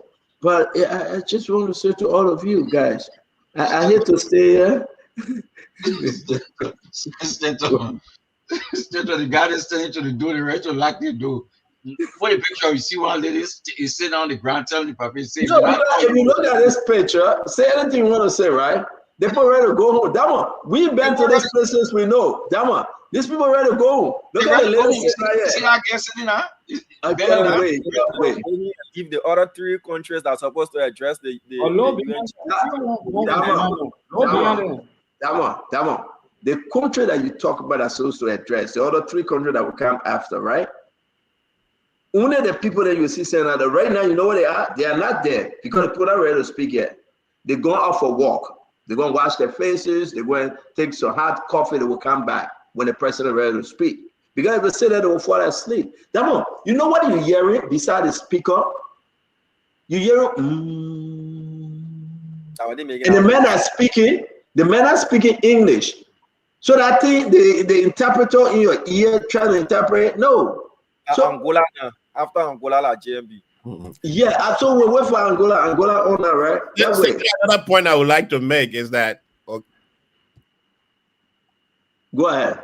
Yeah, another point I'd like to make is that once you see the schedule like this, and the president has been scheduled far off in a day, our diplomatic mission is supposed to create to organize SAM meetings. They don't do that. I've not heard of any SAM meetings that were held today by the president. Then he met with the UN, the secretary. Not today. Not today. That's when. Not today. So not today. That's the reason why the presidents go to these meetings, because once how do you call it? Once the protocol knows that he's speaking this late, the rest of the day should be news for organizing SAM meetings, engaging with business partners, engaging with other presidents, putting forward Liberia's foreign policy interest in those countries, what Liberia has to offer in those countries. So again, our diplomacy is part of our character as a nation. The type of diplomats we have is taken important by our international. It's very important to our international partners. And the president may be spending an entire day at the United Nations without having any meetings with any of his counterparts. I just guys, if you want to hang out with me, that would be fun. I will be here to listen to President Walker address. One quick thing, right? You see, most of the country there, Diamond, the time zone, right? The time zone. So in the country them, like maybe Japan or the other country them, in the morning to them, Liberia, people sleeping. Angola, the time zone. The time zone. So you know, so you gotta look into that. Liberia, nobody listen. And by the way, why the president wearing tag? The president, they don't put that tag on them. Why the president getting that ID card on his clothes? Why the president wearing ID card? Because they don't know him. Amen. Hey, Kev. Every assembly will have its own security protocol.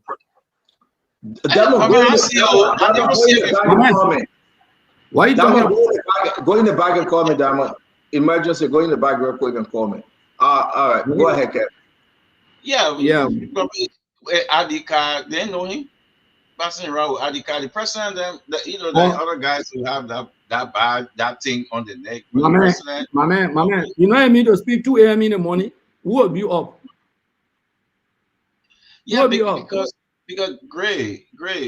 Because when people don't regard you as serious president, they put you in the time of other people who the country on a different time zone that the people up. They don't.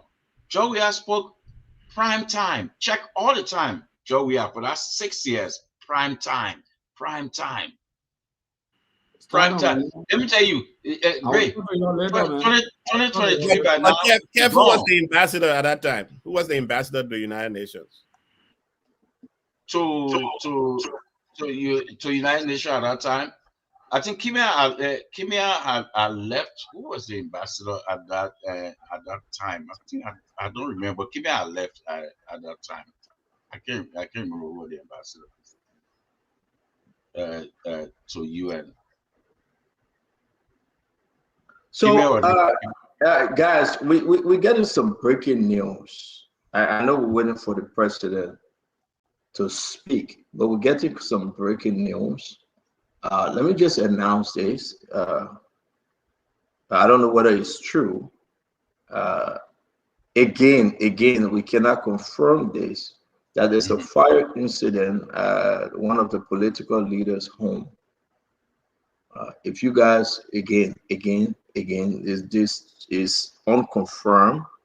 I just spoke to Diamond to go and check it out. We going to follow through. It's an unconfirmed report that one of the political leaders' home is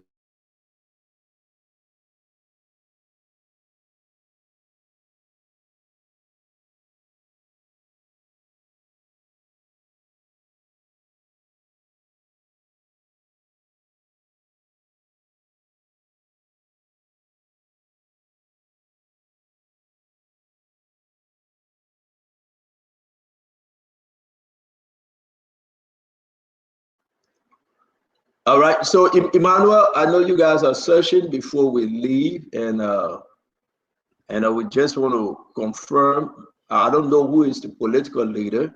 Somebody just sent me a message, and I think that it's necessary to announce that if it is true, I don't know which one of the political leader that a political leader whom is on fire.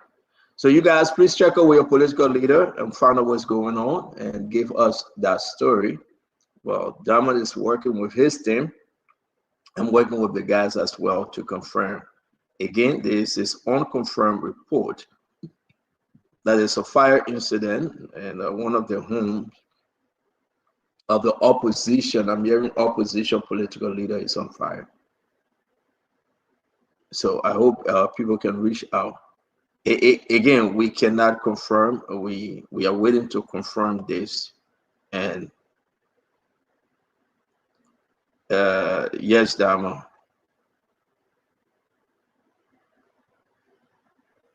So guys, again, if you're in Liberia, while we wait for the president to speak, we're gonna hang around.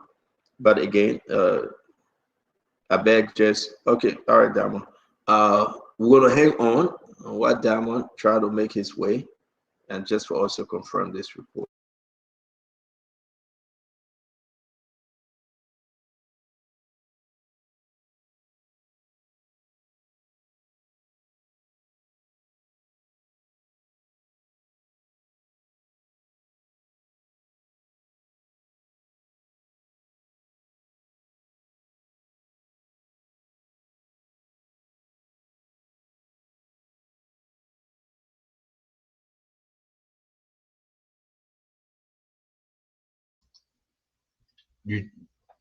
Emmanuel, check on your political leader. All right, so I'm getting confirmation that President We Are Home on 9th Street is on fire. I'm getting confirmation again that former President George We Are Home on 9th Street. Kev, can you confirm that?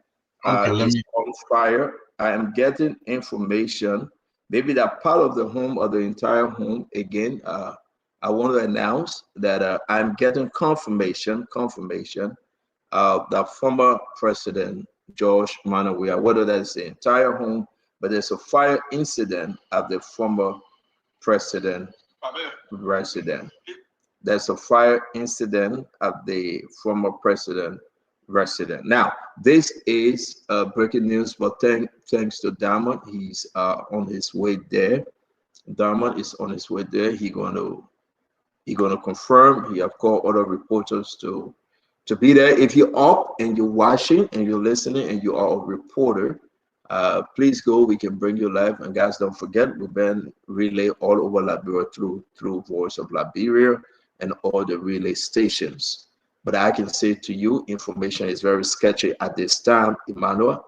But we can confirm that it's a fire situation at the 9th Street residence of the former president, George Manawea. There's a fire situation right now at the 9th Street residence of the former president, George Manawea. Folks, I still digging. I'm getting pictures. Pictures are coming up, and I know there will be a gathering at the former president 9th Street residence home. All right. While we do that, we monitoring continuously JMB timeline that he will be given to address the UNGA. I know it's very tiring. I know it is very, very tiring. It's 8:31. That of course is 12:31 a.m. in Liberia. We just want to say to all of you, we'll keep posted to Dharma get to the 9th Street resident or one of our reporter get to the 9th Street resident. But we can confirm there's a fire incident. There's a fire incident at the 9th Street resident of the former president, George Manawea. Emmanuel, talk to us. Now we know that is at the former president resident on 9th Street. First, I would like to say to extend our sympathy to the president at this time for the fire incident. Hopefully the fire service is out there. Hopefully we can cure this. The president just came back to the country yesterday. The former president rather came back to the country yesterday. And this is something that every one of us should be saddened by as Liberian people.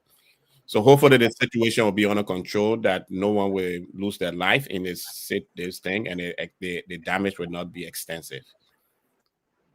Kev, what are you gathering, Kev? I'm making calls. I just made calls to some of our hierarchy, which they didn't hear, but they still check it. So I'll get back. Thank you, Kev. I think this is important, and I think we should all keep an eye out for it. Just a few days back, the current National Security Advisor, whom it was engulfed into fire. And again, we are talking about the former president, George Manawea. So we hope, and we just hope that indeed we can make progress. Hold on, guys.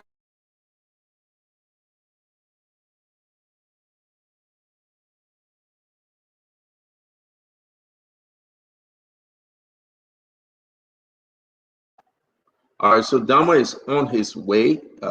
Dama, we will be up for Dama to bring us update. Dama is on his way. And also we're keeping an eye out for well, why would I hear this thing? Guys, you can hear it? Dama left on in slow motion though. No. Hey, Dama. Dama didn't put the volume on.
Stanton. Stanton. On the phone, Stanton. Kev. He's on the phone. Yeah, I just got confirmation from the president himself. I just get confirmation from the president himself that he said yes, and I'm here. It's unfortunate. Okay. Well, he at home? What I'm getting from is I'm just getting a confirmation. Yes. No, I'm asking you. Did he confirm? Let me take this call. Okay.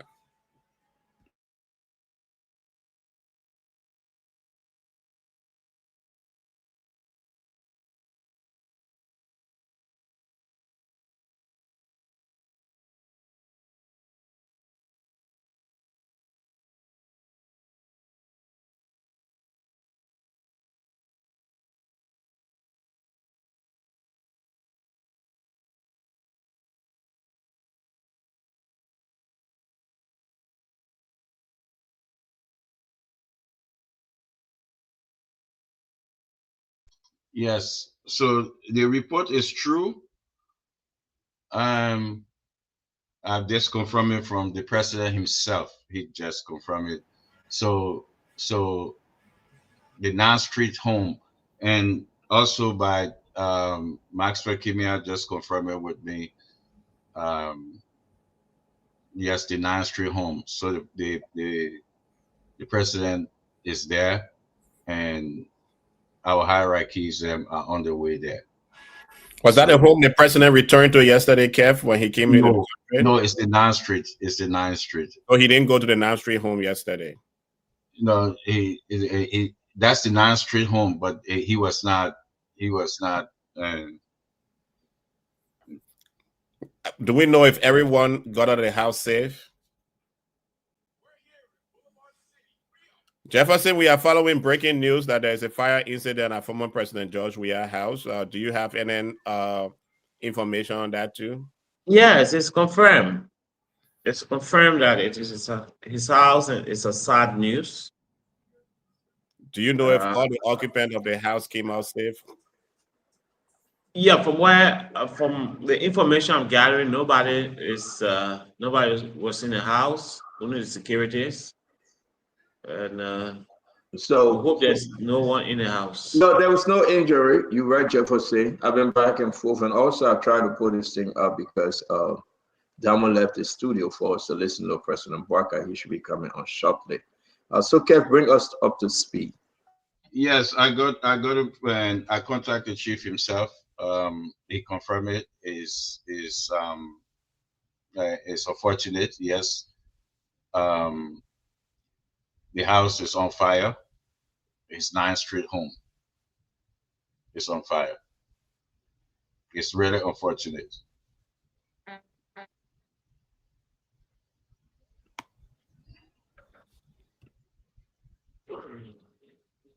And Stanton, for the fact that the fire service up to now has not responded, that's something we need to know and be clear about. Yes. Kev, bring us up. Kev, let me just so there was no injury. I've been speaking to some folks in CDC. No, there's no injury, but the fire service. Wait 1 minute, brother Jeff. We've been back and forth. So President Weah, when he returned, the former president, he went to his rehab resident. So the 9th Street resident, he wasn't at the 9th Street resident, Emmanuel. But thank God, there was no life situation. There was no injury. So again, I believe that the rest now, the folks at there, Damo is almost there, and he will be bringing us live report. But again, this was a breaking news. That fire situation took place at the 9th Street residence of the former president, George Weah. We're also monitoring the Jose Yima Barkat address to the UNGA. We I'm trying to work on this thing because Diamond left us in solo. So I hope that we will be able to control it from my end. You know, I'm trying my best. Can you? I'm gonna go here. You guys just tell me if you're listening to it. Are you listening to it, Kev? No. You're not hearing it? No, we're not hearing it. Oh boy. You're not hearing it still, right? It's not playing. Wait, so play. Now it's playing. With President Putin. No, yeah, right? Yeah, we hearing it now. We cannot afford to But they gotta stay low, man. They gotta take it from there. For otherwise, we risk witnessing an escalation of unpredictable proportions, consequences not only in Europe, where all active stakeholders must abandon population rooted in military victory you get problem, bro. the weak Man, I'm a president.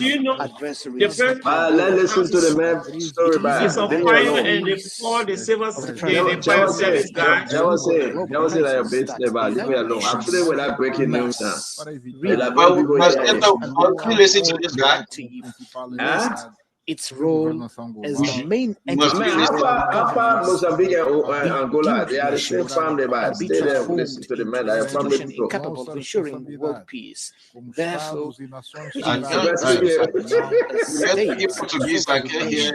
not to allow the UN to Oh no, I thought this was Joseph Boaga. Let me take it out. Present for is the sole organization with capacity to act on behalf of all of us in the the executive marshal didn't do the right announcement, man. I mean, this is all right. So, ladies and gentlemen, Joseph Boaga will soon be coming. Few more minutes. I know you are hanging with us, right? I got to listen to President Boaga. I have to listen to President Boaga. I will listen to the president's speech today. Kev, hey Kev, what are you saying? Yeah, can we call him what you saying?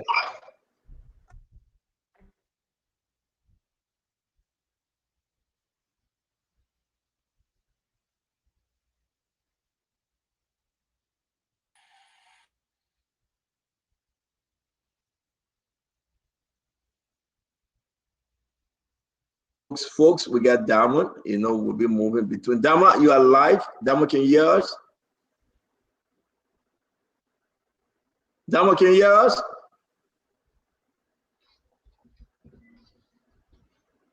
All right, we have Diamond. He's there. Let's see whether we can make some connection. You know, it's very, very dark, but let's see.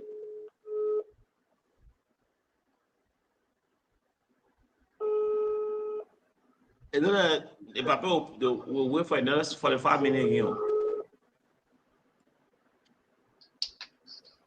Let's see whether Diamond can hear us real quick. Diamond will be coming live from that end. So maybe Emmanuel, these guys that I speak this time of the evening, right? I think they give that extra meaning because this guy he's been very long. I mean, he has spoken for over 15 minutes. This guy. Yes, I think unlike that overtime shift. You know, when you go on second shift, it's nothing you're doing. Kev, you know that, right? You go second shift, everybody, the client's sleeping, everybody's sleeping, and, you know, and that's how it is. So the people that are on second shift, they get different. Yeah. So what do you think? What do you think, Emmanuel? These are second shift folks. Yeah, I mean, first, you don't have a lot of people in the hall that will be grumbling. So they give, and second, because you have stayed that long, so they gave you some at least extra preference. Extra time, right? Extra I believe time so. But again, we should continue to point out steady. I will do it tomorrow and come from one of the times that President Ellen Johnson said he spoke during her 12 years as president, compared with the time she spoke today, Emmanuel. She spoke today also. Yeah, I mean, President said is an eminent citizen of the world, so that. So she spoke today also. She spoke for like. We should be Yeah, on we the hear that now. How long you want to say it for? because this is not fair to the president. This is not fair to us as Liberians. If our United Nations delegates were to make certain negotiations, they should start early so that it could bring this thing to an end. We all know that the UNGA will happen every year in the month of September, October, and we should be prepared for it.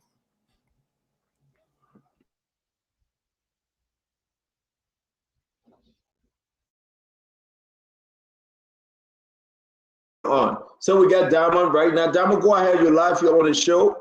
Talk to us. What's happening at the 9th Street resident or former president? We are at the residence of former president. It is clear that there was a fire incident within the compound. There are some guys from the community who are saying they were the ones who intervened in quenching the fire. I'm trying to see if I can talk to some of them. And yeah, what happened and how did it go? What's up, boss? Hold on. You got 1 minute. If you don't mind me speaking to you quickly, because I hear you say that you don't want that you went inside the room.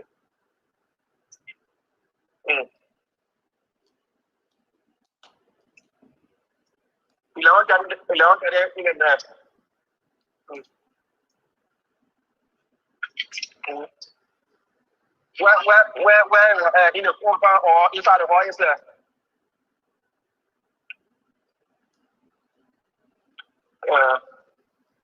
We are not hearing him. Diamond, we are not hearing him though. Yeah, so I'm here. I'm in conversation with the guys in the community. Diamond, I think President Barker should be. Are you speaking to President Barker should be coming. So,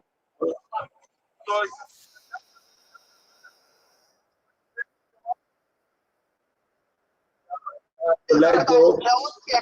I have to let go. President Barker has taken the podium.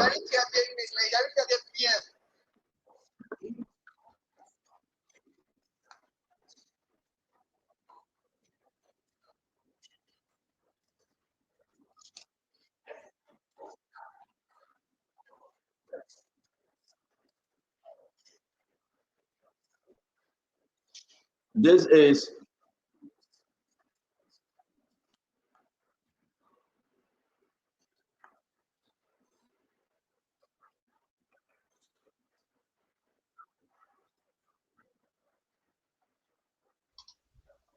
no sound.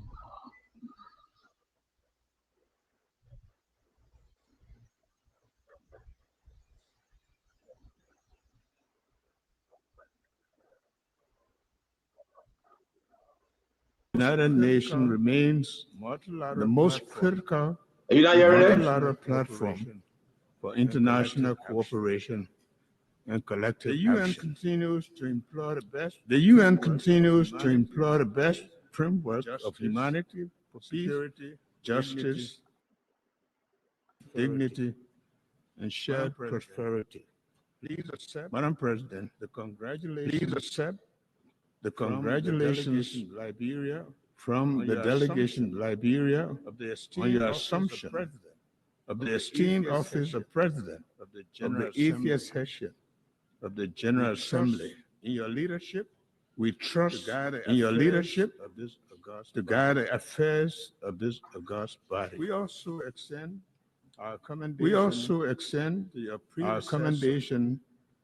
predecessor for his stewardship on the 79th session, and I am grateful to the Secretary General for his leadership.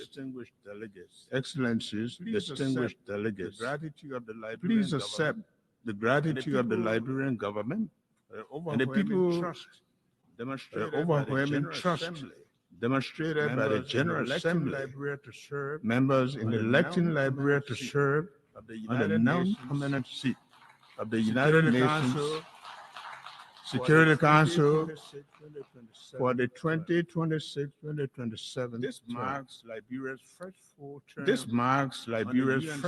term on the UN Security Council. After the country 80 years after the country signed the charter in Herbst Theater Auditorium in San Francisco. Why the nameplate during this 2-year term will read Liberia. The seat, however, belongs to Africa. We are committed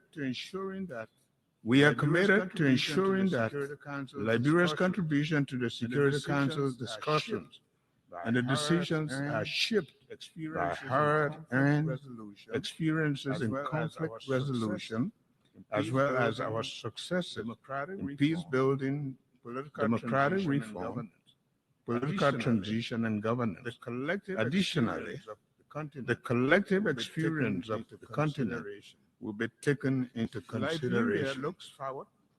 Liberia looks forward to advocating for Africa's fair representation on the UN Security Council, which can only be achieved through permanent representation as a key part of the UN Security Council reform agenda. When the UN was founded in 1945, nations came together in the belief that peace will only be secured through cooperation. After two world wars, it became a widely held conviction that nations are stronger when united than when divided. 80 years later, that conviction is being tested like never before. From wars and displacement to terrorism, threats to technological advances, climate change, and widening inequalities, today our world faces challenges that no country can solve alone. At the same time, and paradoxically, when the world needs to strengthen multilateral religion, and its credibility and efficacy have been questioned.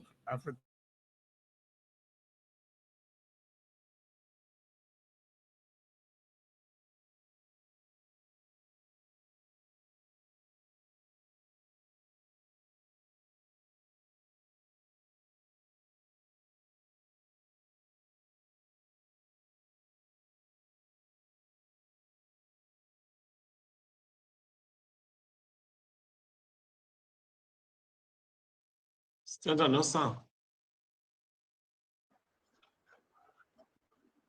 Well, I mean, are you guys not listening to it? No sound. Emmanuel, are you listening to it? Huh? No sound. The sound is gone. We lost the sound.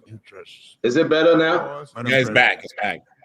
Wars in Europe and Africa Middle East and Africa remind us that peace is often fragile and must be constantly defended. Therefore, as in 1945, Liberia once again reaffirms its commitment to the dialogue, diplomacy, and the peaceful resolution of disputes. In this spirit, Liberia supports all credible mediation efforts aimed at resolving conflict between Russia and Ukraine, as well as Israel-Palestinian conflict. Liberia stands on a common African position for the realization of the two-state solution, where Israel and Palestinians can live side by side in peace and security in accordance with international law and the relevant UN resolutions. We call on the international community to act together decisively to protect civilians, hold perpetrators of atrocities accountable, and strengthen mediation efforts. Rising from the ruins of civil war, Liberia knows all too well that human cause of conflict and importance of peace. Since 2003, Liberia has experienced 3 peaceful and orderly democratic transitions, each marked by a smooth transfer of power, making our nation safer, more stable, and more secure.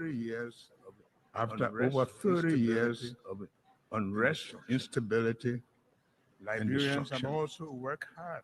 Liberians have also worked hard to achieve this through multilateral cooperation with support from ECOWAS, the African Union, and the United Nations. Excellency, distinguished ladies and gentlemen, for Liberia, climate change is not a distant threat, but a present reality. Rising seas, eroding our coast, wild storms and heavy rain devastate communities, threaten lives and livelihoods, and exacerbate food insecurity. Yet, we are carrying our coastal defense project, developing climate information system for early warning system, finalizing our carbon market policies, and advancing the blue economy safety. Our efforts alone are not enough. We urge implementation of the Paris Agreement, full capitalization of the loss and damage fund, and greater global investment in adaptation and mitigation.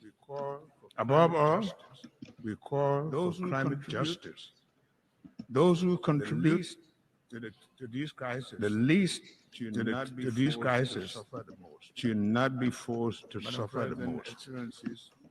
Madam President, Excellencies, too many development nations spend more on debt servicing than on health or education. The current international financial architecture is unresponsive to this reality, making it not only outdated, but also unjust and defiant of the objectives of shared prosperity and development, the pursuit of which the United Nations was created. Liberia, therefore, joins the Global South in calling for urgent reform to the international financial architecture to ensure fair representation, a new approach to debt servicing, and financing that supports sustainable development. Shared prosperity requires a system that truly leaves no nation behind. Excellency, distinguished ladies and gentlemen, at home, inclusive development remains our top priority. To this end, our government has launched the Arrest Agenda for Inclusive Development, which focuses on agriculture and food security, roads and infrastructure, rule of law and good governance, education and skill development, sanitation and health, tourism, technology, and innovation.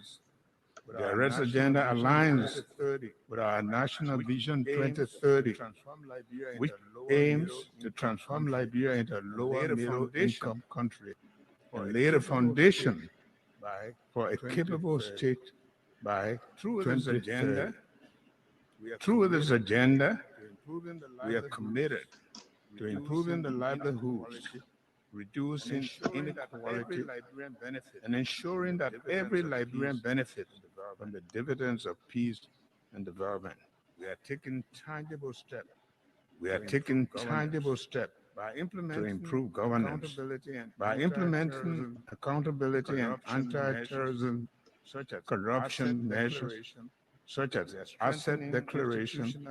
We are strengthening institutional capacity to promote integrity, transparency, and improve public service delivery. Everywhere has endured some of the darkest chapters of human suffering, having experienced one of the most brutal conflicts in recent history.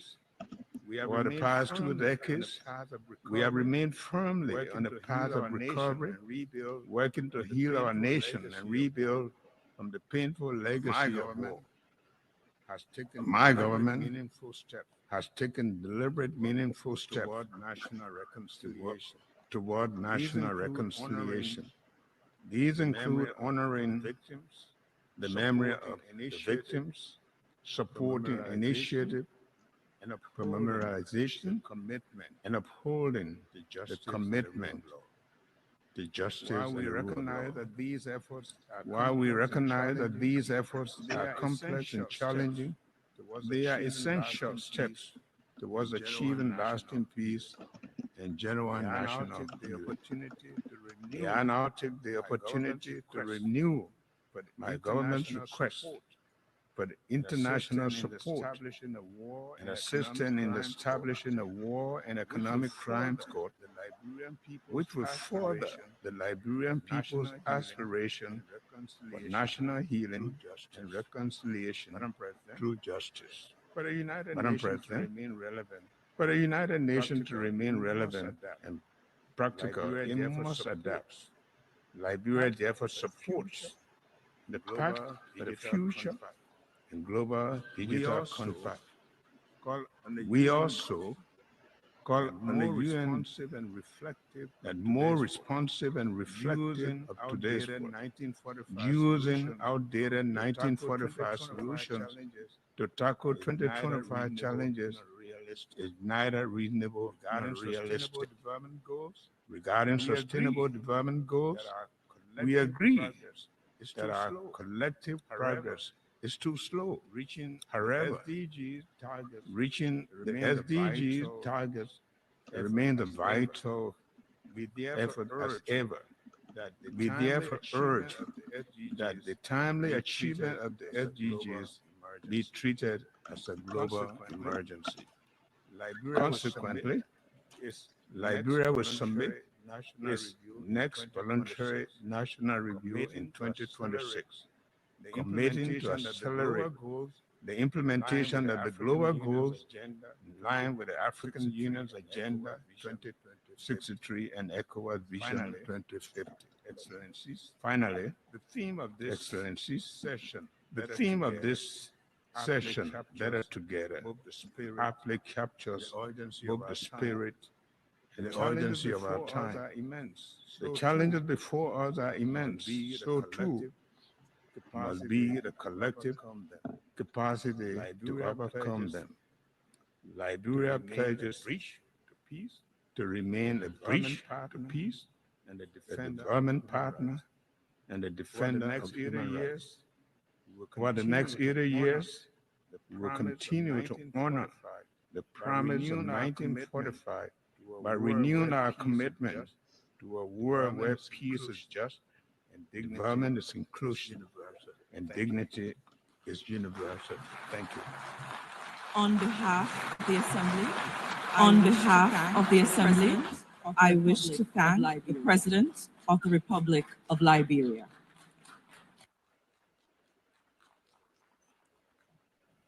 The Assembly will hear an address by His Excellency Felix Antoine Chilombo.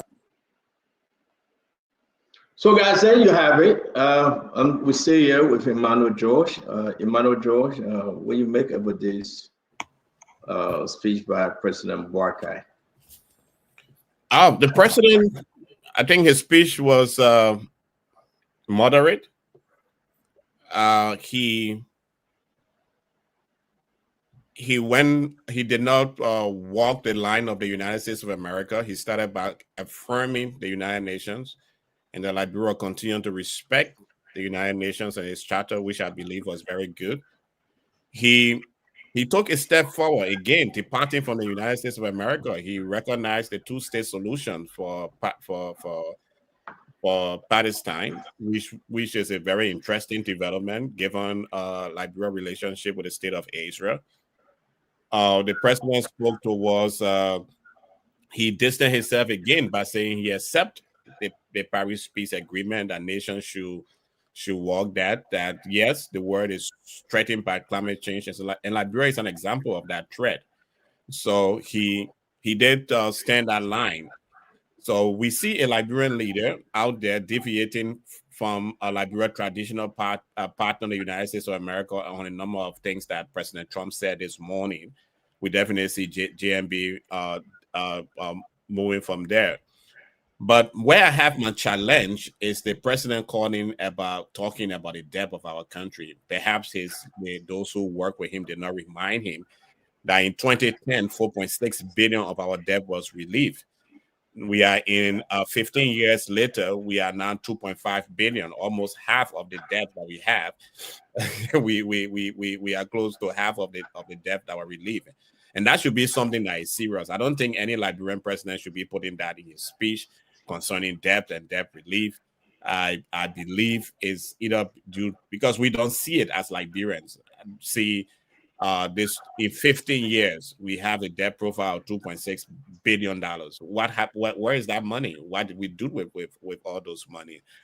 Again, the president also spoke about war crimes court, which is interesting, right? Many have thought that the government, since the death of Senator Prince Y. Johnson, have forgotten about war crime code, but today the president put it back on the table. I wish we would put it back on the table with genuinely saying how much the Liberian government has put in the kit to have the war crime code. I will conclude with his reaffirming of Liberia engagement with the Sustainable Development Goal, the SDGs, which is great that we can have a president to do that. What I did not hear from the president is what Liberia offer the world. I think on this stage, we should not only talk about our problems and about our challenges, we should also talk about what we have to offer as a country. I did not hear that in the speech. Hopefully in the SAR meetings, the president will be able to tell his friends that this is what Liberia offers. Liberia is a place of... Today, President Donald Trump said very clear that the United States of America is open for business and investment. Since he came into power, there's about 13 trillion or thereabout, if I'm not getting the number wrong, of investment that he's been attracting to the U.S. So he did not only see the negative, but he shows how countries can come to this country to invest. And hopefully, President Boyka should have also showcased what Liberia has to offer. But generally, the president's speech was moderate, though he departed a lot from our traditional partner, the United States of America. Before I get to Capital, let me say this. I patiently waited for this speech. I think maybe because of what happened yesterday, they rushed the president off. So I think they were off, and I will say this tomorrow on the show. I think the team, they are off on a bad start, and the whole thing just crashed. To be frank, that the president was rushing and he was trying to monitor the time to leave early before they call him out. Number one, that's my observation. The president was tired, of course, because of time difference. It's 9:01. 1:09 is after 1 a.m. in Liberia. And there's nothing. Everything you lay out, Emmanuel, I see nothing in that speech. The president said, I'm just going to give this thing and just go to bed in the hotel. I see nothing, Emmanuel. Are you talking about, did you see the vote result on Palestine about 2 states? You know how Liberia voted? You know how Liberia voted? Did you see it? Have you seen it? I know we voted against initially. I don't know about currently. One. Liberia abstained. So I'll try to find it to be accurate because I want to bring it up tomorrow. And let's find out voting record with the UN. That is this president saying one thing, but as per the voting record is another thing. And then we're going to argue. I want to be accurate, right? Number one, war crime court, they don't have money. I'm hearing the president saying that, yes, we talk about, rule of law and we talk about reconciliation. Emmanuel, are you sure the president took that to UN to talk about reconciliation? And the president said we rebury folks. I think, to me, to tell you the truth, I think this. I think it was a bad. The the president tried to be up and do this, but I don't think his people are serving him right. And I think this was bad. There was no juice. There was nothing that anybody take away from this speech. Nothing. Everything was a big question mark. And I know they're going to get mad at me. And I'm going to say this tomorrow. I will go into this speech. There was nothing. There was no takeaway. Nothing whatsoever. What did you take away without questioning whether it's true or lie? What did you take away, Emmanuel, before we bring Kev in? What was your takeaway? Walker and Court, they are begging for money. That, what's his name? Buba Jala begging for money. Talk about resolution or reconciliation. There's no reconciliation. There's state beef and state hate and bitterness. And, look at torture. We are talking about torture now. How would the president present this to the UN? You talk about poverty. Poverty is on the rise in Liberia. And, and listen, there's nothing. There's no takeaway from this speech. There's none. But again, the president had to do what he had to do, and he did it. So, Kev, let's hear you. Stanton, you took it right out of my mouth. It's nothing. Emmanuel, you're a diplomat, so you say moderate, but that means nothing. That's why you say nothing. We were looking for something that he will go there and sell. Like you said, Emmanuel, the president of the United States said Liberia is open for business. He was sitting right there when President and Trump was speaking. Nothing there to sell. You listen to him. And one thing I did not hear, the progress of the nation tells me that there is no progress. Nothing he could sell. Nothing he could tell the people. This how far we have come. This where we want to go. This is this. Nothing. Zero. You say one thing on the Palestinian thing, you abstain, then you come back, you say, oh, we for two states. He was all over the place. All over the place. It's totally right. It's like, let me come here. I gotta go.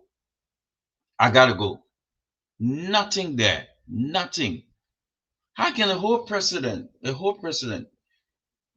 you went on the national stage, nothing you're telling the world and say, I've been in power for 2 years. This is my gain. This is where I want us to go. We are open. This is this. Nothing at all. We are in big trouble. This president cannot sell the nation. Liberia is doomed. Liberia will fail under his leadership, and Liberia is failing under his leadership, and this president is a complete failure. We just have to continue and wait for 2029 and remove it. But what thank you, Kev. Kev, let's go ahead. I want to bring in. Yeah, go. So again, at the end of the day, maybe folks will get mad at me. Emmanuel, this is who I am. Let's see if we can bring in Haji. We'll talk more about this tomorrow, to tell you the truth. I just think that I would just in this thing. They didn't even sell or pepper cutter on the street. They didn't even sell one piece of pepper cutter on the street. It was empty. Yeah, I say it was empty. I don't know who advised on the president. It was completely empty, to tell you the truth. It's like one of those things that people feel disappointed. But it was empty. They can go ahead and say what they want to say. This was empty. It was so empty. And I just hope that they can come and recollect. The whole trip just of VC1, it's just of VC1. I'm going to put the address in the chat room, and take your time to go through it. I just put it in the chat room. Let me send it to you, Emmanuel. Maybe you can be part of the chat room, as a matter of fact. Let me send it to you. Just take your time, because you're a diplomat, But if that's how you represent Mr. Cummings, we will send you to Sierra Leone. You'll be ambassador in Sierra Leone. You cannot go on the international stage like the UN. And, you know, there is nothing. There is nothing. He couldn't present the government to the international stage. You're talking about a man who's supposed to be on the non-prominent stage. Liberia should be there. You should be a big ball now. Jesus Christ. But Stanton and also Kev, I agree that the speech was flat on the one end, but the president took a strong stance that Liberian presidents in the past never took. What I understand. Oh, he deviated a lot from the United States of America. Example. Wait, Kev, let the man talk about. First of all, the president said that he believed in the United Nations. He agreed in the Charter of the United Nations and that the United Nations. So let's take it step by step. The president said he believed in the United Nations. Yeah, the Charter of the United Nations. So that make his position different from America. Yeah, the U.S. today the president of the United States of America today spent a lot of time lambasting the United Nations. In fact, did he say he doesn't believe in the United Nations? The U.S. president? Yes, sir. He didn't say in clear terms he did not believe in it. Who would not talk about United Nations? What's your second point? Trump did say he believed in United Nations. We feel with the first point. The second point, the president confirmed that there is climate change and Liberia is being threatened by that climate change. Today, the U.S. president said that climate change is a hoax. That they are robbing governments in Europe are struggling and being robbed because they are doing the carbon gas initiative. So that was the second part. So we know that climate change, even the UN under the how you call them, that they just went to in Europe. You know that story about the climate change and the carbon situation. There's a position where you stay for a representative from America, they attend those programs. They are not against it. Even under Biden, you find John Kerry was leading the chart on that. Exactly, but there was no Trump. Trump didn't pull away. Trump gave his own view, but yet instead the Americans are supporting climate change. No, over $1 billion. Over $1 billion has been removed even from UN funding. It doesn't mean that America is not supporting climate change. Well, today it was very. So the president's position saying we support climate change, is that a big divide geopolitically? No. Let's talk about the substance here. Emmanuel, let's talk about the substance. And I like that, Emmanuel. Yeah. The president didn't sell anything to no, the he world didn't sell Liberia. I agree with you. The president, the fact remains that, and that's how, if we want to polish this thing about the geopolitics, right, and where we are today, how we can receive benefit and give back and be proud of our nation and point finger and say, yes, this is what we're doing. We got $83 billion coming in natural resources, inviting nations to come to our country to invest. Nothing.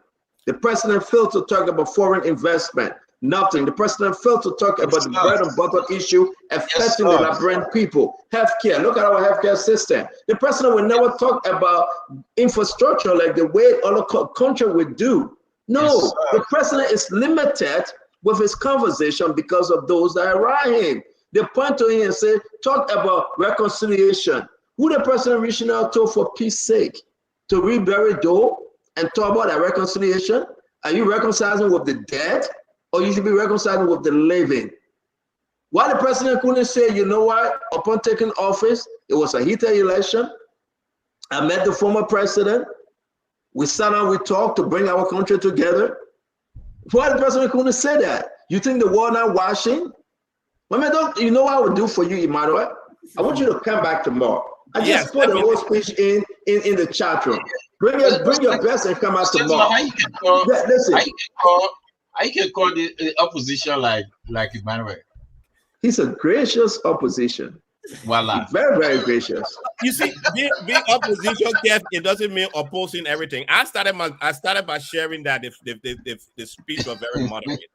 I also know Central. But I'm saying to you that you're gracious opposition because I know all the points that you deliberated, I said it in my opening statement. But we must give the president some kudos. If you check Liberian history, Liberian presidents over the year, they found it difficult to pass from the words of an American president. And that President Burka was brave enough to say that climate change.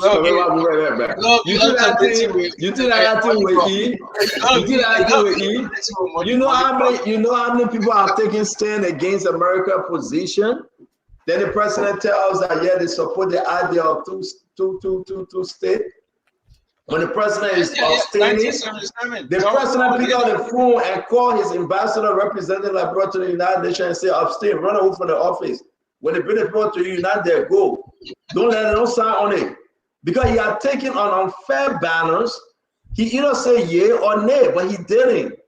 He's telling the people, say, run away. Louis Brown, run away from your office. Don't sign on that thing. I cannot take Donald Trump trouble. I mean, this is an embarrassment. But you come on the general station and say, yes, you support a two-state. Sign on it. Sign on the document that you support a two-state. Don't just say it, then you abstain. I mean, no, that's stupid, yeah, my man. Is that how you're going to advise coming? If Liberia actually abstained, and in the president's speech, his speech writer, in fact, one thing I think the president really need to consider his speech writer. But if he no, don't blame the speech writer. You tell me a 50-something year old man don't know. If we actually abstain in the vote and in the president's speech, he said he recognized two-state position. That's a serious problem. We need to that's a serious problem. I had it yet, right? I had it yet, and I'm trying to find it. And I'm trying to find it, to be frank with you. I mean, it's just one of the. But I guess the fact that the president was very strong up to this time of the night, and he went on the stage with. But at this time, the president can be eating donut and kala before you go to bed. I mean, the president spent all that money to come here to do nothing. That's a waste of time. That was a waste of taxpayer money, to tell you the truth. To do 3 minutes, and they took you all of the stage. And today you talk for less than time, which was fine, but you had nothing. There was no substance. You should have emailed that to the Secretary General of the UN. She was going to read it for you. But yes, that the president stayed in that building until this time of the night without them scheduling any staff meetings with him. That's a disappointment. It's a disappointment, my man. Listen, let me tell you something. I either go hard or I go low. One of the two. I will never be in the middle. Because you know what? What we saw today was a disgrace. The president is tired. He said, let me get away. Number one, he said, you're caught out there. I ain't going to stand over there. I mean, there's nothing. There's nothing. I mean, you can get vexed if you want. That's fine. But what we saw today, President Walker and the delegation on the UNGA, they flunked. They wasted the Liberian people money. All right? And I'm saying it to be frank. They can do better. You know what? This is the time people made Sylvester Graceby, because it was Sylvester Graceby that used to write the president's speech. Do you know that? It was Sylvester Graceby.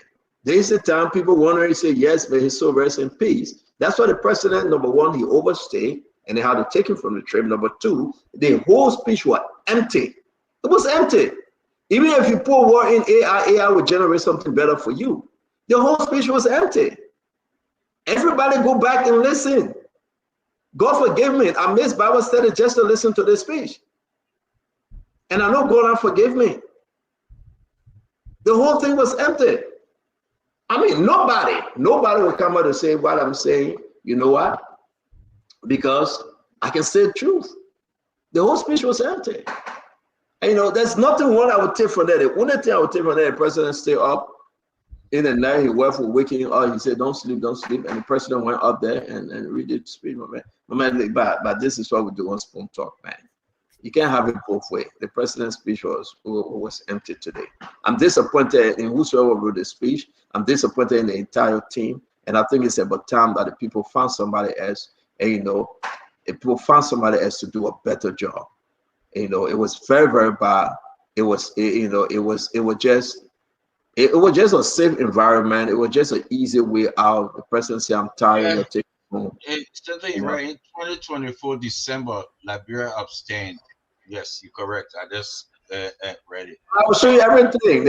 My man, we talk about the thing they put doing every day.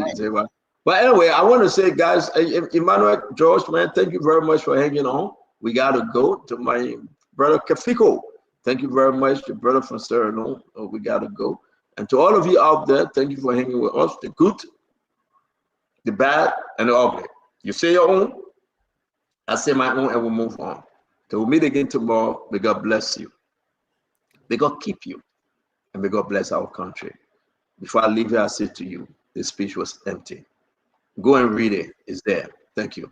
Thank you, Kev. Good night.